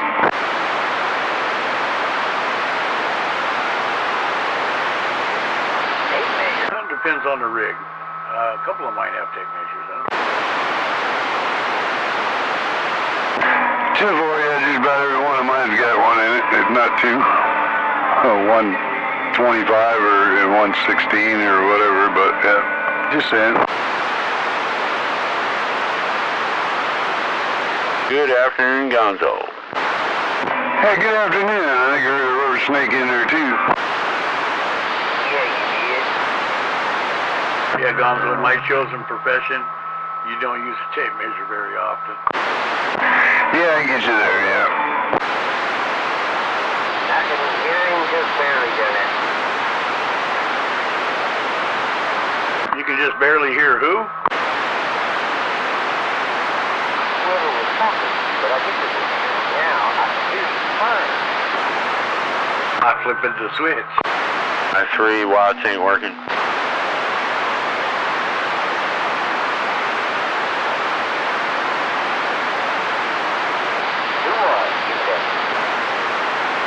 Now I'm back to incognito. Alright.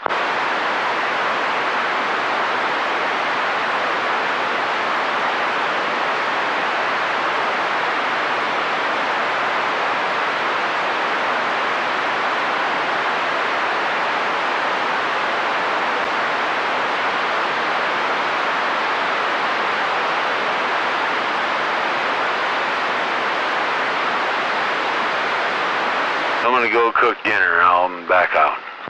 Yep, I gotta go do that myself.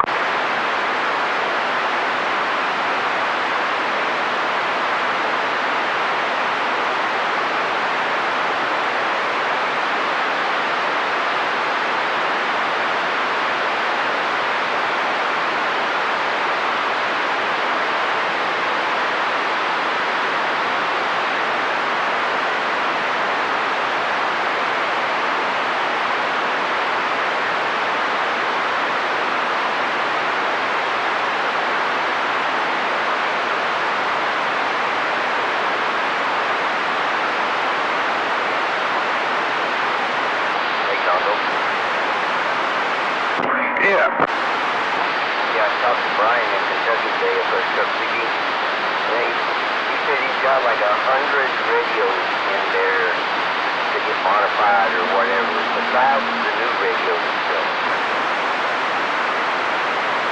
Oh, damn. He's about to open up a new shop here pretty soon to get it set up. 5,000 square feet.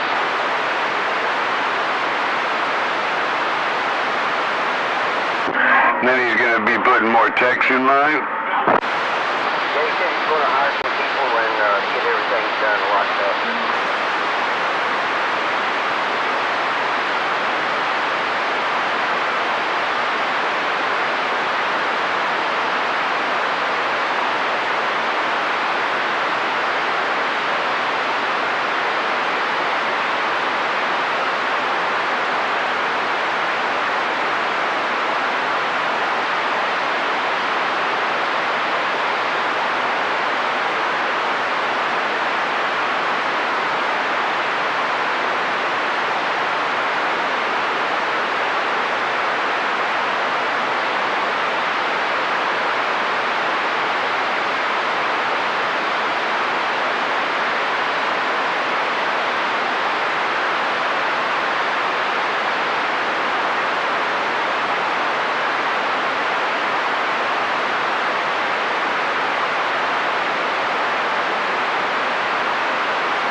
Now you're looking for a base station radio?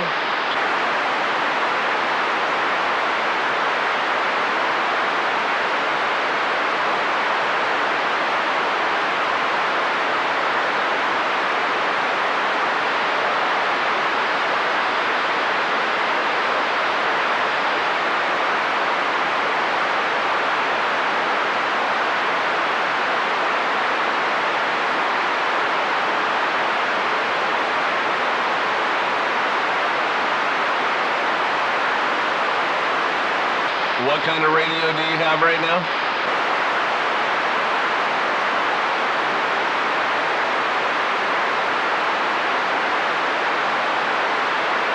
There's a guy up north that would probably be able to fix it for you for like 50, 75, 100 bucks.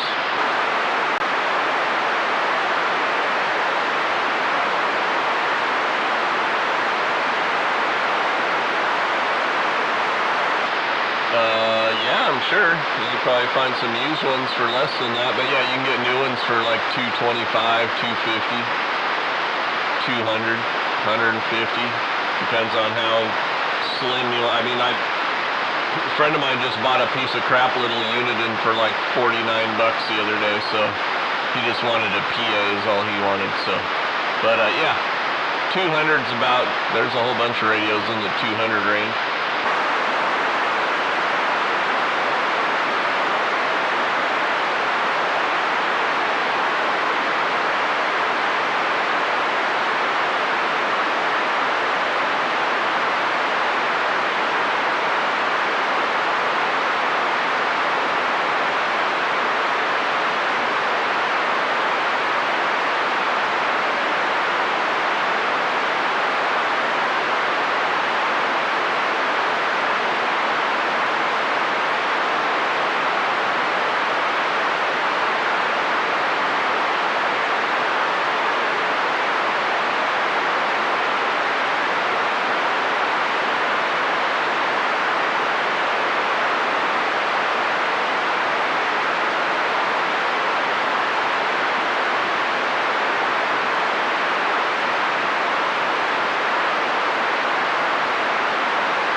I heard that caffeine mobile. I heard trailer park a minute ago as well. Good evening, gentlemen.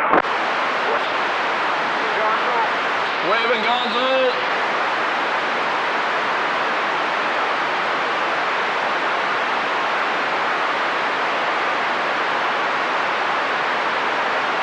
559, waving at that caffeine mobile.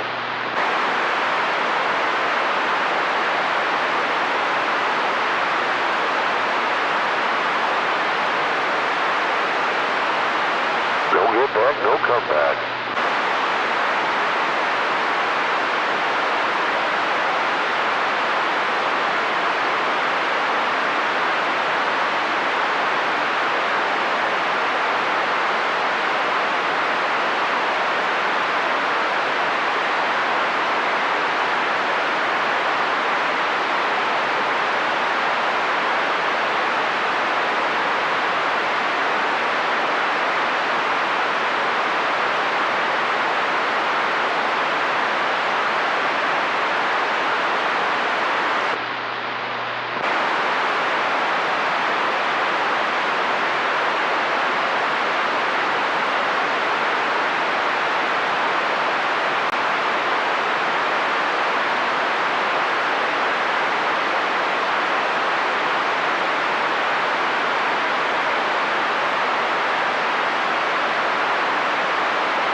Captain Caffeine 559 waving at you. Motor safely out there.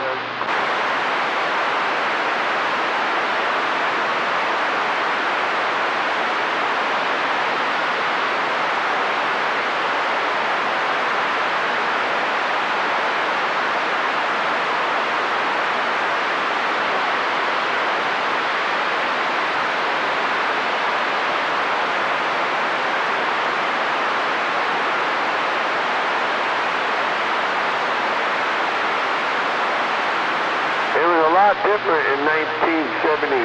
He could drive from Port Orchard, Bremerton to the California, or not to Canada in about an hour and a half.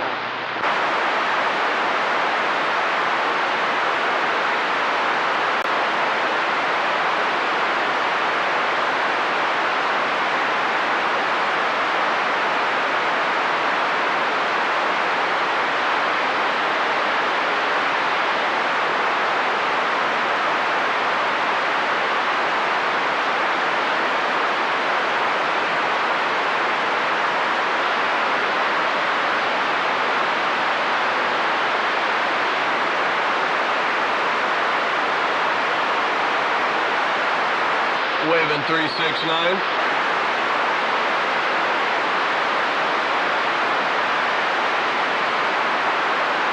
All right, sweet.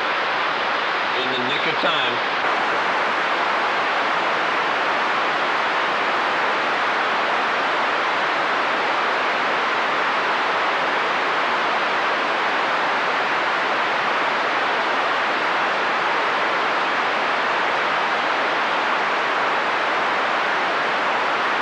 Perfect.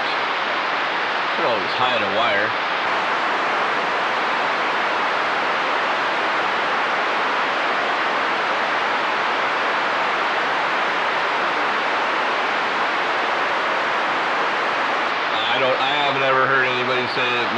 but it might. I don't know. I haven't heard anybody say it matters.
I said, oh yeah.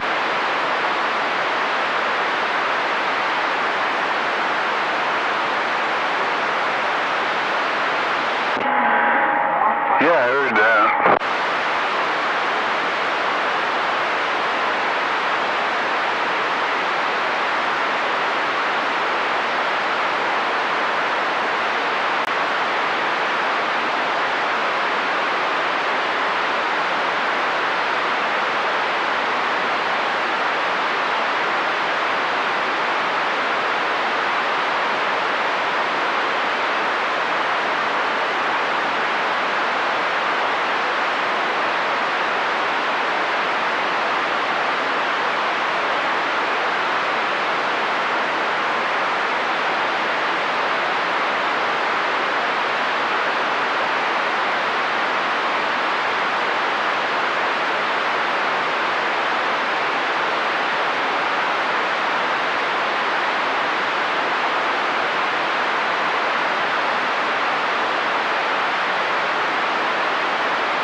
Yeah, I see that thing turned out pretty looking good. Thank you. Yeah. Oh man, it smells amazing.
bet you know what cold weather is.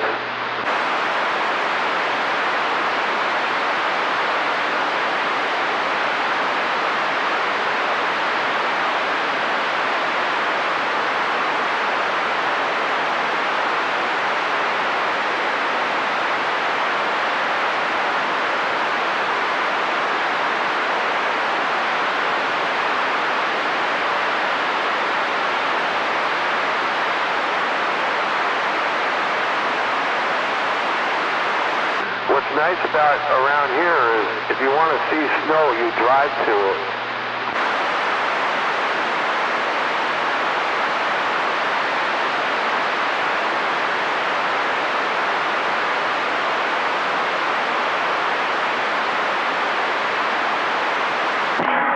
Well, for the most part.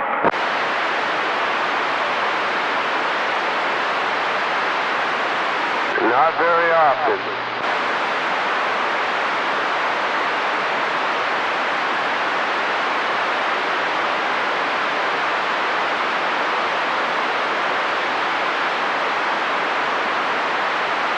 Where do you live?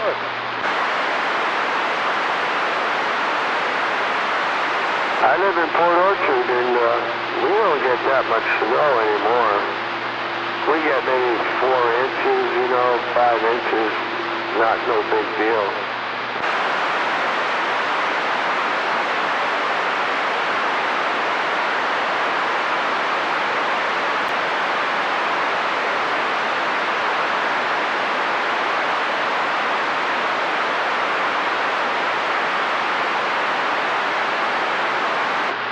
Now, when I lived in Jersey back in the day, we get 4 feet of snow, maybe 5 feet of snow. And you have to shovel your driveway out probably probably 10 times in a couple of days because the plows just plug up your driveway.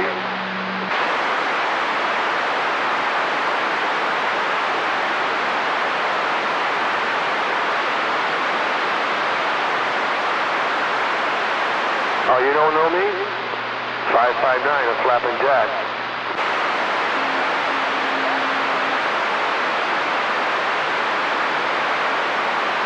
Yeah, they bury your cars. That's for sure.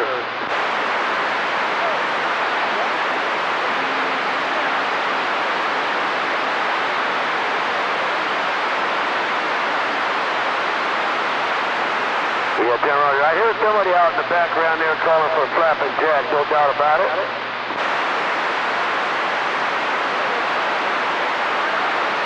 Oh, Mr. IC is sounding good in my neighborhood, that's for sure. You take it easy, take care, motor safely. 559, I'm 10-7.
Wait, what?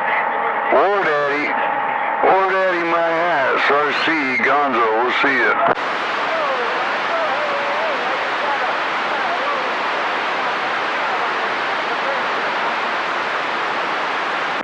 Tell ya.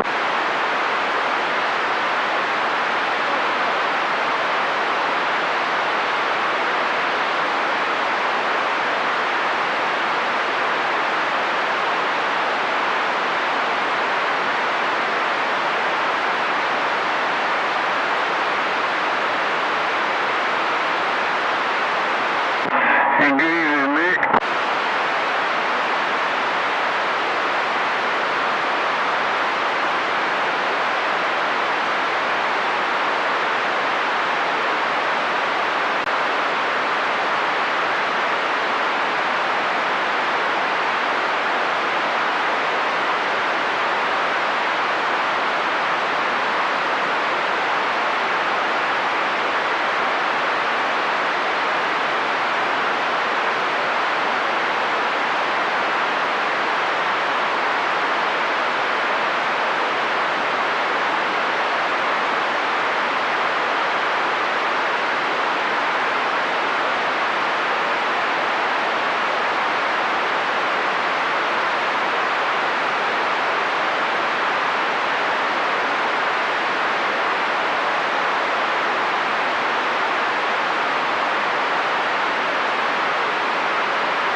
I figured he took a standby to get your dinner working up.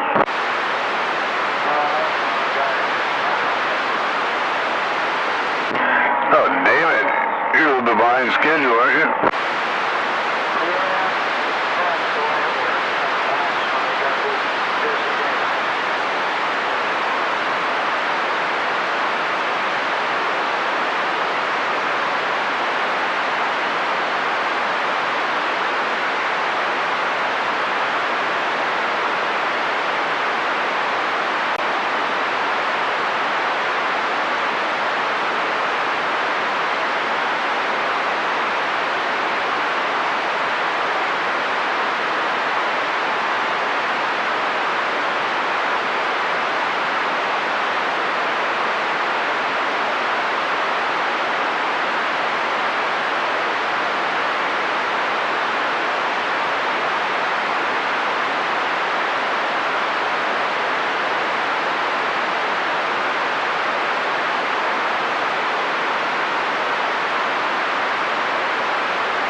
God damn it, I got a bunch of beer fucking my coax up.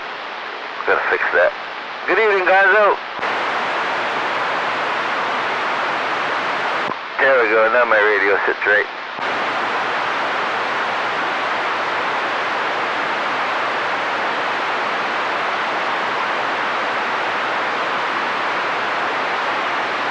Too much shit in this closet.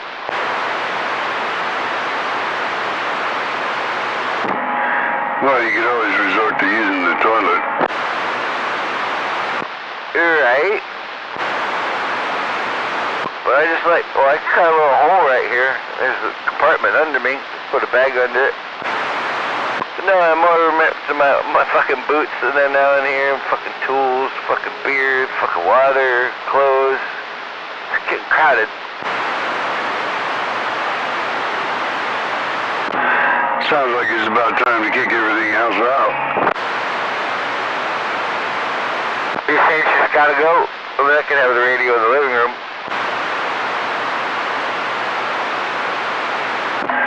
No, yeah, just find some place, put everything else in the living room. I think either way I'm gonna be in trouble.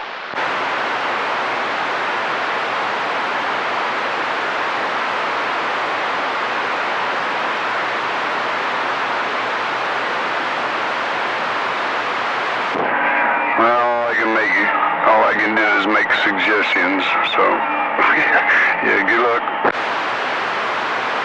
Yeah, 10?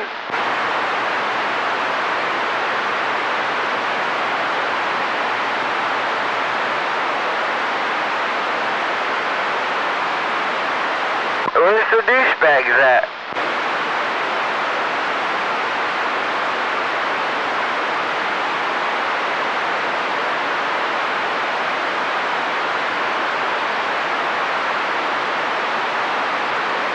I miss Animal every time around 4th of July. He always had something that went boom he wanted to sell.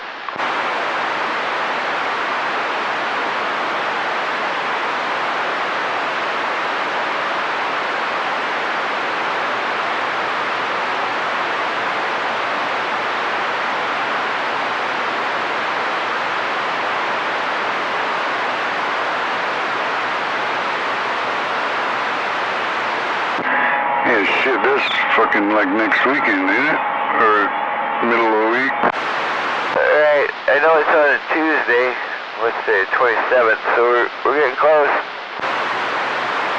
Next Tuesday? Yeah, that's what my calendar shows. I got a bunch of prime rib to grill that day. I know if I was smart, I would have bought 2 when it was on sale.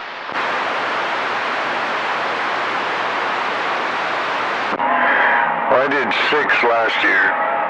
6 10-pound prime ribs. What was it? 20 racks of ribs and 20 pounds of chicken. Holy fucking shit! The fuck are you feeding like a brigade or something? Yeah, just me and my buddy that built that cabinet business over there. Yeah, he does it. That we decided the 4th of July, because he loves the 4th of July. He spends thousands on fireworks and shit, and he lives right on the lake, Sinclair. So he's got a dock out there. He lights his fireworks off. I do all the cooking for everybody. Badass. Sounds like a good time. That's a shitload of food. Holy crap, that's not cheap either. My in-laws, he knows the guy that sells them to the Indians, and he buys them from him, and he doesn't, it's probably like a $8,000 show, but he don't pay that. He's got trailer full, garage full of shit, just in the big boxes. 10-4, yeah, this guy usually, he'll skate out, he'll start lighting them off before dark, and then he'll skate off, and nobody will not tell anybody where he's going, and he lives right there off of Moanex, so he can just jet down to the reservation and buy a bunch more and come back. He doesn't want to disappoint his kids. I was like, Jesus Christ, man, buy me some fucking earmuffs. Yeah, we spread them out on the lawn, and he got them sticky fuses or whatever. I can't remember what they're made out of, but they burn fast. Yeah, there's like 50 cakes on the ground, and just let them go off. It used to be a whole lot funner. They don't do much during the day anymore. He gets all pissed off. Oh, but I tried to bring some stuff that goes boom. It's kind of cool. I get to hang out with my kids at my ex-in-law's house and do that. I love that place on 4th of July. 4th of July is my favorite day of the year. It's the day it's okay to get drunk and blow shit up. Yeah, that's the way Manny feels. Not the getting drunk part, but he got drunk last year. We had him doing the what do you call it? Shooting the bitch beers. And goddamn, he just kept getting these fucking brain freezes and fuck. He was wearing his big old white cowboy hat. He'd take that motherfucker. He's black as shit. So yeah, it's just funny as fuck. Nice. But now I don't have to buy fireworks because I can't compete. He has more fireworks that I could fucking never let off and buy in the night. So I just like stuff that goes boom during the day and make noise. But it's fucking hard to find it now. Well, you don't own a gun? That is not acceptable. You cannot be firing your gun off all willy-nilly. No, but if you just want to hear something go boom, you just go up to one of the gravel pits and make shit go boom. Get some tannerite. Fuck, you have a blast. Oh yeah, I had some tannerite. I gave that shit away. But no, I want like a half stick of dynamite or a stick of, something to make a hole in the ground.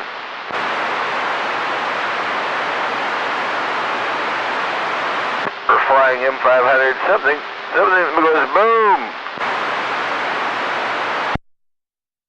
I've definitely seen tannerite put some pretty good size holes in stuff. I have too, but I only have a handgun and it wouldn't set it off. And then if it did, I was getting too close anyways, and it probably shouldn't. So I gave it away before I hurt myself. Yeah, 10. I bought a bunch of it too. I was even throwing it in the fucking fire. Damn. That almost sounds Maytag-ish. You're not wrong, but it was kind of like just throwing little balls of sparklers in the fire. It didn't do much. I wasn't impressed. It wasn't contained or anything. I didn't have it in a container.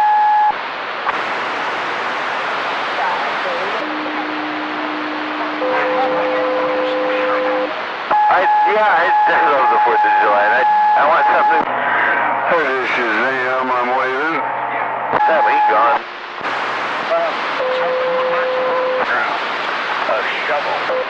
Well, that would be a Mexican with a shovel. The shovel doesn't dig a hole itself. That's Beavis you hear out there. Beavis, Shazam is waving. Oh, Shazam! No shit. I can't hear that mud duck.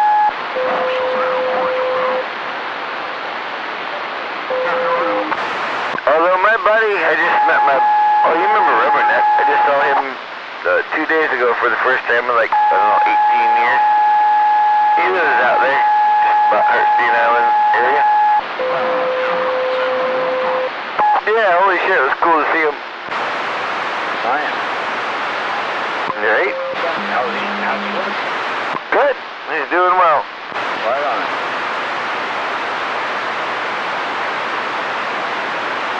Owns a house, paying taxes, got a good job, all that good stuff.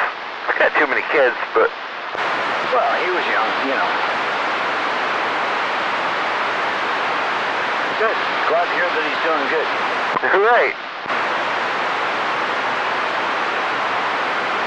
On top of the bridge, maybe you can hear me now. I can hear you on top of the bridge. Are you getting all kinky with the bridge? Oh. She's getting all kinky with the bridge. She's on top. Who's on the bridge? Shazam. Oh, I can't hear her. Damn it. Shazam. When she was on the bridge, she was loud. Afternoon, Gonzo. Good afternoon. Everybody in Thurston's waving at you. she Shazam, just FYI. 200, she says hello. Cool, thank you for rolling the quarter.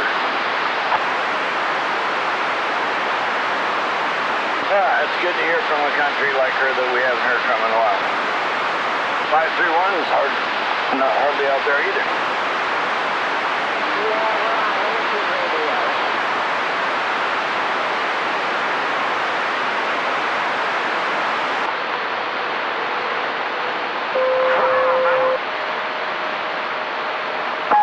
Beer.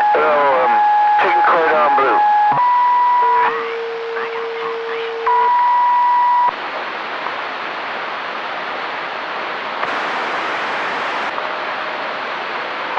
Good idea.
I'm gonna have to. Fun.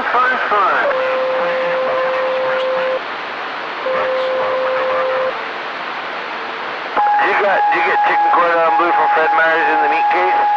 Oh, I got it in God damn, no, you gotta go to Fred Meyer's and they got them in the meat case there. Where the butcher is, not the pre-packaged. They have to package it for you. They always have them. They're fucking good and they're cheap. They're good and cheap, huh? Yeah, I think it's like $8 for 2 of them or something stupid like that. Yeah, I think I paid about 6 for these. They're fucking yummy. Hey, and then wrapped with really nice looking bacon. Oh, these aren't wrapped with bacon. They just got ham and cheese on the inside and such. And they're all breaded. Oh, these got all that in their bacon wrap. Yeah, ain't got no bacon. Well, I do have bacon, but not my chicken cordon bleu. That's not what it... But that does sound good. Huh? I hear somebody in my radio coming from France. Bacon makes everything better. Yeah, my radio coming from France. They're looking for cordon bleu.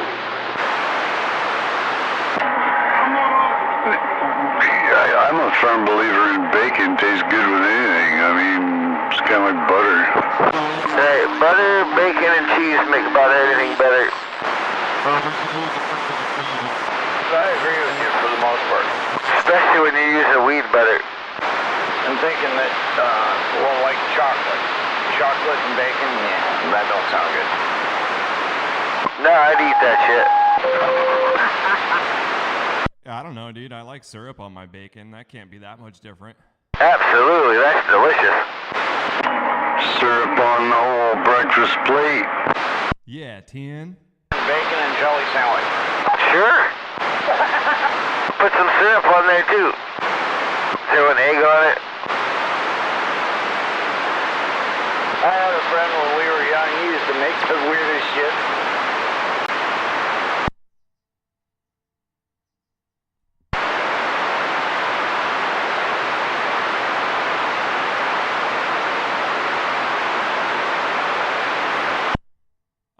Audio. Audio.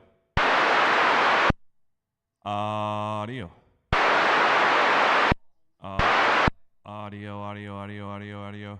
Psst.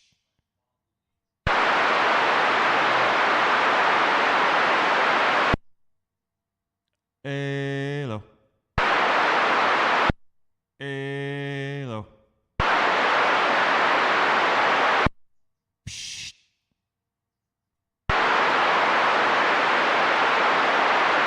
Good evening,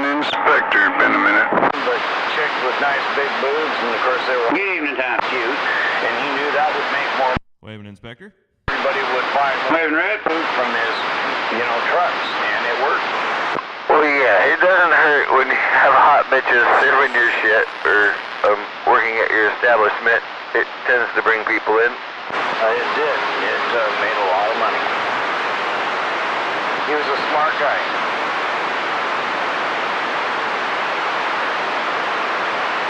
And waving Zodiac and Beavis.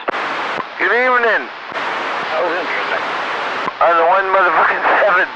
Yeah, what the hell? Yeah, I'll wave that Zodiac too.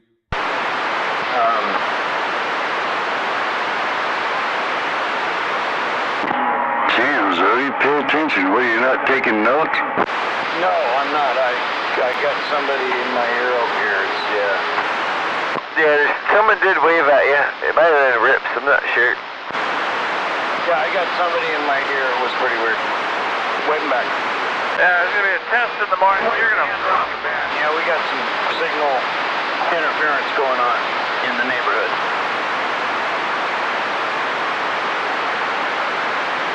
Alright, now we got a douchebag dead key. See, you see it. Right there. Yeah, what's that? Look over here. Is there mass shooting going on? Hey, Muse, you can key up and I can key up at the same time, and then if Gonzo keys up, I wonder why the helicopter was up there. 5 different stations keyed up. I wonder what that sounds like over in Enumclaw. Heterodyne? I could tell you what it sounds like in my radio. Okay, go ahead real quick before they cut me off. Heterodyne. Heterodyne. Are they all keyed up? Yeah, I was right. I'm not right very often. Almost got to hear you, Rip. Actually, if Gonzo's keying in that mix, then I'm sorry that Gonzo's the only one I'm hearing. I didn't key in that mix. I was trying. No, 10. I was just saying, if you did, you'd be the only one I'd be hearing. That's just a proximity thing. That's what I'm saying. You gonna tell us what it sounded like? It sounded like Gonzo, it sounded like. Never mind. I mean, if you want to hear what it sounds like when 5 of you are keying at the same time and you're at a distance from me, just look back on the live stream about 5 minutes ago. Yeah, I was just I wanted to hear your own perspective, but yeah, anyway, that's okay. No biggie. Well, he just said his perspective is. Well, we got our local in there too now, keying up too. He thinks he's all that or something. I don't know. Tried to tell him he wasn't. Yeah, that one. I did ask where the douchebags are. The douchebags are coming out. Oh, you're fishing, are you? Hang on, I'm gonna go back to the shore because I didn't bring my life preserver. I'm not fishing, they're just dead king. The douchebags have arrived.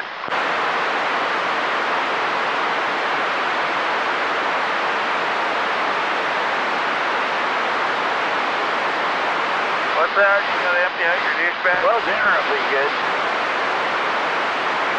I don't even know if I want to eat. I ate lunch today. I probably won't even eat dinner even though she's cooking. She can be pissed.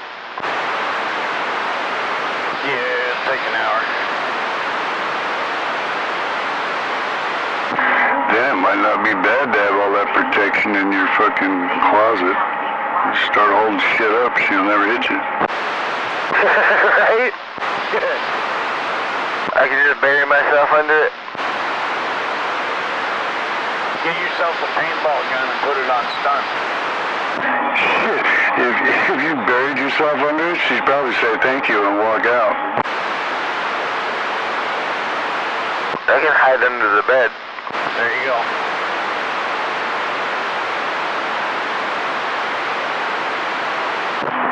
Wait, what? You got a bed in that closet too? No, but it's right next to me, and it lifts up and it's got storage under it, but I can hide under there. You didn't know that he was hanging out in the bedroom closet? Yeah, I didn't care one way or the other. I just knew he was in the closet. It's only one closet in this place, and it's in the bedroom. It's a big one.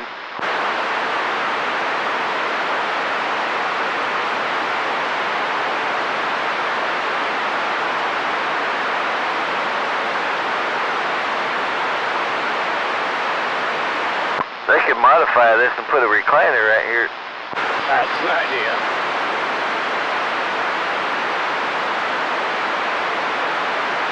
By modify it, do you mean just take the doors off? No, the doors are sliding, and they got mirrors on them and such, but, no, I'm sitting like on a bench, and there's storage under me, but I could cut that all out with your famous Sawzall. No. I was never famous with a Sawzall. That was lost cause, okay? I have one. I use it if I'm taking walls out or something like that, but yeah, I don't build with the fucking thing. Well, yeah, you can't build with the Sawzall. It's kind of hard to put a fucking nail in with the Sawzall. I don't know, you seen some of those sex toys they put on the ends of those nowadays? Fuck, you put a hammerhead on that motherfucker? Hell yeah, who knows? Nuh-uh. Nuh-uh, what? He says they put a hammerhead on the end of it. Well, you could. It's a... Yeah, I mean, geez, it's like one of them palm nailers that runs on air. Fuck, you just put the... You basically hold it with the palm of your hand and put the fucking thing over the fucking head of the nail and it drives it in where you don't have room to get in with a hammer. Yeah, I mean, same principle. You're gonna get Maytag all excited as you talk about putting it in the palm of your hand.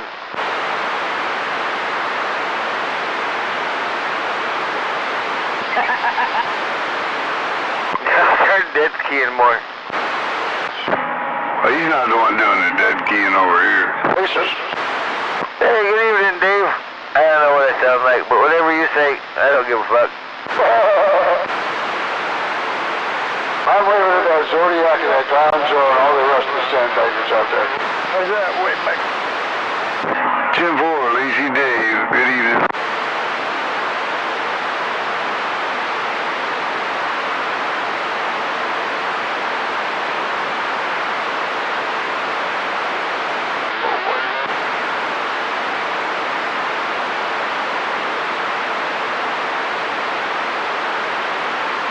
Damn, you broke the frequency, Dave.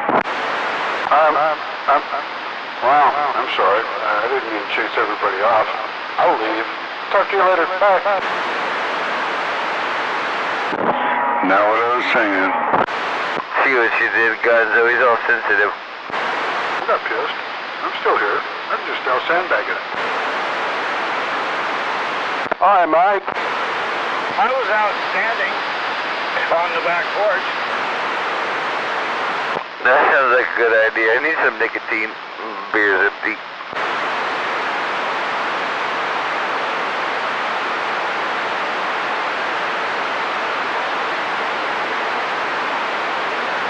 Hopefully it starts cooling down now.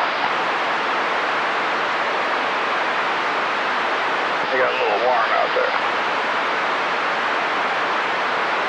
Shit, yeah, a nice breeze over here all day. Yeah? That's good. Blue skies and breezy. I like it.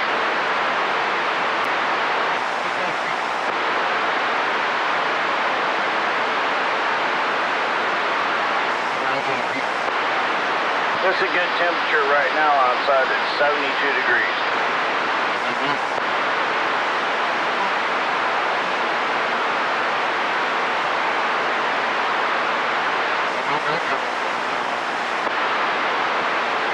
They say it's 69 degrees in Shelton.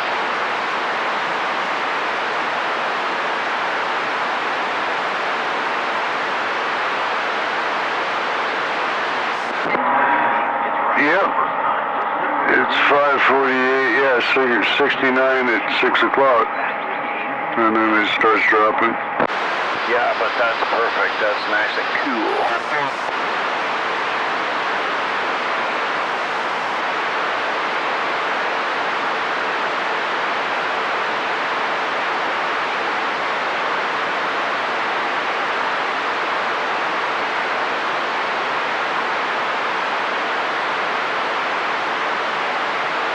I got 74 here.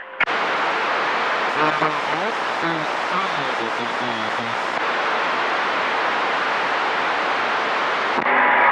I'm just going by what my phone's telling me. I'm guessing that's coming from the airport, so yeah.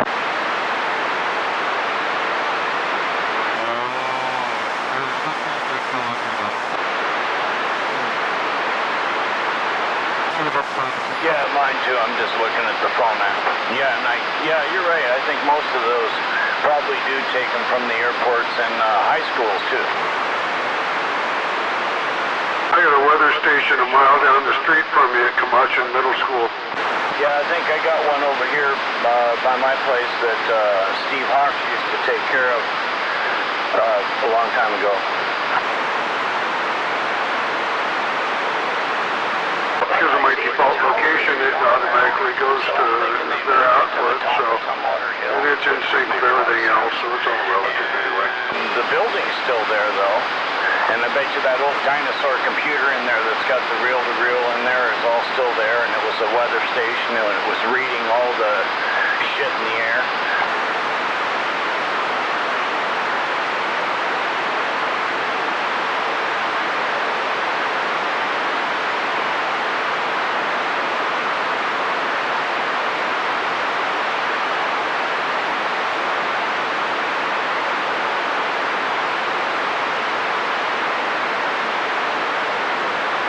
Oh, sounds like Wienerbender got loose. Uh-oh.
Yeah, but where's that hand pin?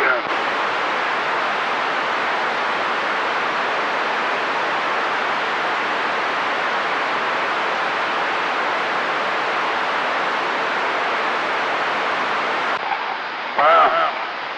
Here we go. Channel 17 again. Tuesday night.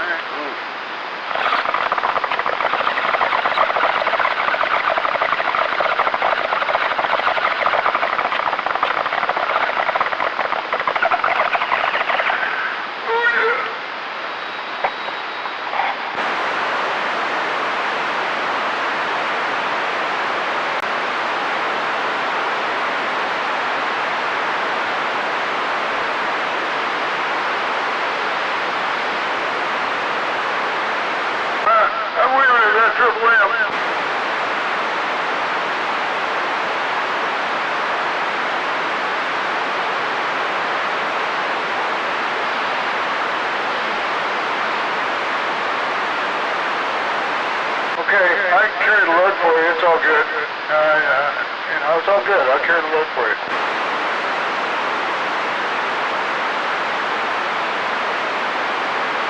I can take it on. I'm a big guy. I can handle it. I'll get stoned for you.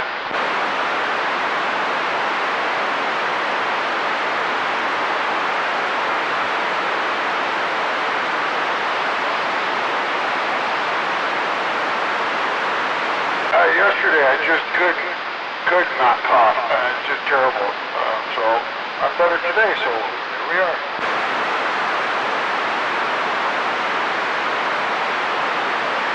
And in keeping with the tradition, where there's one, there's always another.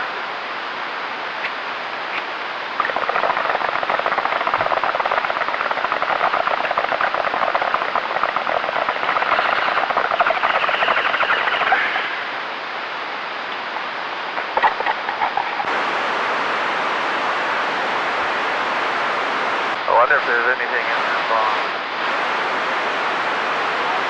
Just blood bubbles. Yeah, I got a reload full. How's it?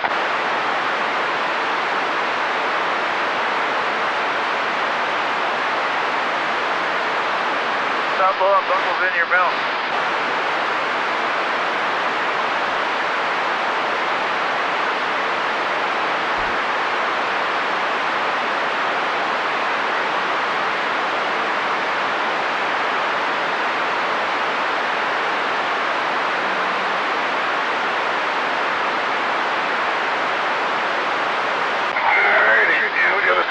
Nugget from hell in here, cremated.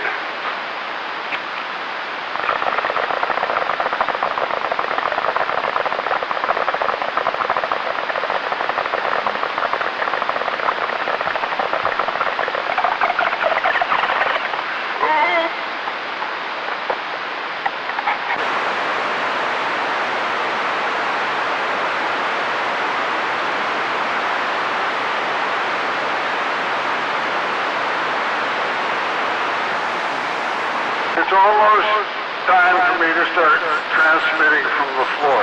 It's getting real close to that time. I may have to hook up the other microphone that's got the long straight cord and put it down on the floor, and that way I can just easily key up.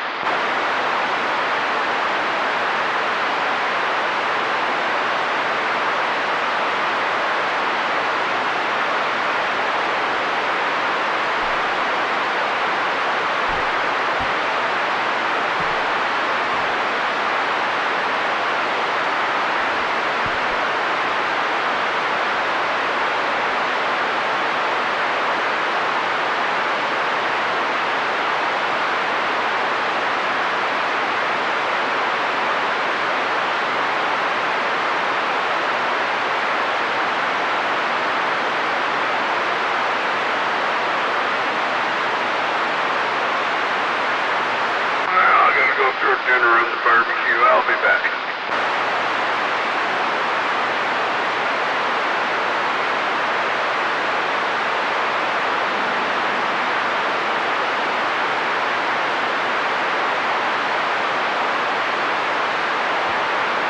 That sounds good. Barbecue. I'm starving.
Evening now, I'm going to say dinner time.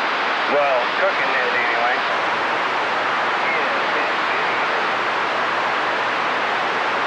We're all probably doing the same thing.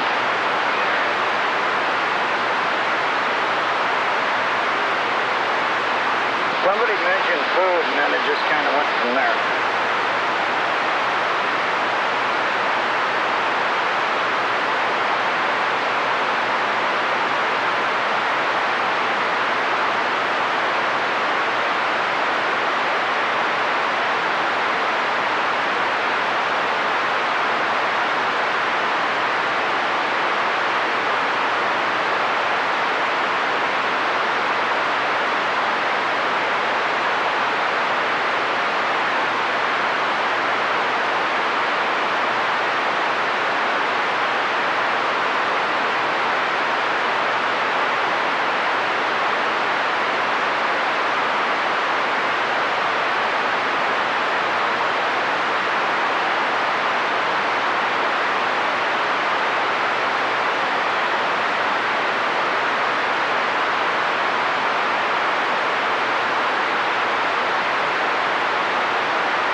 Evening time.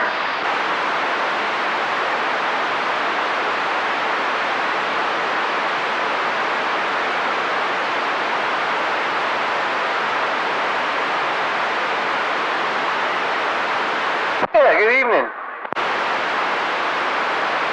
Yep, waving needle. Yep, I'm getting ready to put my Papa Murphy's in the oven. You went and did the $12.99, huh? Yeah, 10. That sounds pretty good.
What's that, a one topping for $12.99 or large or what, Dale? The large, any one you want there. How late they open up there? You happen to know? I'm not sure. Let me look at the deal in there.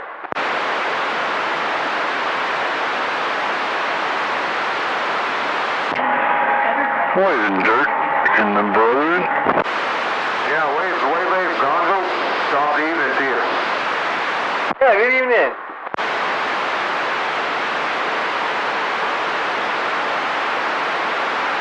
Yeah, if they're open till 9, after I go walk, maybe I'll grab one and take it home, throw it in the fridge, cook it tomorrow. I don't see what time they close on there. Alright, that's cool. Yeah, I'll give them a call when I get up here.